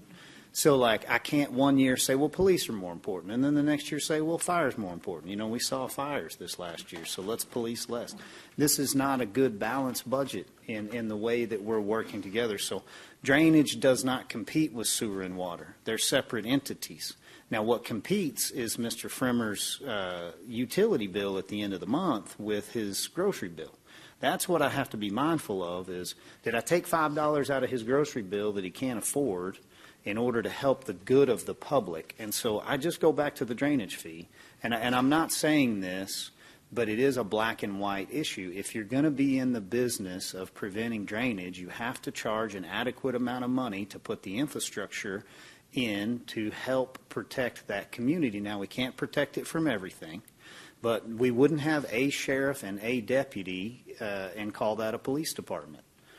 So we budget, half of our personnel costs for a healthy police department, and we wanna have an impact on crime. Right now, we're not budgeting adequately to have a drainage department. And so do we want to get out of the drainage business? I'm not saying that's even possible. But I'm just saying, I would rather you charge me nothing at all and just let me know, hey, I shouldn't have bought this property here. It's going to flood and it's going to happen to you, and you just should have known better. Well, that is kind of the way the world has worked for a long time until we've gotten ourselves to a point to where, no, we're going to step in, we're going to help you, we're going to monitor this, we're going to mitigate that. But we can't do this at $2, on a typical fee per month. So I'm still advocating for the 50% increase, but I did take a text here of well, why do you want to raise it all if you can't spend all the money? So am I collecting more money than I need? So I don't want to raise it if I can't spend it. So I would ask you, Okay. So would I be better to go to the 10% and just communicate it to the public that we're going to go up every year? actually strategizing project implementation is, we understand that capital projects and development engineering has a workload. We've talked about ability to move resources to allow them to be more productive. But if we will adjust approach to match what your priority is. If you were to issue all of this in one issuance, I'm not going to take the standard approach of throwing it in capital projects and development. With Public Works, we will have a project manager over this specific set, and we will proceed timely on it outside of the existing resources in capital projects. In other words, I hear and I've experienced that challenge, Mayor, and this will be prosecuted timely. Not under the same model that we've done over the last decade. I see him shaking his head. He knows what I'm saying, is I'm not going to fail by having 5 years of not doing this. We will have a project manager. I learned that we have project managers in the organization outside of utilities and drainage that can help us do this. We're structuring that. This will occur timely no matter which one of these plans you put into place, okay? And I've identified workloads that with Kyle's workload, if you did the 10-year plan, it might work within Kyle's workload. If you do the 50%, there are additional resources needed that prosecute these projects timely, and we will initiate that immediately under project management and external engineering that gets it done timely. How many years do I have left with you if things go do I get 3 years? Well, the more this goes and the higher the stress goes, the more I'm enjoying it. So Okay. So we're looking at 5 now. So I do have ask them. They'll agree. But I've said it wrong before, so I'm just going to keep growing the number. I have a 30-year vet. I think I said 27 last. I don't know. I'm telling you, I've targeted a retirement date, but it has not been approved by the ultimate authority. Okay? I have a human resource that's available right now. The ultimate and so there's a authority push still hasn't there. approved that date. Okay. Well, we're talking to her, so just letting you know. But I see the benefits. Now, I don't want to take in money that I shouldn't. I don't want to tax you in advance and then sit on the funds. And I definitely don't agree with how we carried out the streets. And so we're not going to do that again. But the model I would suggest, Mayor, we're using an AMI, and the delay on AMI is delivery of product. But we know how to prosecute the projects timely, and we know what the roadblocks are. And I don't want Kyle and his team overloaded such that the existing need they have is not addressed either. So it's matching the resources that we need. You make your choice based off the best business decision, and we will match the resources to make this happen. So I've definitely laid it out on my side. I'm okay with either one. These are good plans moving forward.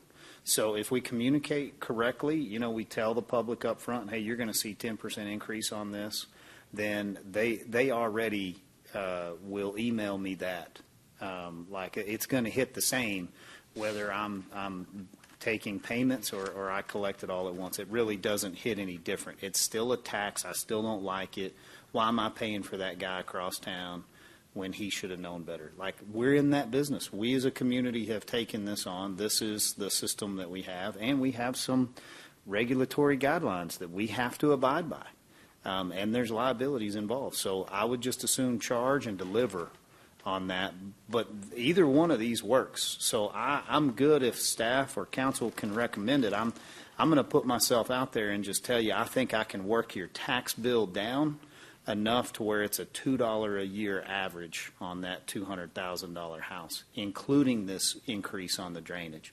Now, we got to take water and the rest of it separate, but just on these two items, all coming out of your budget, it's $2 a year for me to go get $40 million worth of work done, net, with a $13 million increase that could go work towards some streets and others. I saw a hand real quick. I haven't been on this committee talking with Floyd, but the non-deal maker is outside resources to help spend this money and get on these projects instead of streaming it out with just our resources. You brought that up during our EDP stuff. That makes sense because, you know, we did the streets and it took 6-7 years to get to the streets. Yes. That won't fly because y'all will be gone or maybe not. But Well, let's hope.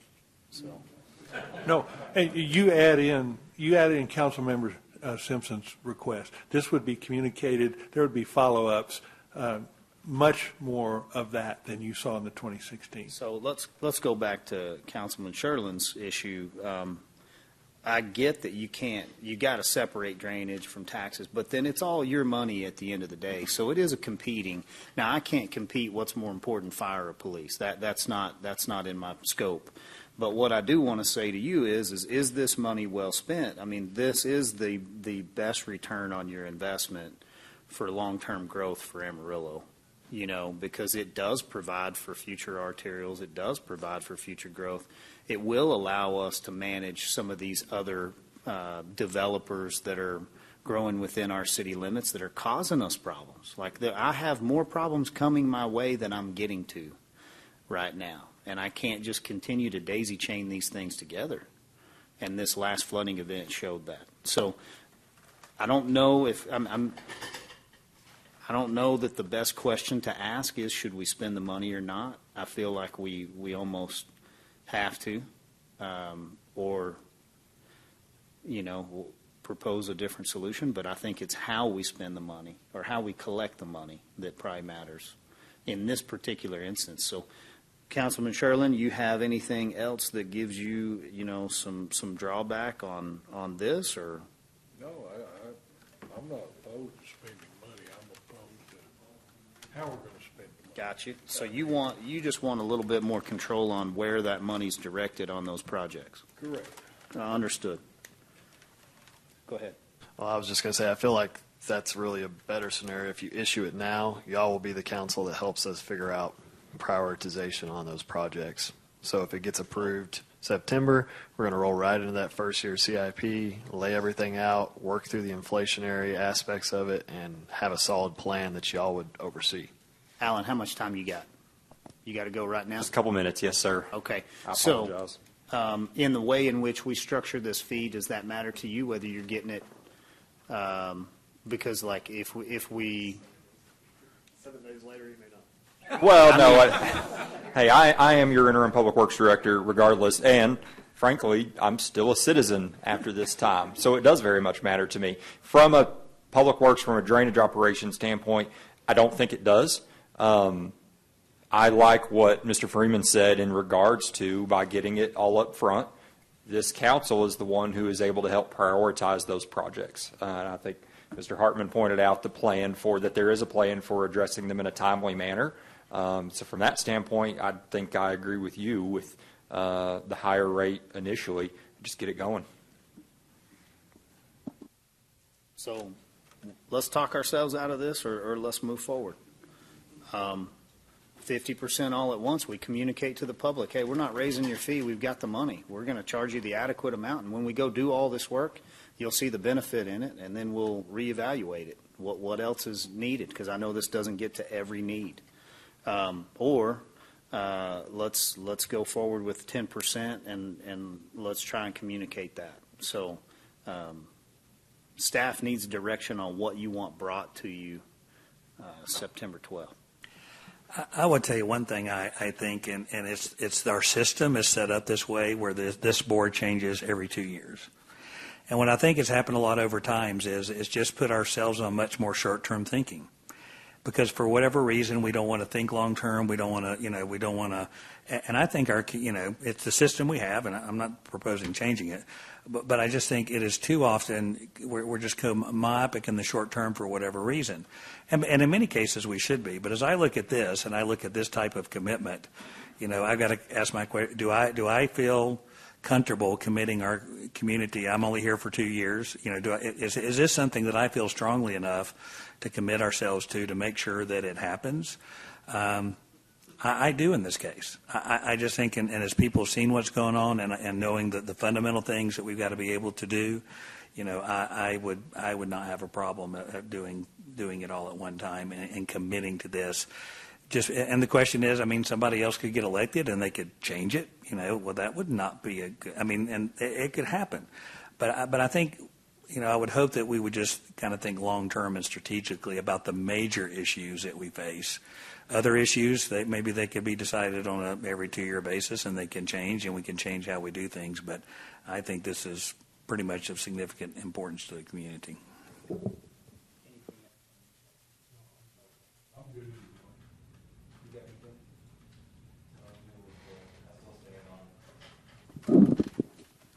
I still stand on the one-time increase. So, Mayor, just to clarify, are we talking the 47.1 originally or rounding up to flat 50%? It's 47%. We're just saying 50, so it's easy to communicate. Double check. Because that's what they're going to hear. But, the 47% increase, it's what's requested, and you guys deliver. Go get the stuff put in action. You got 7 days. That's plenty of time to get this started. Well, if you need a consultant after the 7th day, give me a call. I'll put that out there. Evidently, we've got something in the budget for that. Yeah, his hourly rate may go up, though, I'm guessing. We pay $10 a meeting. Yeah. I'm good unless I get something else to talk us out of it. I'm good with the 50% increase, knowing that we're going to reduce your taxes from the voter approval tax rate.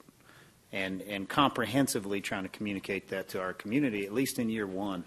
And I don't mind if we put it out there. Oh, by the way, we'll have $13 million here that's good debt to move forward with other projects. So, okay. You got what you need? Yes, sir. Appreciate it. Thank you. Thank you all. And you got anything else, or we want to let people eat lunch? Yeah, I think lunch was delivered a little over an hour ago, so it might be good for us to grab that real quick. And we're making pretty good headway. What do you have left? I have left, we need to talk obviously about water and sewer fees. I need to provide some information related to the Civic Center that was requested. We need to talk about the TMRS COLA. We need to talk about the potential debt issuance for airport, make sure we're all on the same page there. And then I need to talk about the recommended pay changes that are built into the budgets to make sure everyone's on the same page, or get direction on that. Okay. And provide just a couple of other information So that you you don't want to let people eat lunch is what we're saying. No, I'm kidding.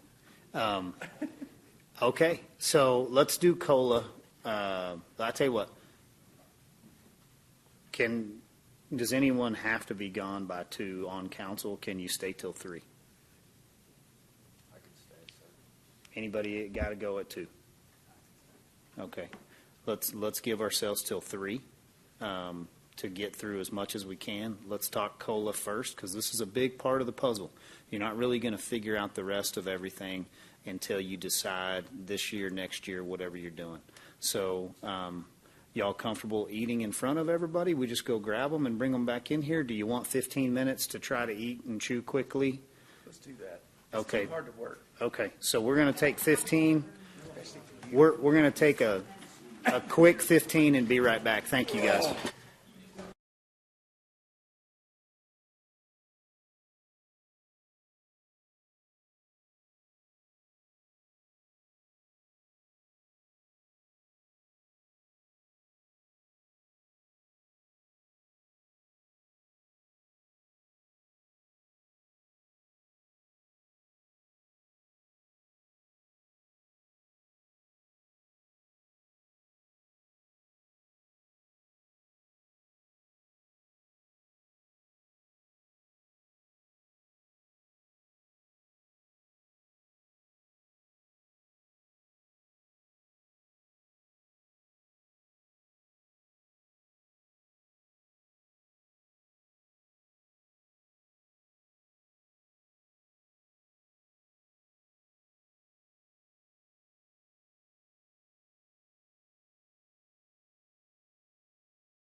some economic impact for you, and then the very last page is a 10-year history of the Civic Center subsidy, and it has changed by about $1 million over that 10-year period, going from about 1.6 to 2.6 anticipated for next year. So with that, it was just additional information. I don't think we need any further guidance at this point from you all. This will be a continued conversation going forward. If you have specific questions about any of this information, if you will please let Andrew know, let me know, let Rich know, let Floyd know, we will get you the information or we can talk further. But just wanted to make sure we provided all of this for you guys. And with that, then, we will take a complete pivot. And I think we were going to go ahead and talk about the TMRS COLA. Is that right, Mayor? Yes, ma'am. Thank you Okay. for that. So we'll read this and we'll learn a little bit more. We actually have a couple thoughts on that in Civic Center and a couple different plans. And so we'll take some time to bring that back up as a separate topic that Yes. we can talk through different Yes. things I think that what we have what we need for the budget that we're going to bring to you all on September 12th, but we will continue the conversation, to your point, Mayor, into this next year about some ideas over there. Love that. Okay. So all right. go ahead. Nope. Go ahead. I am going to ask Toby Hudson, who's here, if he wouldn't mind coming up here. Commander of our SWAT team. Can I call you Commander? That's a great title. Oh, thank you. I felt like Master Chief might be overdoing it slightly. So And We get to drill him. he is the president of our Police Officers Association. Is that correct? Yes, sir.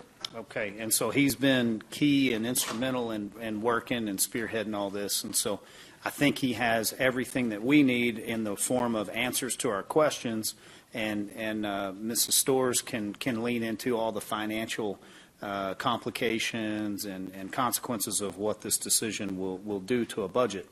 So if I could, I'd love for Mrs. Storrs to give us a little history on kind of what happened, how we got here, and what this opportunity looks like one more time. yes, absolutely. Thank you, Mayor.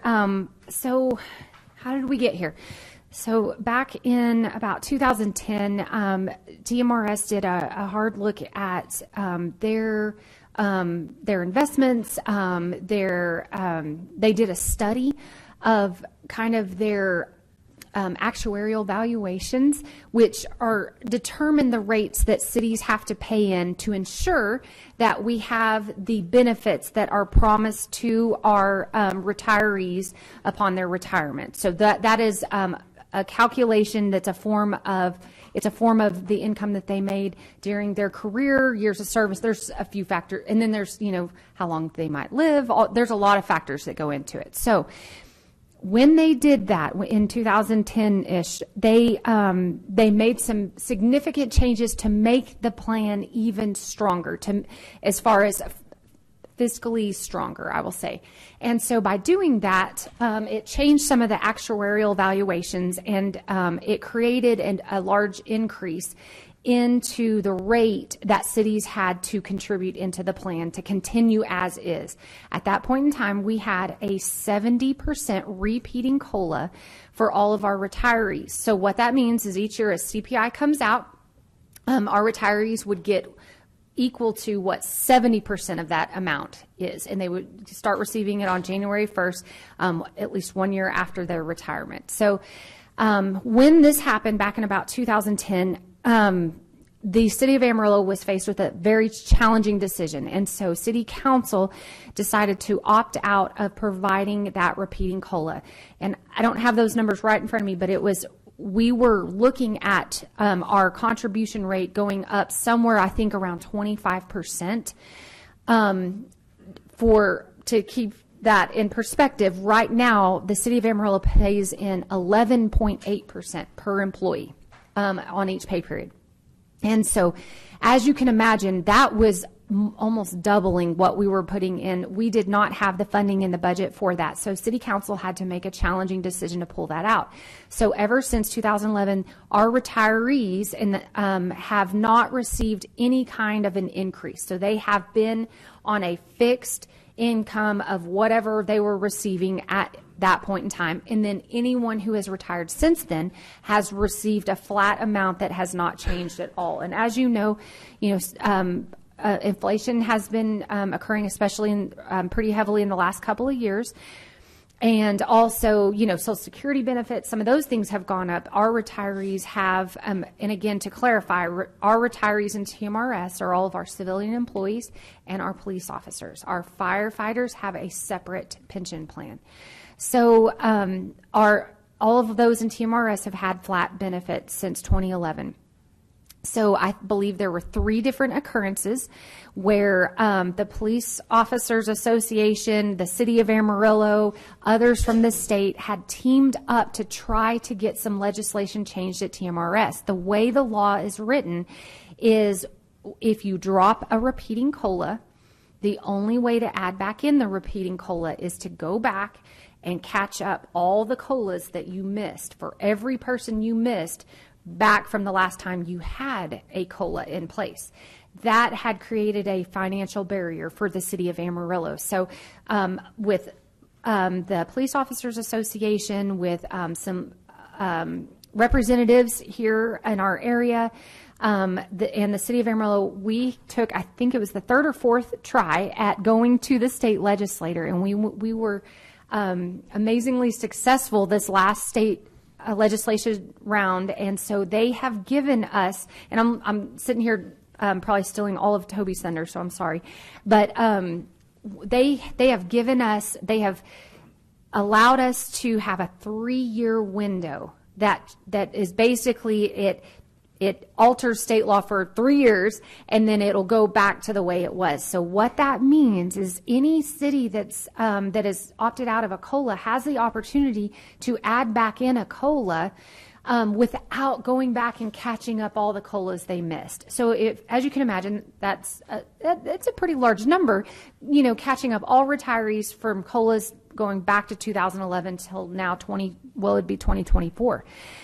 TMRS by state law has 3 options for a COLA. There's one at a 30% of CPI, there's one at 50% of CPI, and then there's the 70% of CPI, which is what the city had historically.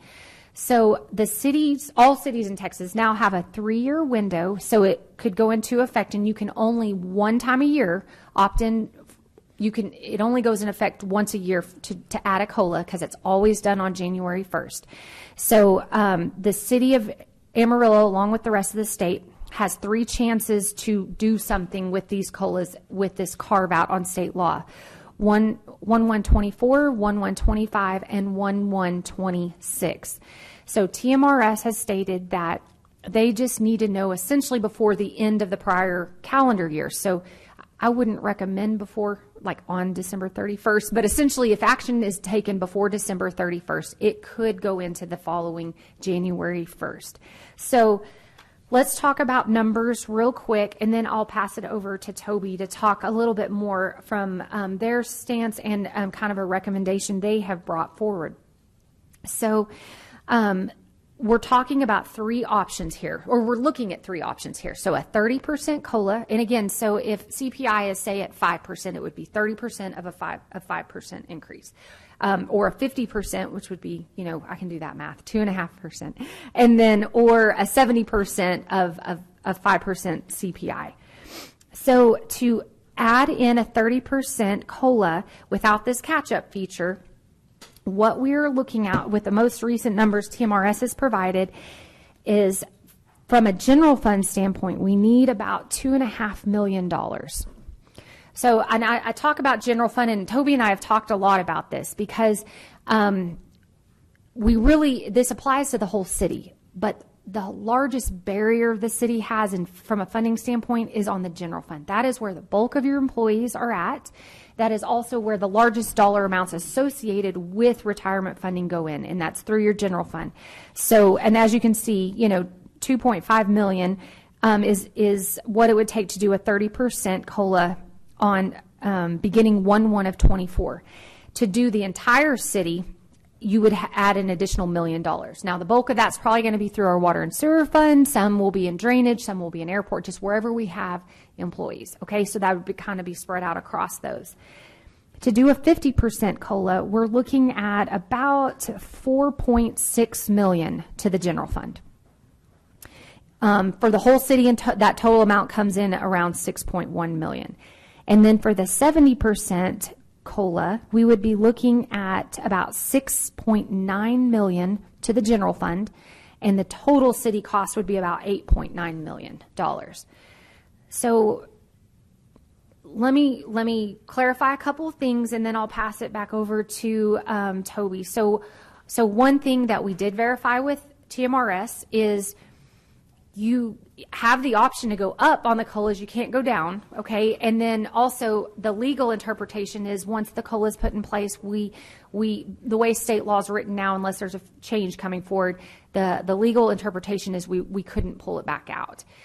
So, for instance, you could start at one of the lower COLAs, for instance, this year, and you still have 3 years if there's more money that can be located on an ongoing basis to possibly go up to one of the higher ones. You also could wait and do nothing now and put in a COLA next year, or potentially that the next year would be outside of this term in office.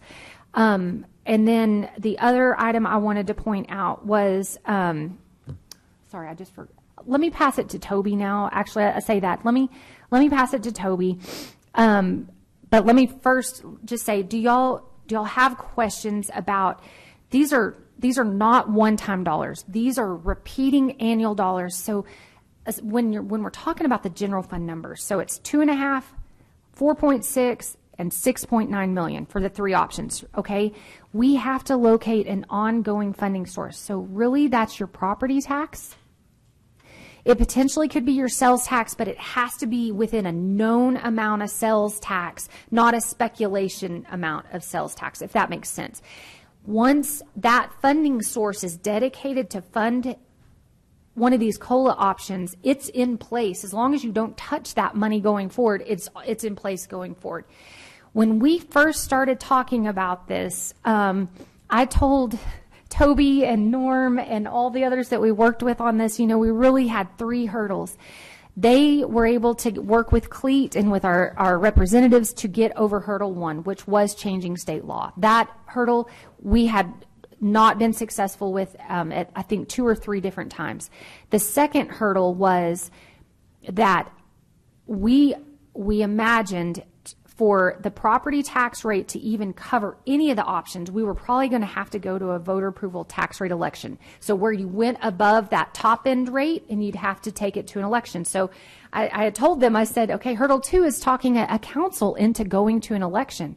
And then hurdle 3, which might even be the most challenging, is how do you take it to citizens and get them to vote for something like that? They're challenges. So 3 big hurdles.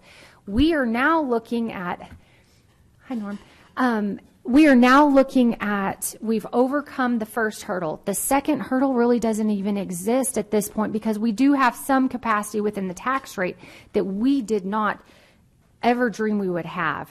And then so that kind of puts, the second 2 hurdles a little bit on a back burner at this point. So with that, y'all stop us for questions at any point, but I would like to hand it over to Toby, and in front of you that you should have a handout, and it's up on the screen, and I'm sure Toby will be kind of talking through this as well. And we also have Norm Fisher here, and he is one of the past presidents of the Police Officer Association as well. So, all right. Yeah, thank you, Mayor and Councilman, for hearing from us. We came and presented this back in January, but what I'd kind of forgot is that was a different council, minus the mayor. And so we had kind of explained the history of this once before, and we were actually still in the middle of trying to get the legislation passed. We were just advising council what was coming up. So we did get the legislation passed. Laura's right.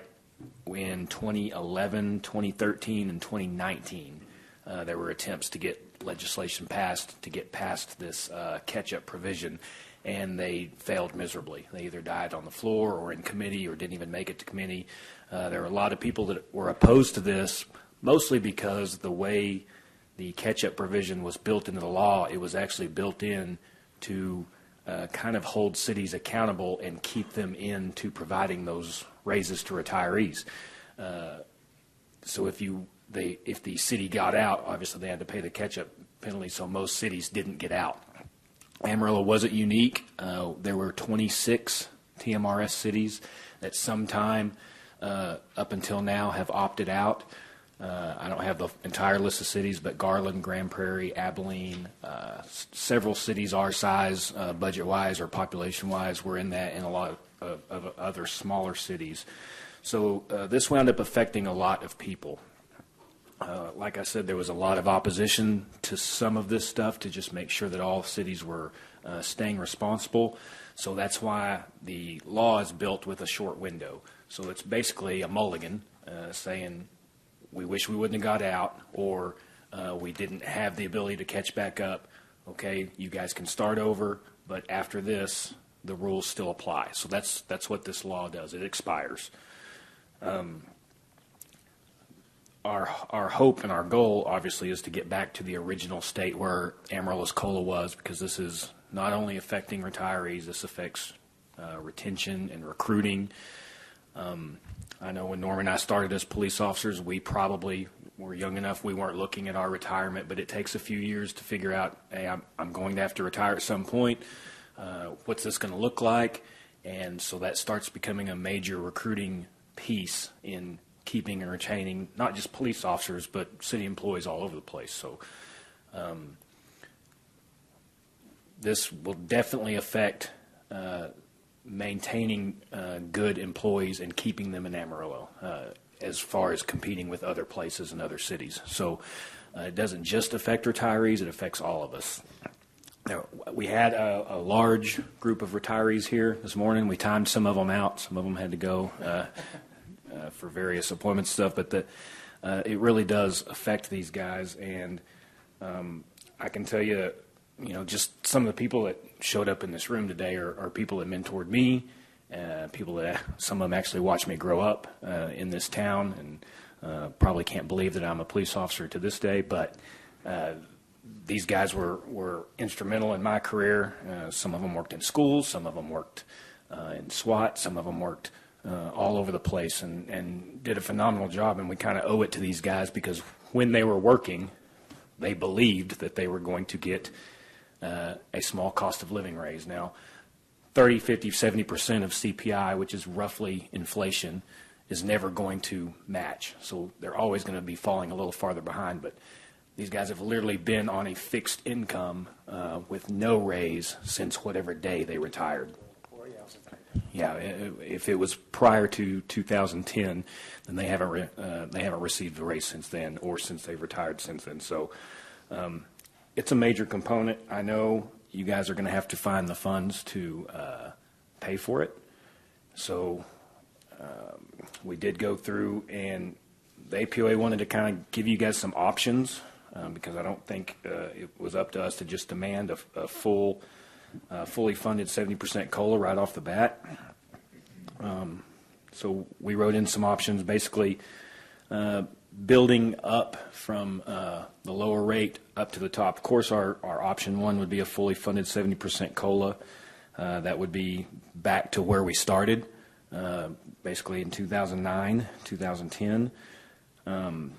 Option two would be an implementation of a 50% COLA on January 1 of 2024, and then hopefully followed by a plan to increase that to a 70% by January 1 of 2025. So that allows the city to kind of come in at a lower initial cost, and then work to build up towards that maximum amount. Option three is implementation of the lowest level allowable by law, and that's the 30% COLA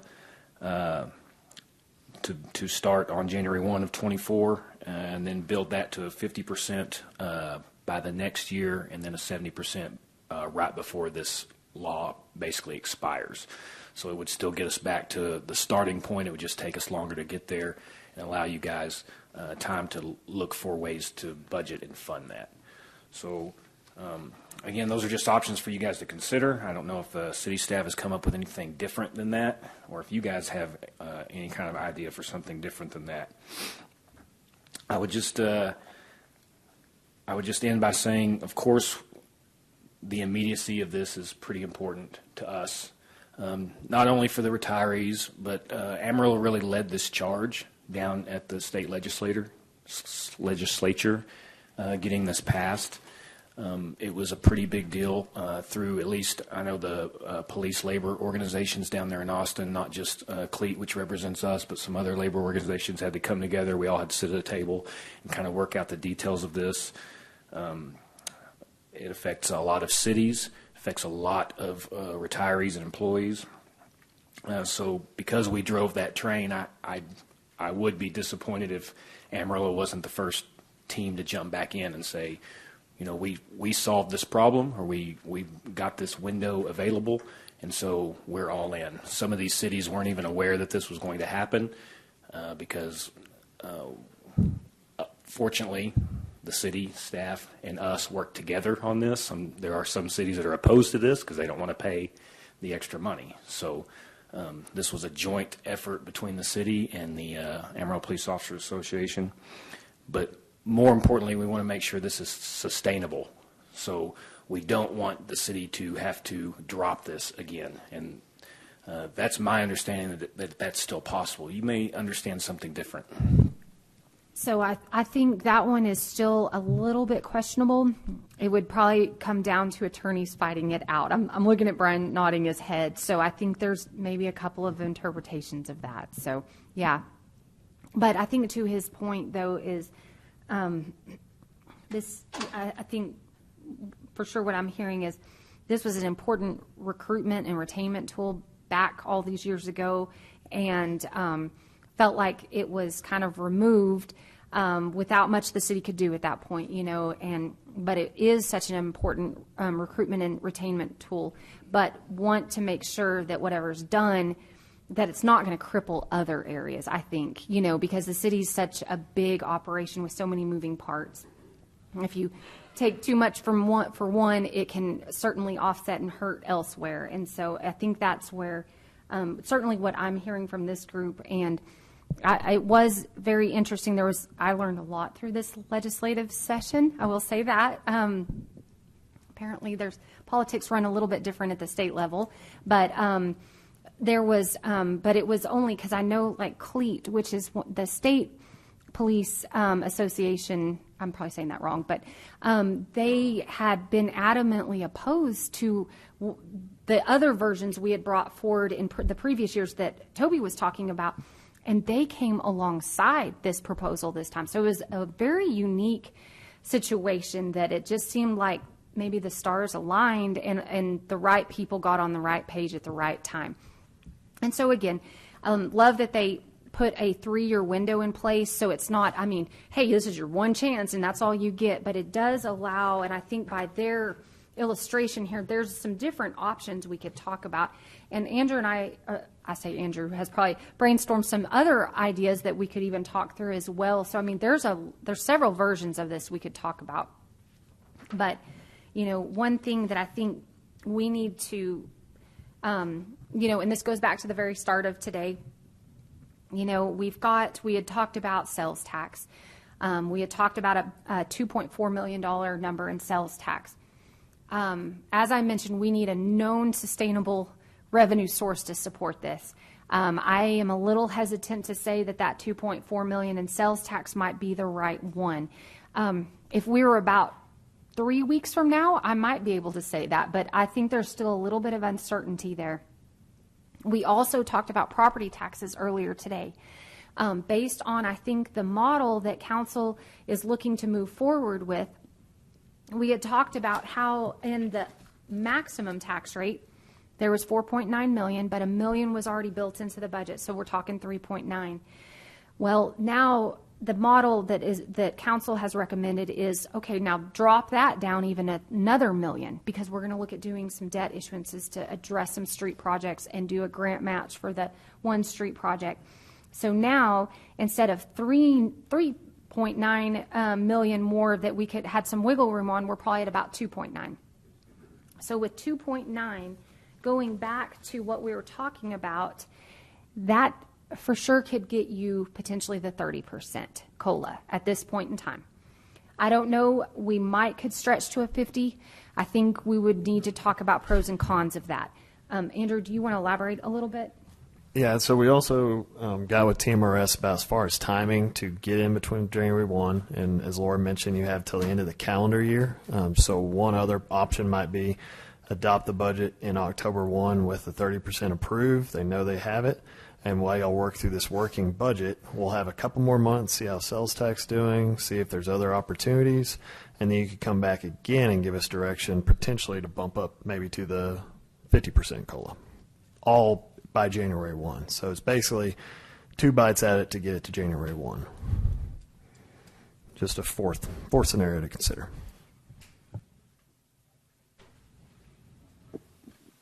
I do have one question on that.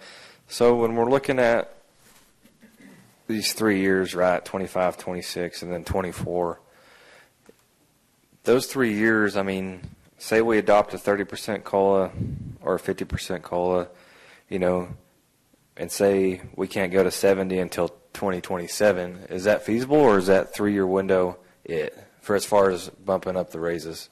So my understanding, the way it would work, if we were to go up to a 70% in 2027, the catch-up feature would come into effect because we'd be outside the 3-year window. So yes, we would still have that option, but it would be a larger number than what we're talking about at this point. The other maybe disclaimer I want to put out there, these are the most recent numbers run by TMRS based on our current actuarial valuation. These are the known amounts for 1/1 of 24. These numbers will change for implementation in 1/1/25. So if we don't do anything, these numbers will change. I just don't know if they'll go up, go down. It'll kind of depend on what CPI is doing, what the investment actual return is for TMRS, among other factors.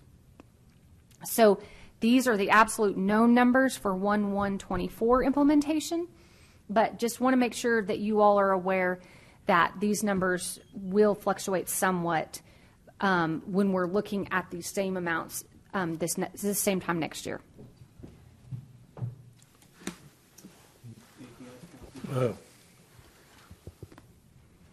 I personally feel like we need to figure out a way to fund this. I think we've done our retirees wrong. They went to work in good faith thinking they had a retirement plan, knowing, and back in 2010, I believe you said, we as a city stopped that. So in my opinion, we did our retirees wrong by doing that. And as was stated here by Laura and Toby, this is a very big recruiting tool, not just for the police officers, but for city employees as well. Because at that point, we'll be able to recruit, giving people a good retirement plan that they can grow on. Now, we were looking at budget items. I'm looking at this list we had here, that we have 230-something, I believe, jobs that aren't filled. Aren't filled. Yes, sir. Which allows us with a working budget to put that money into this program as well if we need to. And as a council, we could bring those up as we needed to fill them. So I think there's more options to look at being able to fund this than just what we had looked at originally. That was one of the reasons I asked for this list, because I know at the end of the day, I would like to find out for sure from the directors and things, how many of these employees do we actually need to have? Because if a department's running good with what we got, I don't know if we need to continue. And it's just like, I'm not picking on you guys back here, Martin, but they have 20 officers down. I don't think we'll have 20 officers fulfilled by the end of the year. I hope we do, but we may not, which we could use some of that money for this year. But that's just my thought. I think we need to get back to treating our employees good, giving them a good retirement, makes them want to stay here longer. We just need to figure out how we want to go about it.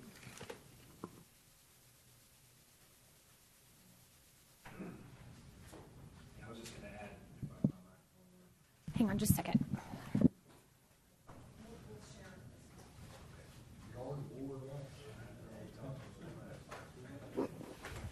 Yeah, I was going to add to you guys, not to beat a dead horse, of course. I listened to all the budget talks this morning and funding and property tax, talking about maybe not capturing that 3.5%, and then weighing that with fees, obviously the needed fees for drainage and all that. So the numbers clearly are over my head because I'm just a policeman. But I know this: whether we ask our citizens to pay $36 extra a month, or we ask them to pay $2 extra a month, depending on how you guys decide. These guys that have worked and retired from the city have not got $1 extra per month since they retired. They are fixed. And I know sometimes that's a private public sector argument, but if you look at Social Security, which is paid in by most employees, private and public, those guys got about, I believe it was an 8.7% raise this last year to match inflation. Our employees aren't getting that. Our retirees aren't getting that. So that really hits home to me when I think about compounding years. And, there were years of very low inflation. So 30% of 1% inflation is very small. That's a very small bump in pay, but it mirrors the economy. This last year, inflation was roughly 9%. So you start compounding those years and you add it up, 10, 12, 13 years without a raise, and it becomes pretty significant for these guys. So I just want you guys to consider how you fund it. And I know you guys got a lot of competing interests, and there's only so much money to go so far, but this is a really, really important piece for these guys. Well, and I mentioned this to you privately, Toby, but publicly, I just want to say congratulations for getting this to where it is, and to get a bill passed. And there are many more things, including fitting an elephant through the eye of a needle, than getting a bill passed and signed, no less, by the governor. So, congratulations on all your hard work, and you've gotten to the 1 yard line, and now we need to get over the goal line. And I think it's my commitment to figure out a way how to get there. A couple questions I do have. Let's say, for example, if we take option number 3 and it's 30 and 50, does that commit the next council to going to 70, or is it an independent decision of that council? And then once you go to the 70 level, then you're committed to that for the long term. That is correct. And so let me talk to your first question. No, anything that this council adopts as far as a COLA is concerned locks us in at that rate. It has no commitment to a future increase, anything like that. So it just locks it in. So whether it's 30, 50, or 70, that is what it will be in theory from there going forward, unless a future council takes another step or this council takes another step to adopt an increased rate. And then on I think your next question is that, so the way TMRS works, and let me pull out my numbers here. So it's a 2-for-1 match. So all of our employees off the top have 7% withheld out of their paychecks that goes directly into the retirement, okay? Which is a lot more than we know, maybe the private sector normally does, but that's how TMRS works. Then in theory, the city, you do the math, a 2-for-1 match means that the city would be putting in 14%. If you'll remember earlier, I said our current contribution rate is 11.85%. Well, what that essentially translates to is that given all the options that we have for our retirement, I think our earnings have been doing a little bit better, and so we're able to keep that contribution rate a little bit lower. And I don't want to go into details about that because it's an actuarial calculation that I only understand about this much of it. But to go to one of these COLA options, so let me put it in this. So right now we're at 11.85%. To go to the various COLA options, to go to the 30% without the catch-up feature, our rate would go up to 14.9%. To go up to the 50%, we would have a contribution rate going up to 17.57%. And then the 70% is 20.44%. So from a budgeting standpoint, what that means is all we're doing is taking that a rate and applying it to salary, right? And then running a number. So what happens then is as a council makes a choice to put the COLA back in and they have a sustainable funding source funding it, that's funded from there on out. So as the organization grows, it would be part of, I guess, essentially the overall growth component of the city as a whole. So as your potential workforce may need to grow a little as they're getting raises each year, in theory, your sales tax is also growing, your property tax is also growing, and so it's all growing very proportionately. So in theory, it's a one-time decision, and then a future council, if they want to make a different one, it would be a one-time decision at that point, and then it sets the course going forward. Does that kind of help address your question? And then my other question is, the number of city retirees, is that a pretty consistent number over time, or is there fluctuations of the number of retirees that we have? So I'm completely speaking off the cuff here because I don't have the numbers to back this up, but I could get them. But I would pretty much guarantee that the number of people retiring from the city of Amarillo is decreasing over time. And part of that's just a factor. I would not say that with our police department at all. They're probably staying very consistent and growing a little bit because their authorized force has grown.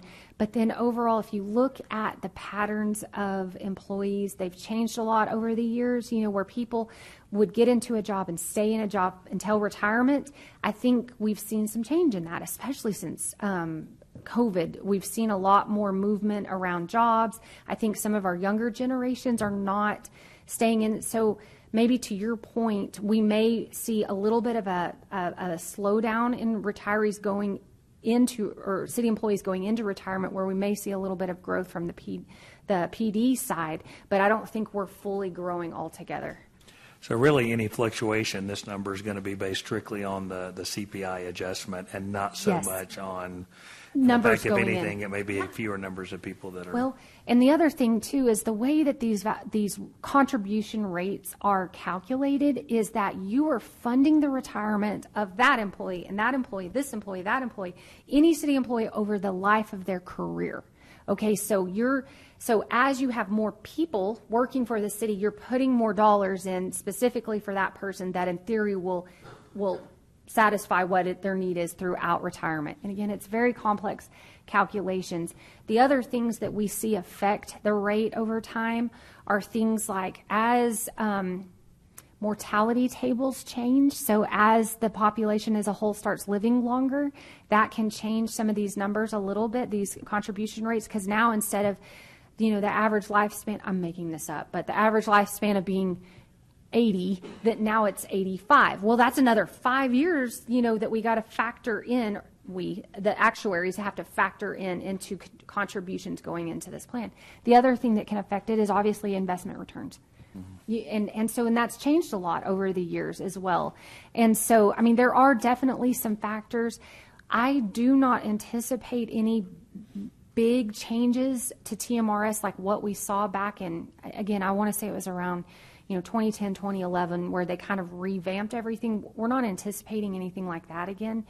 But there will be some changes as, CPI changes, workforce potentially changes, mortality changes, and then investment returns change as well. Thank you. Yes.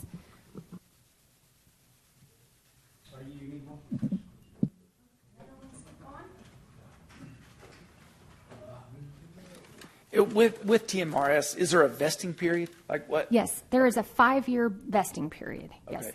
And at that point, it's 100%. Well, no. Yeah, to get the match. Oh, to get the match. Yes, okay. absolutely. And then, but then after that, is there a vesting period for the employee to receive.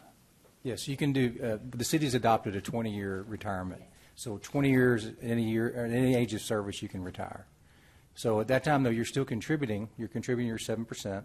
The city's matching your 14%. Then you're also drawing a 5% compound interest on that yearly.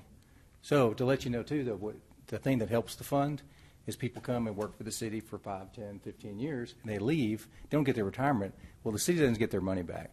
That still stays in the Fair. fund, and what makes Great that point, fund, Norm. it's probably one of the best in the United States. TMRS is probably one of the best in the United States as far as a municipal retirement system. So we have a very solid fund and a very good fund. But just another point I want to say is, that's the thing with the mortality rates with medical science and with things now. Our retirees, they're living longer. We're all going to live longer because of the stuff that's happening in the world that's helping us in advance as we get older. So.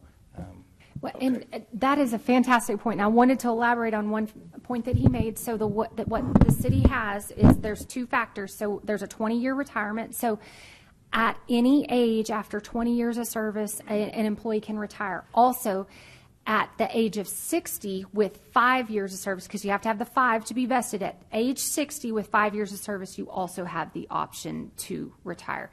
Just adding a little bit to that as well. So. And I do agree. The plan is solid. It is a very, very well-ran retirement plan.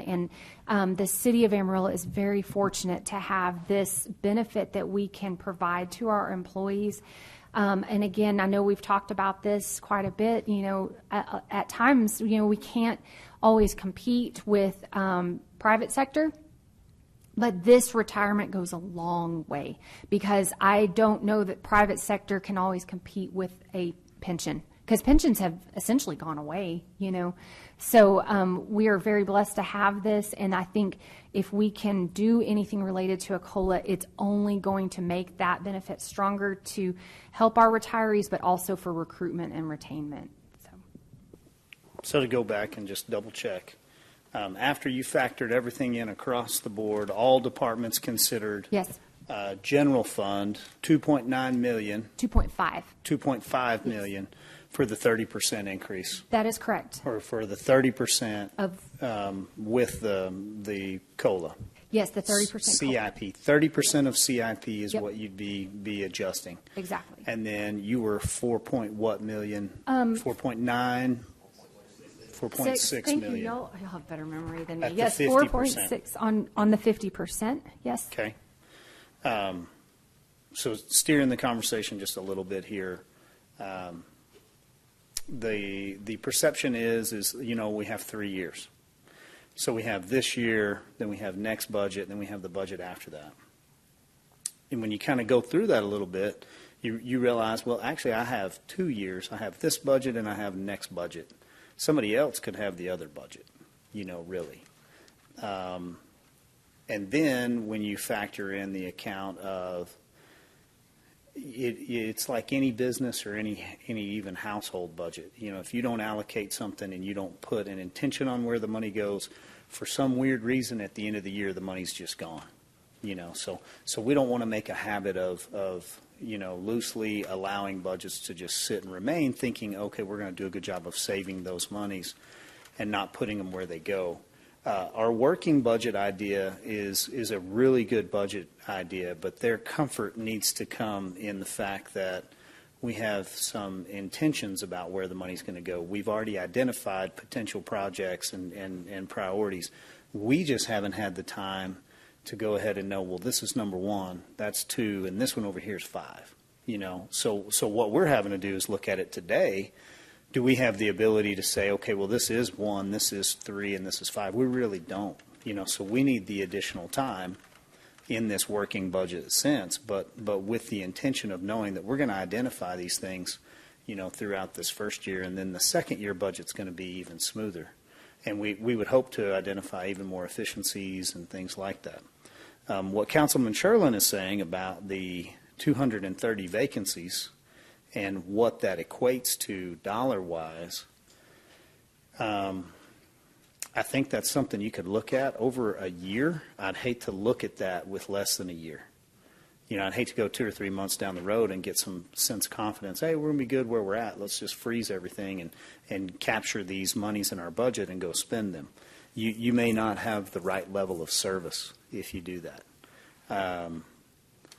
However, I think that with the ability to identify some monies for streets, infrastructure, like we talked about earlier, and then the savings, which I'm still at the 4.9 million. So I have the 3.9 plus I have the million in my budget. So I'm at 4.9, and then if you back off $1 million for a potential debt issuance, then you're at 3.9. Yeah. However, I'm looking at the 4.9 million plus the 2.4 million. Oh, and yes, the I sales see. tax on top of that. Yes, sir. If Okay. I just was willing to leave it flat. And Okay. talking about a correction, I think if we said, hey, let's budget every dollar and let's project a flat sales tax, that could still even be considered fairly conservative. But in a market where you have some economists that are telling you, hey, you should feel a pullback here, that's pretty aggressive. If we don't have, a working budget where we've earmarked some things, where we know we give ourselves a little bit of margin. In this particular case, we are giving ourselves a little bit of margin. So I'm at 2.4 plus 1 plus 3.9. I see some savings in different departments in some of these, not hiring freezes, but requested positions. There's one department that was roughly $600,000, and I think we would be comfortable at $300,000. In a personnel increase, and I can speak to that more here later. But then we also have, our parks and rec. I have an offer on the table that we haven't fully worked out yet, but with AISD on the school, if we were able to grant the water for watering those parks, and then we reduce the maintenance, that's $500,000 right there. I was curious. I saw about $1 million on the insurance. Are you comfortable with what you budgeted? You used about $1 million less. So in a working budget philosophy, we don't necessarily have to have that full budget if we see the trend that our insurance costs are actually working a little bit more in our favor. So would we potentially have another $1 million in insurance savings conservatively? I think I could stomach that. Yes, Okay. sir. So I'm just, and keep in mind, I'm not taking any money out of your budget. I understand. I'm just moving it into the center of the table where maybe your arm can't reach it quite as easily. So you got to climb up and get up there if you need it, which is fine. And when we need it, we'll get up on that. So the 3.5% increase with $1 million out of that gives me 13 plus changes all of that. So if we add that up, that's 2,434, 7,4. I'm around $9 million pretty easy. I could stretch that to 10 looking through some stuff. So I would ask council, you guys have all been running kind of your own ledger. Where do you guys sit on what you think we've gotten done here over the last, I don't know, it feels like 18 months of budget workshops. You guys see the same $9-10 million conservative savings? Okay. Anything on your end, Councilman Simpson? I'll see it when I see that budget come out, and it says that in there. I'm not doubting it. No, I'm not doubting it. No. And when you're talking working budget, you're just saying we have to have a balanced budget.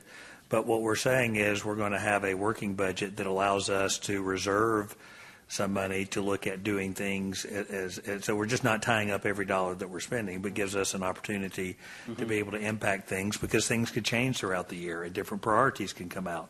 So I like the idea, of being able to do that, and even to the point of, incentivizing a department to stay under budget. If a department finishes under budget and we've got some of that working budget left, and they have a project for $1 million they'd like to do, I sure would consider giving them that. And usually if we had anything, but no, I think that's a good idea. It just gives us some more flexibility to be able to do some things that aren't tied up. Obviously, it'll be part of a balanced budget, so it's something that we'll take care of. And I guess as usual, whatever we do not spend this year, we will roll over into capital That is finance. correct. But I That's do what we think would with all the recommend. needs and the things that are going on, I'd like to retain that flexibility, during the budget year to be able to address things on an as-needed So we- basis and run the rest a little bit tighter. We're helping over here on our CIP side with this 13 million. Because what they're really used to is, man, we just identified 5 million or 7 million. Our needs are 50 million. Please give us the 5. And so if we can get this working in that debt issuance and kind of rollover, within our terms, I mean, that's a $26 million potential, 27. And so that helps to free up some of this other working capital that we have. And your mics are all dead, so I think I'm just going to hold it right here. Y'all are good. I mean, it's 9.3, and I'm down to 8.3 if I pull the million out to go borrow the 13. So let me give up the 300,000 that I think I found in one department, and I'm at 8. Even if I wasn't willing to renegotiate something with my school district, which I think is very fair, I'm at 7.5. I would think that taking the lead on this is important in, kind of leading the way in the state. And I think it helps with recruitment and retainage and everything else. But I don't see the detraction in stepping out cautiously, so I would go 30% in this current budget, which is 30% more than I thought I was going to do in this budget. I mean, I really thought this budget was going to be a hard one. We were going to reach for COLA in the next budget. And then in that time frame, if things went well, maybe we could stretch to the 50. In my mind, I've never had the 70, just because I understand how tight it is across the city and all of the organization. And then I also don't want to handicap future councils to where it's a stretch enough that they really recoil and that they could ever pull anything away from you. So I would think if we could do 30 and 20 and split it into 2 separate years, it'd be 30 in this current budget as proposed on September 12th, 20 in the next year's budget, which we get to control. I would need you guys to tell me, what does that do to you differently that you would like to see 30 and 20 in this year's budget, but break it out over the 2 separate years? So what benefit is it in trying to capture all 50% current versus splitting it out over 2 budget cycles? Because 20% planned in the next budget cycle is better for staff, I think, in what we're trying to orchestrate. Yeah, sure. I understand the need to start conservatively, and the benefit obviously is more money for the retirees at an initial 50%, and capturing that 50% on the current CPI, which is high. But if we ultimately get to the 50% by working it cautiously and carefully, then of course that's a win for everybody. It's much better than 0, which is what we have right now. From a selfish standpoint, from the Police Officers Association,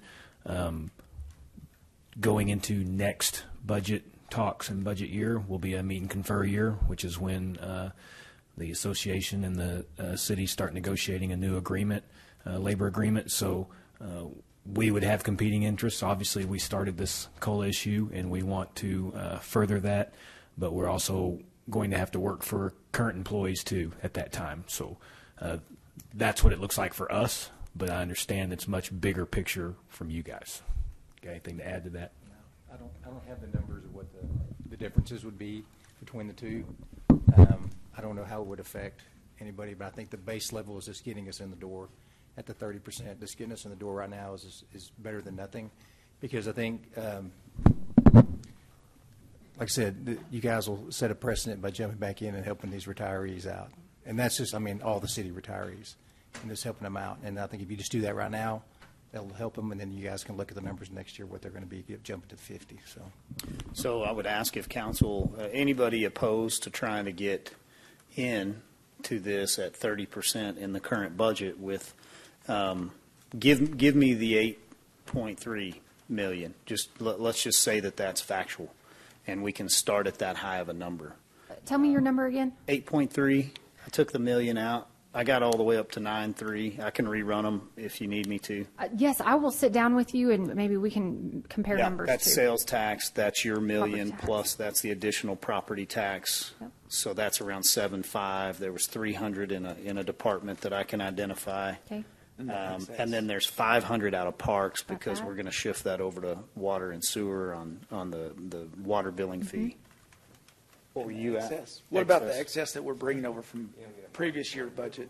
Are we at We have, 4.8? yeah, we have that recommended to go towards the capital projects That's that are all built being into your spent budget. in Yes, CIP. exactly. So what I'm not doing is I'm not Good capturing question. any money away from CIP, so I'm not reducing anything that you're pushing into the next year.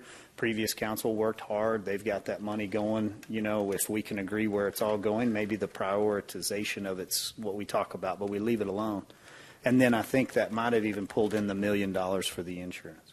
Okay, I've got that written And down. that's just an estimate versus actual. You just didn't spend it, so I would just reduce it down to what your current is. Not reducing the insurance by any means. So don't let anyone hear me say I'm trying to reduce insurance coverage. It's just the projection is higher than what the actual cost was this last year, with tons of variables. So does council have any issues in looking at trying to put $2.5 million into this working budget to get us at a 30% COLA?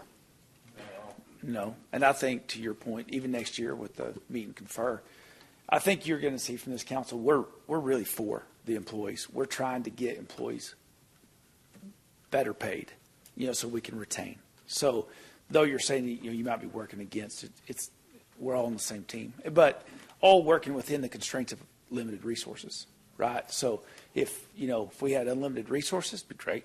Everybody gets everything, get all the projects, everything, but that's just not the case. And we have to keep the taxpayer in mind as well. So I think, my opinion, by entering into the 30%, we're there, we're in the game. And then next year we look at budget, see what we find. I think we're all elected to be good stewards of the taxpayers' dollars, and that's what we have to do. But also honor the service of everybody that's gone before. I mean, even current included. That's a great benefit. So I'm in complete agreement with the 30%. You're giving us a little grace in the way of I need you to compete and negotiate hard on behalf of all of our retirees and current. I mean, this is something that will affect them and benefit them. But at the same time, you've got a brand new mayor. I'm still trying to remember what TMRS stands for. You have 4 new council. They just heard of TMRS. No, they know more. But we're coming at this really green. We've worked really hard to get this budget as tight as we can. And then to just stretch out to the 50 is a pretty big ask for a new council. The intention of us to go to 50 is not a big ask. I think you can hold us accountable to that, and that's the direction we want to go. Can't make any promises until we work real hard for a year and steward all the monies well so that we have the money to put into there. But I don't think you see any slack on this side of the table. So if y'all are comfortable walking away at the 30, we would love to be able to offer that and kind of put that in our budget, unless I hear from council that somebody would really rather push to the 50. And if you have a different plan or additional monies, I definitely can let you weigh in on that.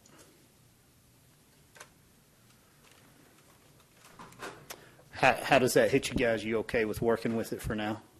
Yes, absolutely. I just want to say thank you guys for considering it, and I know you guys are for the employees and for the first responders and for all the city as an organization.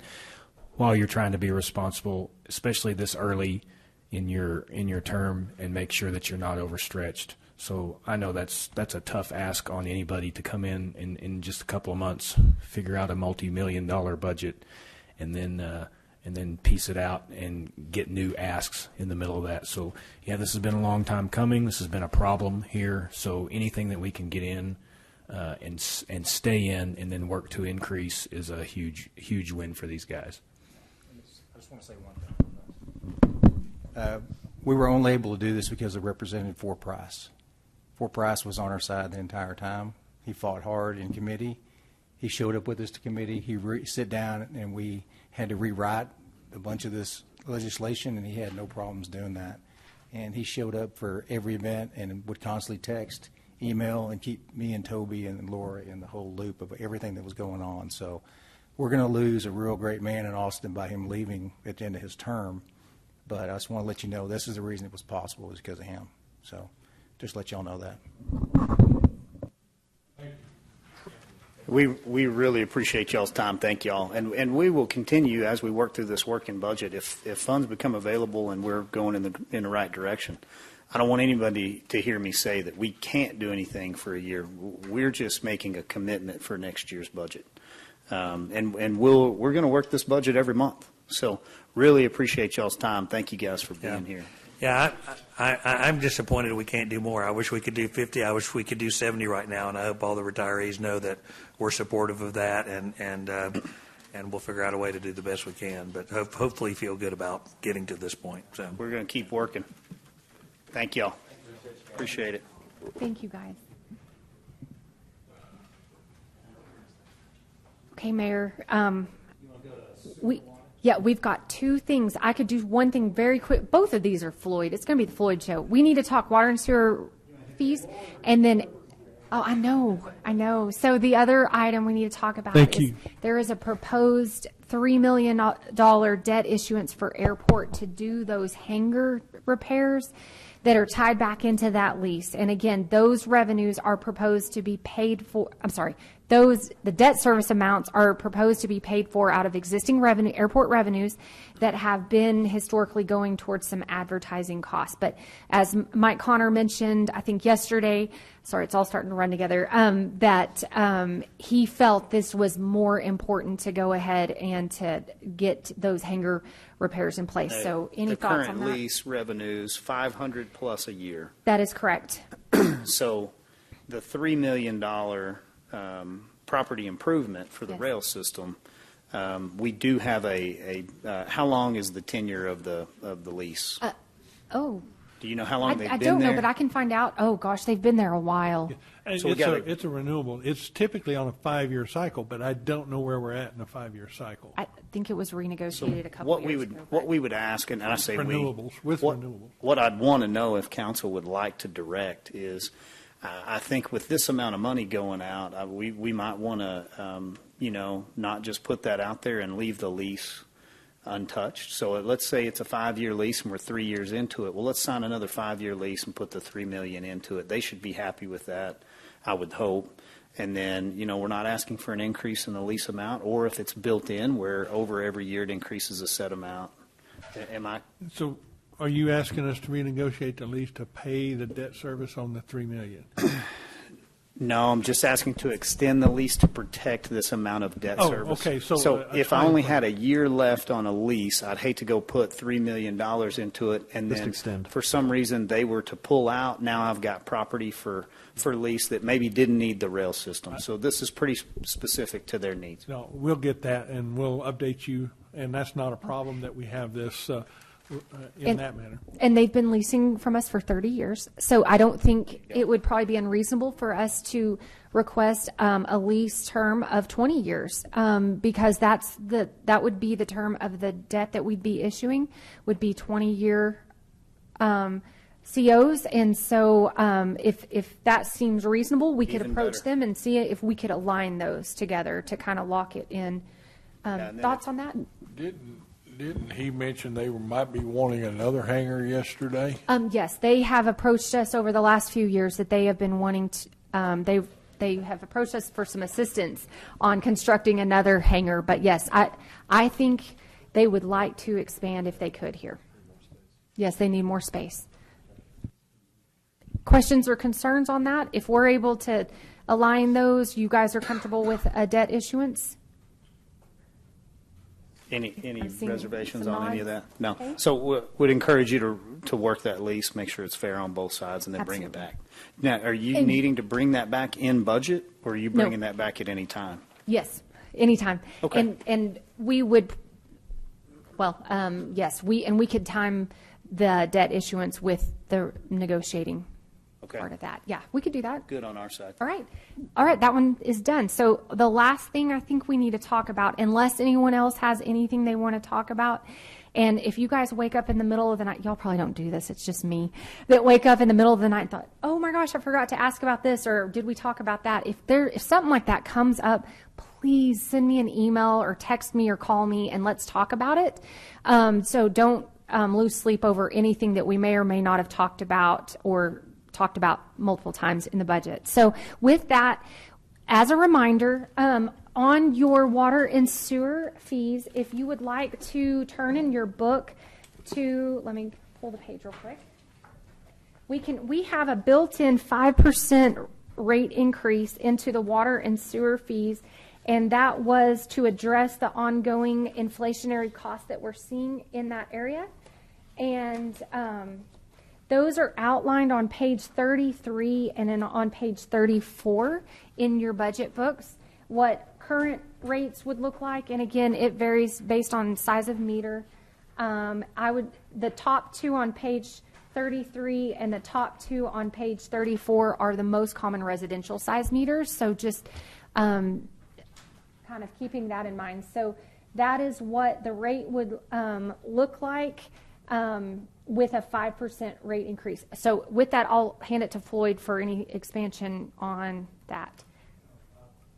Okay, yes. And what that produces for you, if you want to turn back to page 25, we are looking at cash-funded capital of about $33 million for water and sewer. Now, that rate increase is not producing that much. The rate increase is helping cover inflation. And then, if you'll remember, Floyd and John Collins started very quickly as some things transpired over the past year to kind of pause or slow down some projects and recapture some of those funds, knowing that we were probably going to need to reprioritize some things going forward because some events were occurring that things were evolving.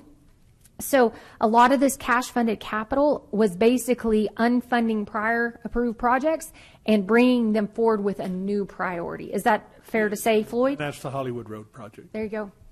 So so our typical goal currently under existing funding from the past decade has been targeting $10 million in cash capital.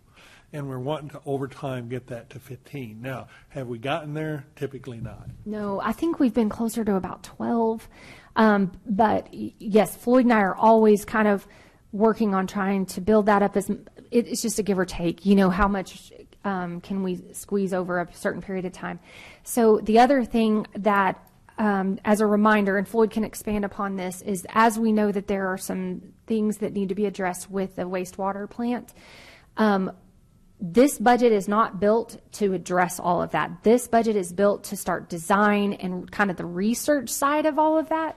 And then we will be bringing back, starting probably in next year's budget, an idea. And as soon as we get those, we'll start talking to you all about that. Just as soon as we're able to start kind of tying down what those numbers really are going to look like and start kind of formulating a plan. Because we're probably going to be talking, I'm guessing, a 3 to 5 year period plan to address some of this. And so there will be options and we'll want your feedback on it. But as a reminder, we don't have any of that built in. And from what I heard from Floyd and from John was this is not the budget to build that in for, that they need some time to essentially do their homework and get the design done before we start building it into a budget. Is that fair, That's Floyd? very okay. accurate.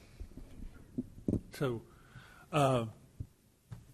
were we going to address the concerns we talked about last time of water rates? Did you have more? Oh, on water rates? Yeah. So the last time we met, there was voiced concerns about set incomes on the lower levels.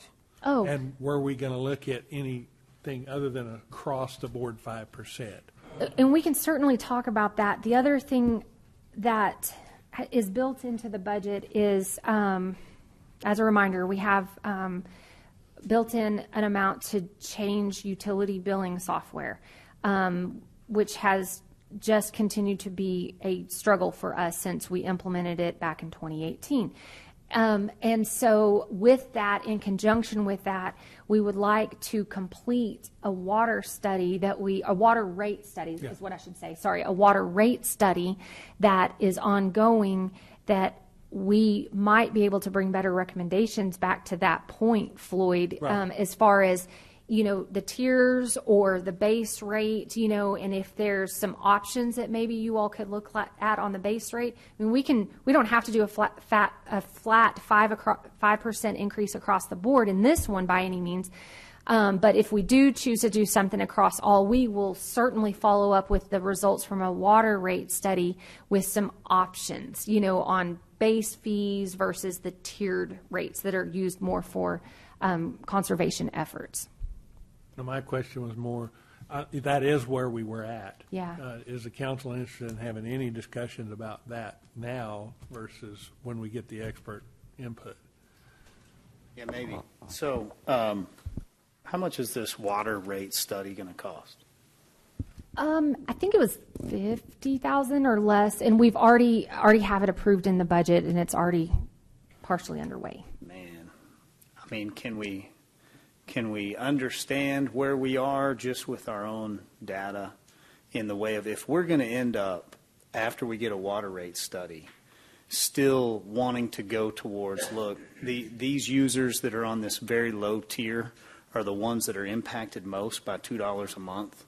But then this user over here that has 100,000 square feet in their building and they run $100 million a year through this company, like, I'm sorry, but the $28 a month just doesn't matter, even though it's a large increase. So along those lines, Mayor, Uh-huh. I've done this a year or two. Uh-huh. Okay.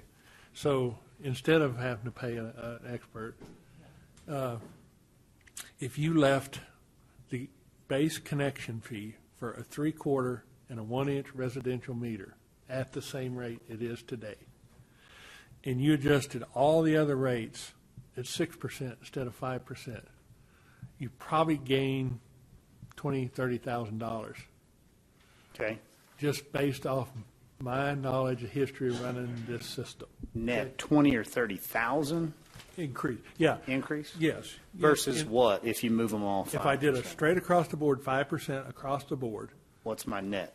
I don't have that exact number, but I will tell you that you could leave a 1-inch base connection fee where a resident on a set income has up to 3,000 gallons. Mm-hmm. So that they can use up to 3,000 gallons in a month. It would not change their rate at all. If you adjusted everybody else, including commercial, 6% instead of 5%, everything but those two base fees, Right. including the tiered fees above a 1-inch and a 3/4. So let's just say a 1-inch meter or a 3/4 inch uses 5,000 gallons. But those 2,000 gallons above 3 would be at a 6% increase. Okay, they're making the choice to use that water. Okay, so that's what I heard from the resident that spoke. Mm-hmm. Was that we need some kind of consideration. When I looked at other entities, the base connection fee with that base connection was what was reduced. Okay? All I'm saying is you take 16 billion gallons sold in a year, and considering that the majority of that water is on a tiered rate above the base fee, okay, that you would have more revenue than a 5%, including those two base fees. Plus 20 or 30 grand. Now, Yeah.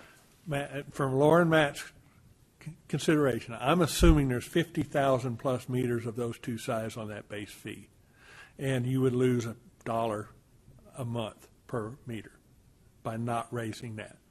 That's what I'm basing it that you would lose a little over $50,000 a month by not raising those two base fees. So you're talking on the residential side. Residential only. Residential, on the base fee, no impact, and you're talking on the water and the sewer side? Both, yes. And then on anything above that is a 6%. So it would go to who uses the water, pays for it. And to go further to that, what's the differential between, ourselves and our neighbor to the south, say Canyon? What is their average? That's on that chart. Isn't it 3 to 4 times what we pay? No, it's not that much difference. We have that chart somewhere. It's a large difference. Yeah. It's the drainage fee that's so different between like us and Lubbock. But I'm only going to the point of on the commercial side. If I'm looking at putting a business in Amarillo that uses a large amount of water, am I going to get turned away, or pushed back from that 6% increase versus a 5% increase? The difference on that would be about 4 cents per month, between a 5 and 6%.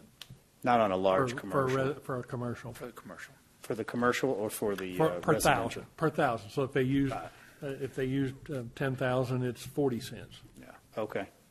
So I Now, really. there's no science behind that. That's a gut Yeah. feel assessment of what your rates would be.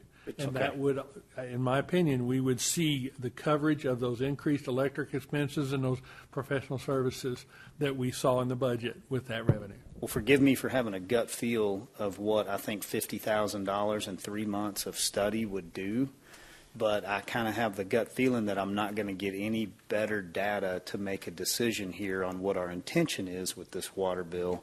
And then we can study the hard move 6 months later. I still and we can see where we're recommend at. that study from an external look at equity in our users, because this just addresses one component of equity in the billing that does not address comprehensively.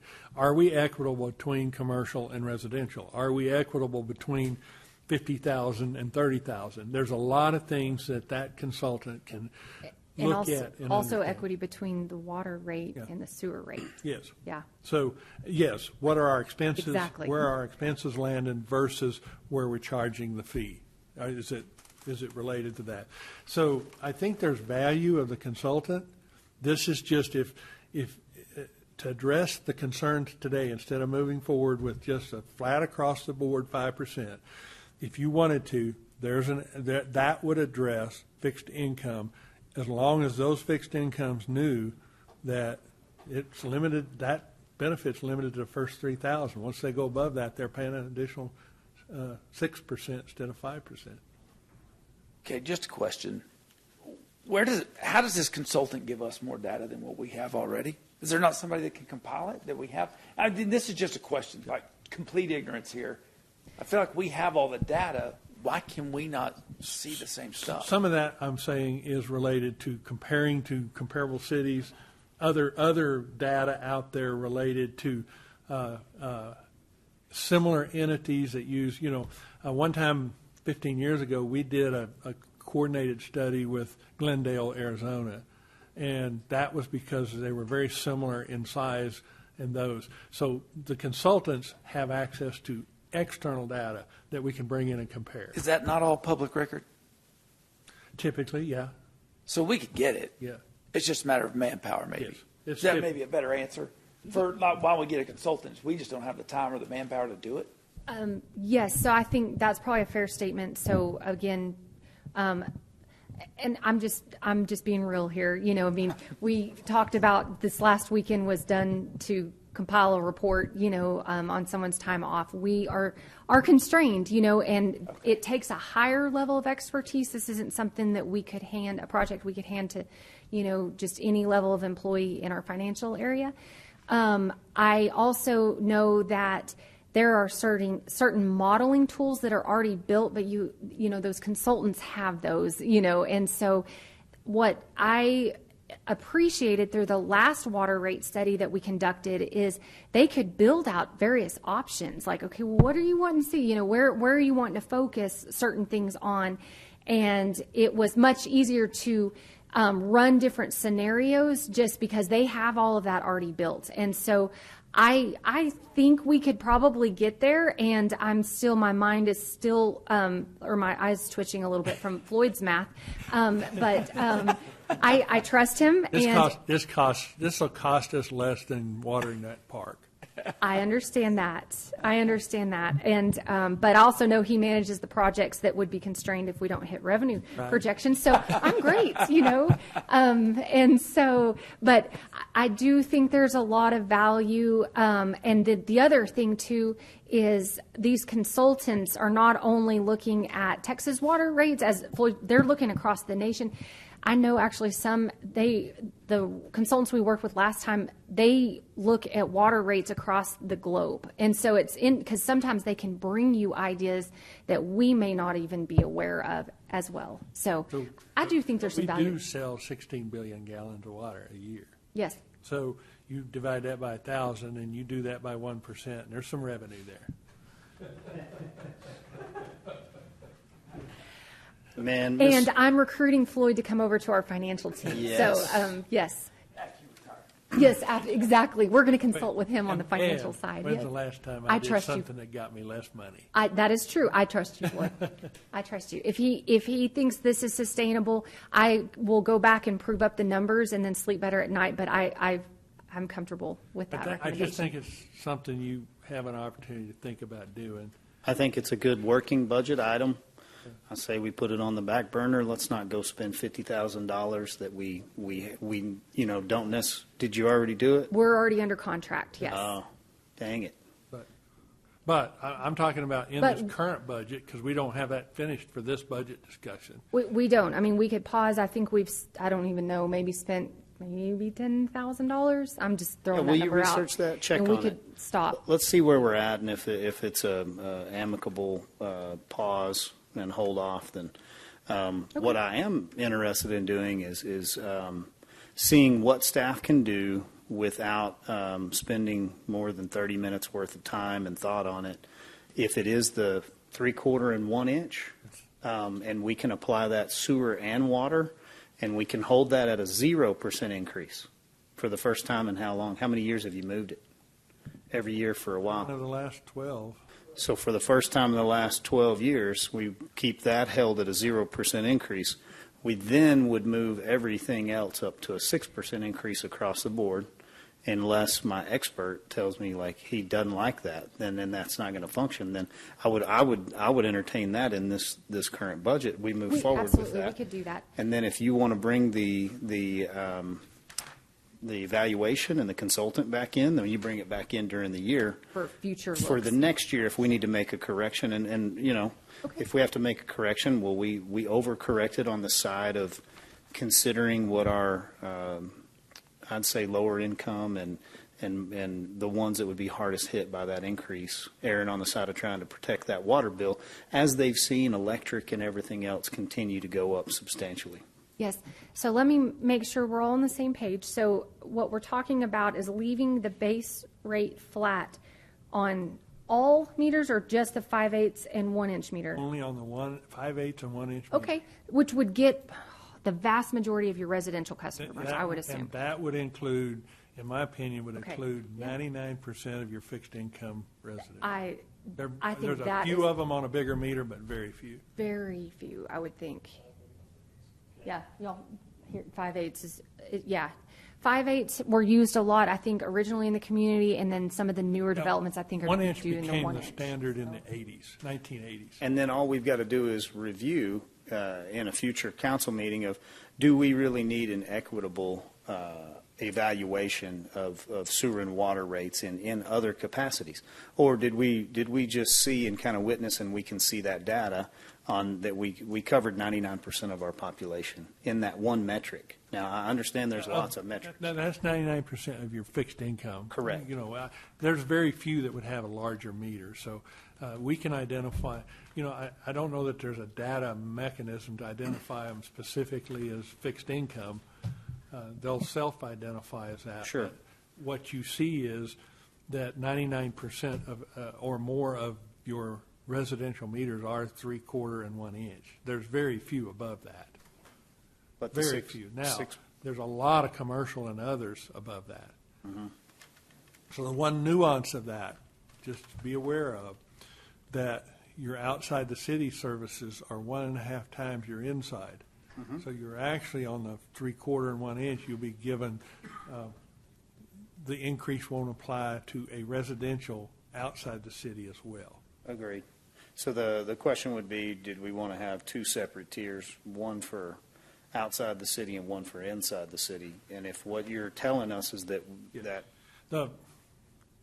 The legal system has recognized the 1.5 times as a mechanism. The PUC can doesn't get- allow for a variable. So you go to a unique fee structure outside, and you're going to get scrutiny from the Okay. Public Utilities Well, Commission. then you're calculating that in your In this rough forecast. estimate that's Okay. calculated. And there's not that many outside the city with residentials Okay. with those smaller meters. Does council have any heartburn over moving forward with this fee structure and then relooking at a consultant later. Good. Mr. Hartman, anything else on your side that you need us to direct? Nope. So water and sewer is good on everything else. And then you have $10 million in cash-funded capital that equates to roughly $130 million worth of potential borrowed debt, If that's the choice. if that was the direction. If that was the Going forward, choice yeah. that we wanted. So if we have a $20 million issue somewhere, we're sustainable. We have the ability to borrow the money, go fix the problem, and continue with service. That provides avenue. And again, that goal to get it 15 expands that. And will increase overall revenues by how much just with this 6% increase? Where's that number? Well, you had the original was on that bridge. The 5% was on that. It's going to be very similar. Increase? 5. Oh, there you go, plus the other. 3.5, so. So it's 5 million. So we're going to still be able to pull the additional 5 million in Yeah. with this increase? Yeah, we Which would get you to your 15 million cash-funded capital? The goal, yes. Okay. Remember, we've had the 10 million goal for over a decade, and this just gets us back equitable with that cash to where we were based off inflation a decade ago. Yeah, but we've got large problems. Yes. So it sounds good on the front end, but when you look at the cost for Right. replacement and repair, it's substantial. Okay. Ms. Laura. I think Mike Connor was listening to our conversation, so I just wanted to provide one quick thing. He said that our current lease agreement with the group for the hangar goes through September 25th of 2039.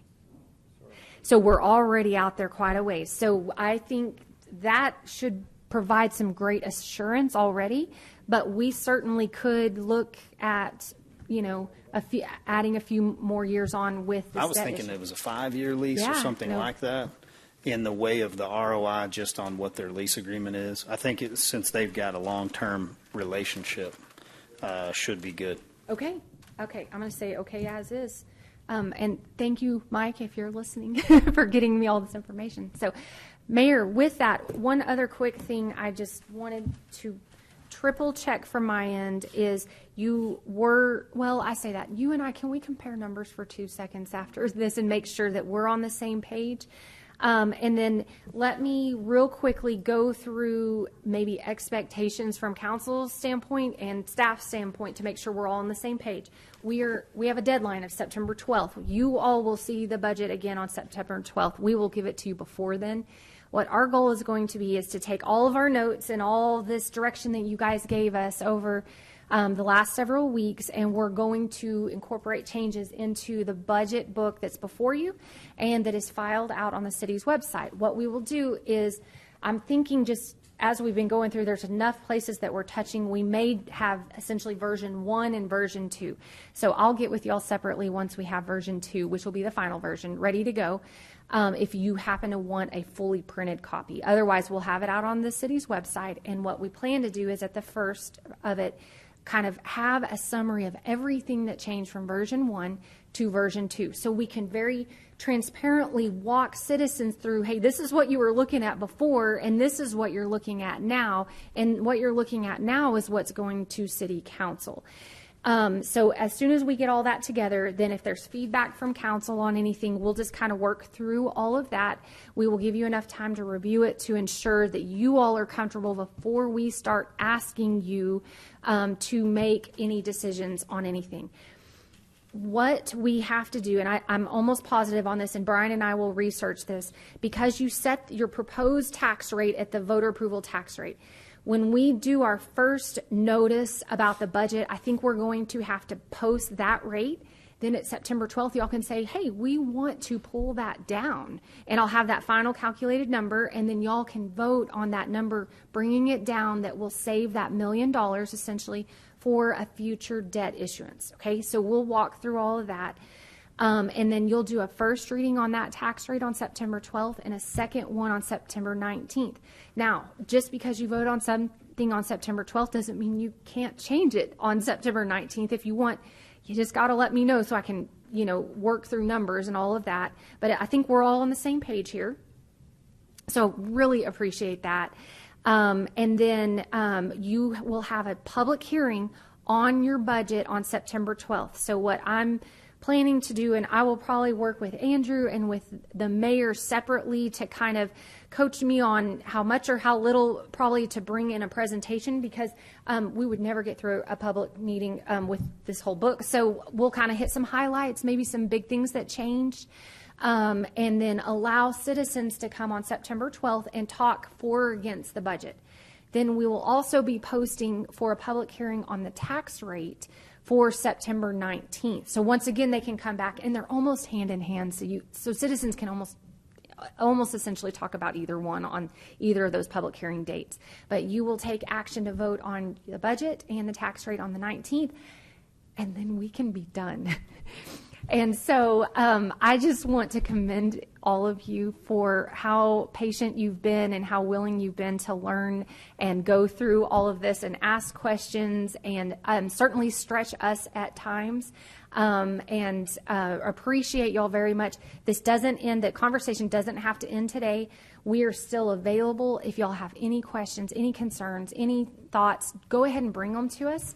And we will work through all of that. But otherwise, I'll be in communication individually as needed, or I will send information out to the group and just ask you to get back with me separately if you have feedback. Mayor, can I have 2 minutes and 37 seconds? So don't commend me yet. Okay. I've bitten at this apple twice, and I haven't made any progress, so I'm just going to take a little bit of time to do it again. And not that it's the biggest thing in the world, but it's just sitting with me. When we talked about taking cash downstairs. Yes, I have those numbers for you. Well, and I remember at one point we said it was about an $80,000 expense. Yes, and we have further evaluated that since then. Okay. And we looked across multiple operations that take cash, especially our big ones.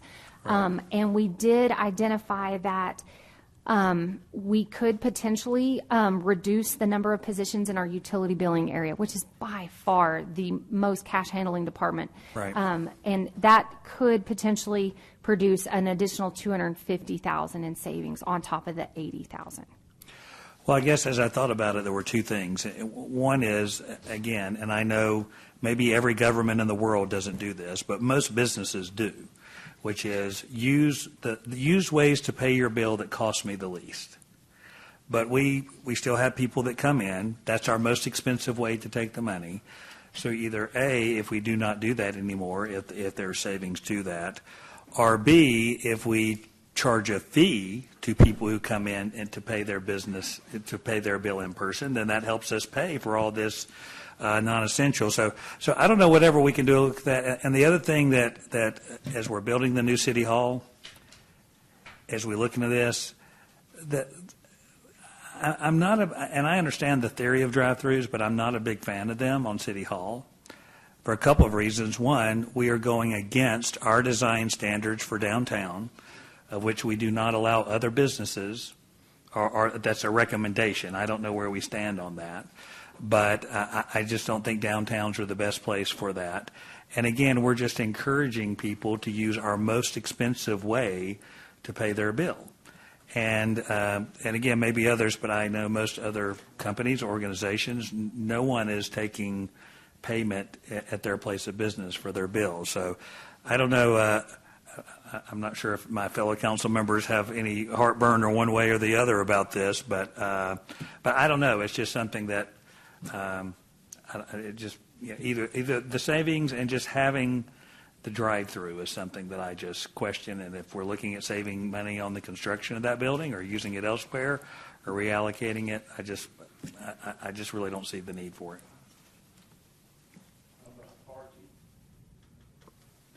Well, it's the number one use of land for downtown, and people don't like to walk. So I don't have as much heartburn about parking because there's plenty of places to park, I think.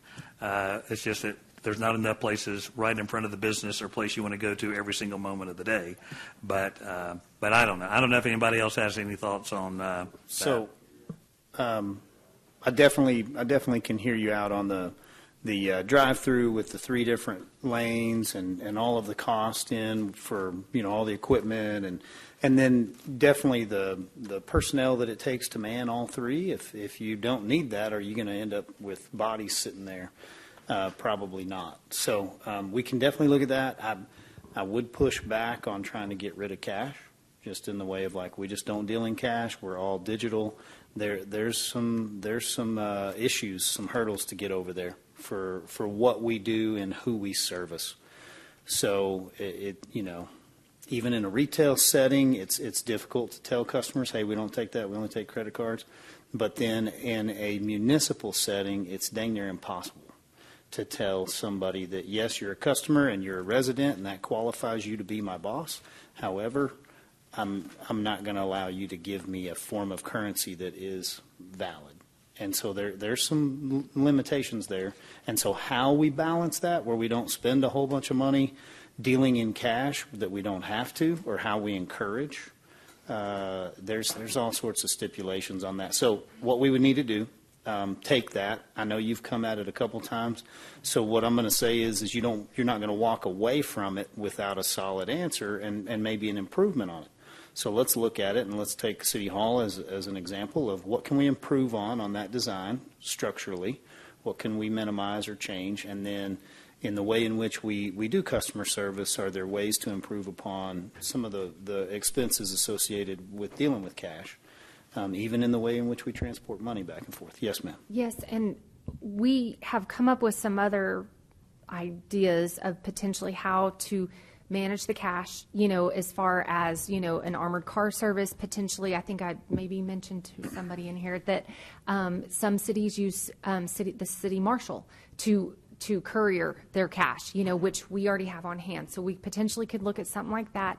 There's also great technology out there like kiosks that you can put out that could take cash for us, which would help with some of the barriers I think, Mayor, you're talking about, but then there's still a challenge sometimes from a technology standpoint, a barrier on a technology standpoint. Mm-hmm. So if you guys have specific guidance for today, that would be wonderful. If not, we could continue to work through this project over the next several months and start trying to formulate some ideas and realistic, because if we were looking at kiosks, well, how much do those cost versus personnel versus drive-through lanes, and so kind of we just haven't had a great chance to really pull it all together, but we've got some ideas. And so, short of our AI person taking the cash for us, but I do think technology's changed a lot. So if y'all are okay with that, we certainly could put this as a working project to start bringing some more ideas back and then kind of get a feel from you all on which direction to head. And for me, I don't see it as an urgent any timeline issue or even a this year budget issue. The only thing is I don't want to get too far down the road and we have to say, well, we're going to have to build 3 drive-throughs because we've already done everything. So, whatever, I think that is a review that might That's need the to be timely. time-pressing piece of it, I would say so, just to say. And maybe the information will come in and say, absolutely, we got to have 3 drive-throughs. But if we could take a second look at it, I'd appreciate it. So I like the one-on-one direction. If you have enough to continue with what you're going, and then working with less, and then it can come back to council with a recommendation. Yes, we can absolutely do that. Great. Really appreciate everyone being here. It's 3:00. We're only an hour late. That's pretty good. Consider everything we've gone through. Appreciate our citizens and our chiefs, media, obviously, for working through all this. So very well done with staff. Really appreciate staff. You guys are phenomenal. Motion and a second. We'll go home. I move to adjourn the meeting. I have a motion and a second. All in favor, please say aye. Aye. You're adjourned.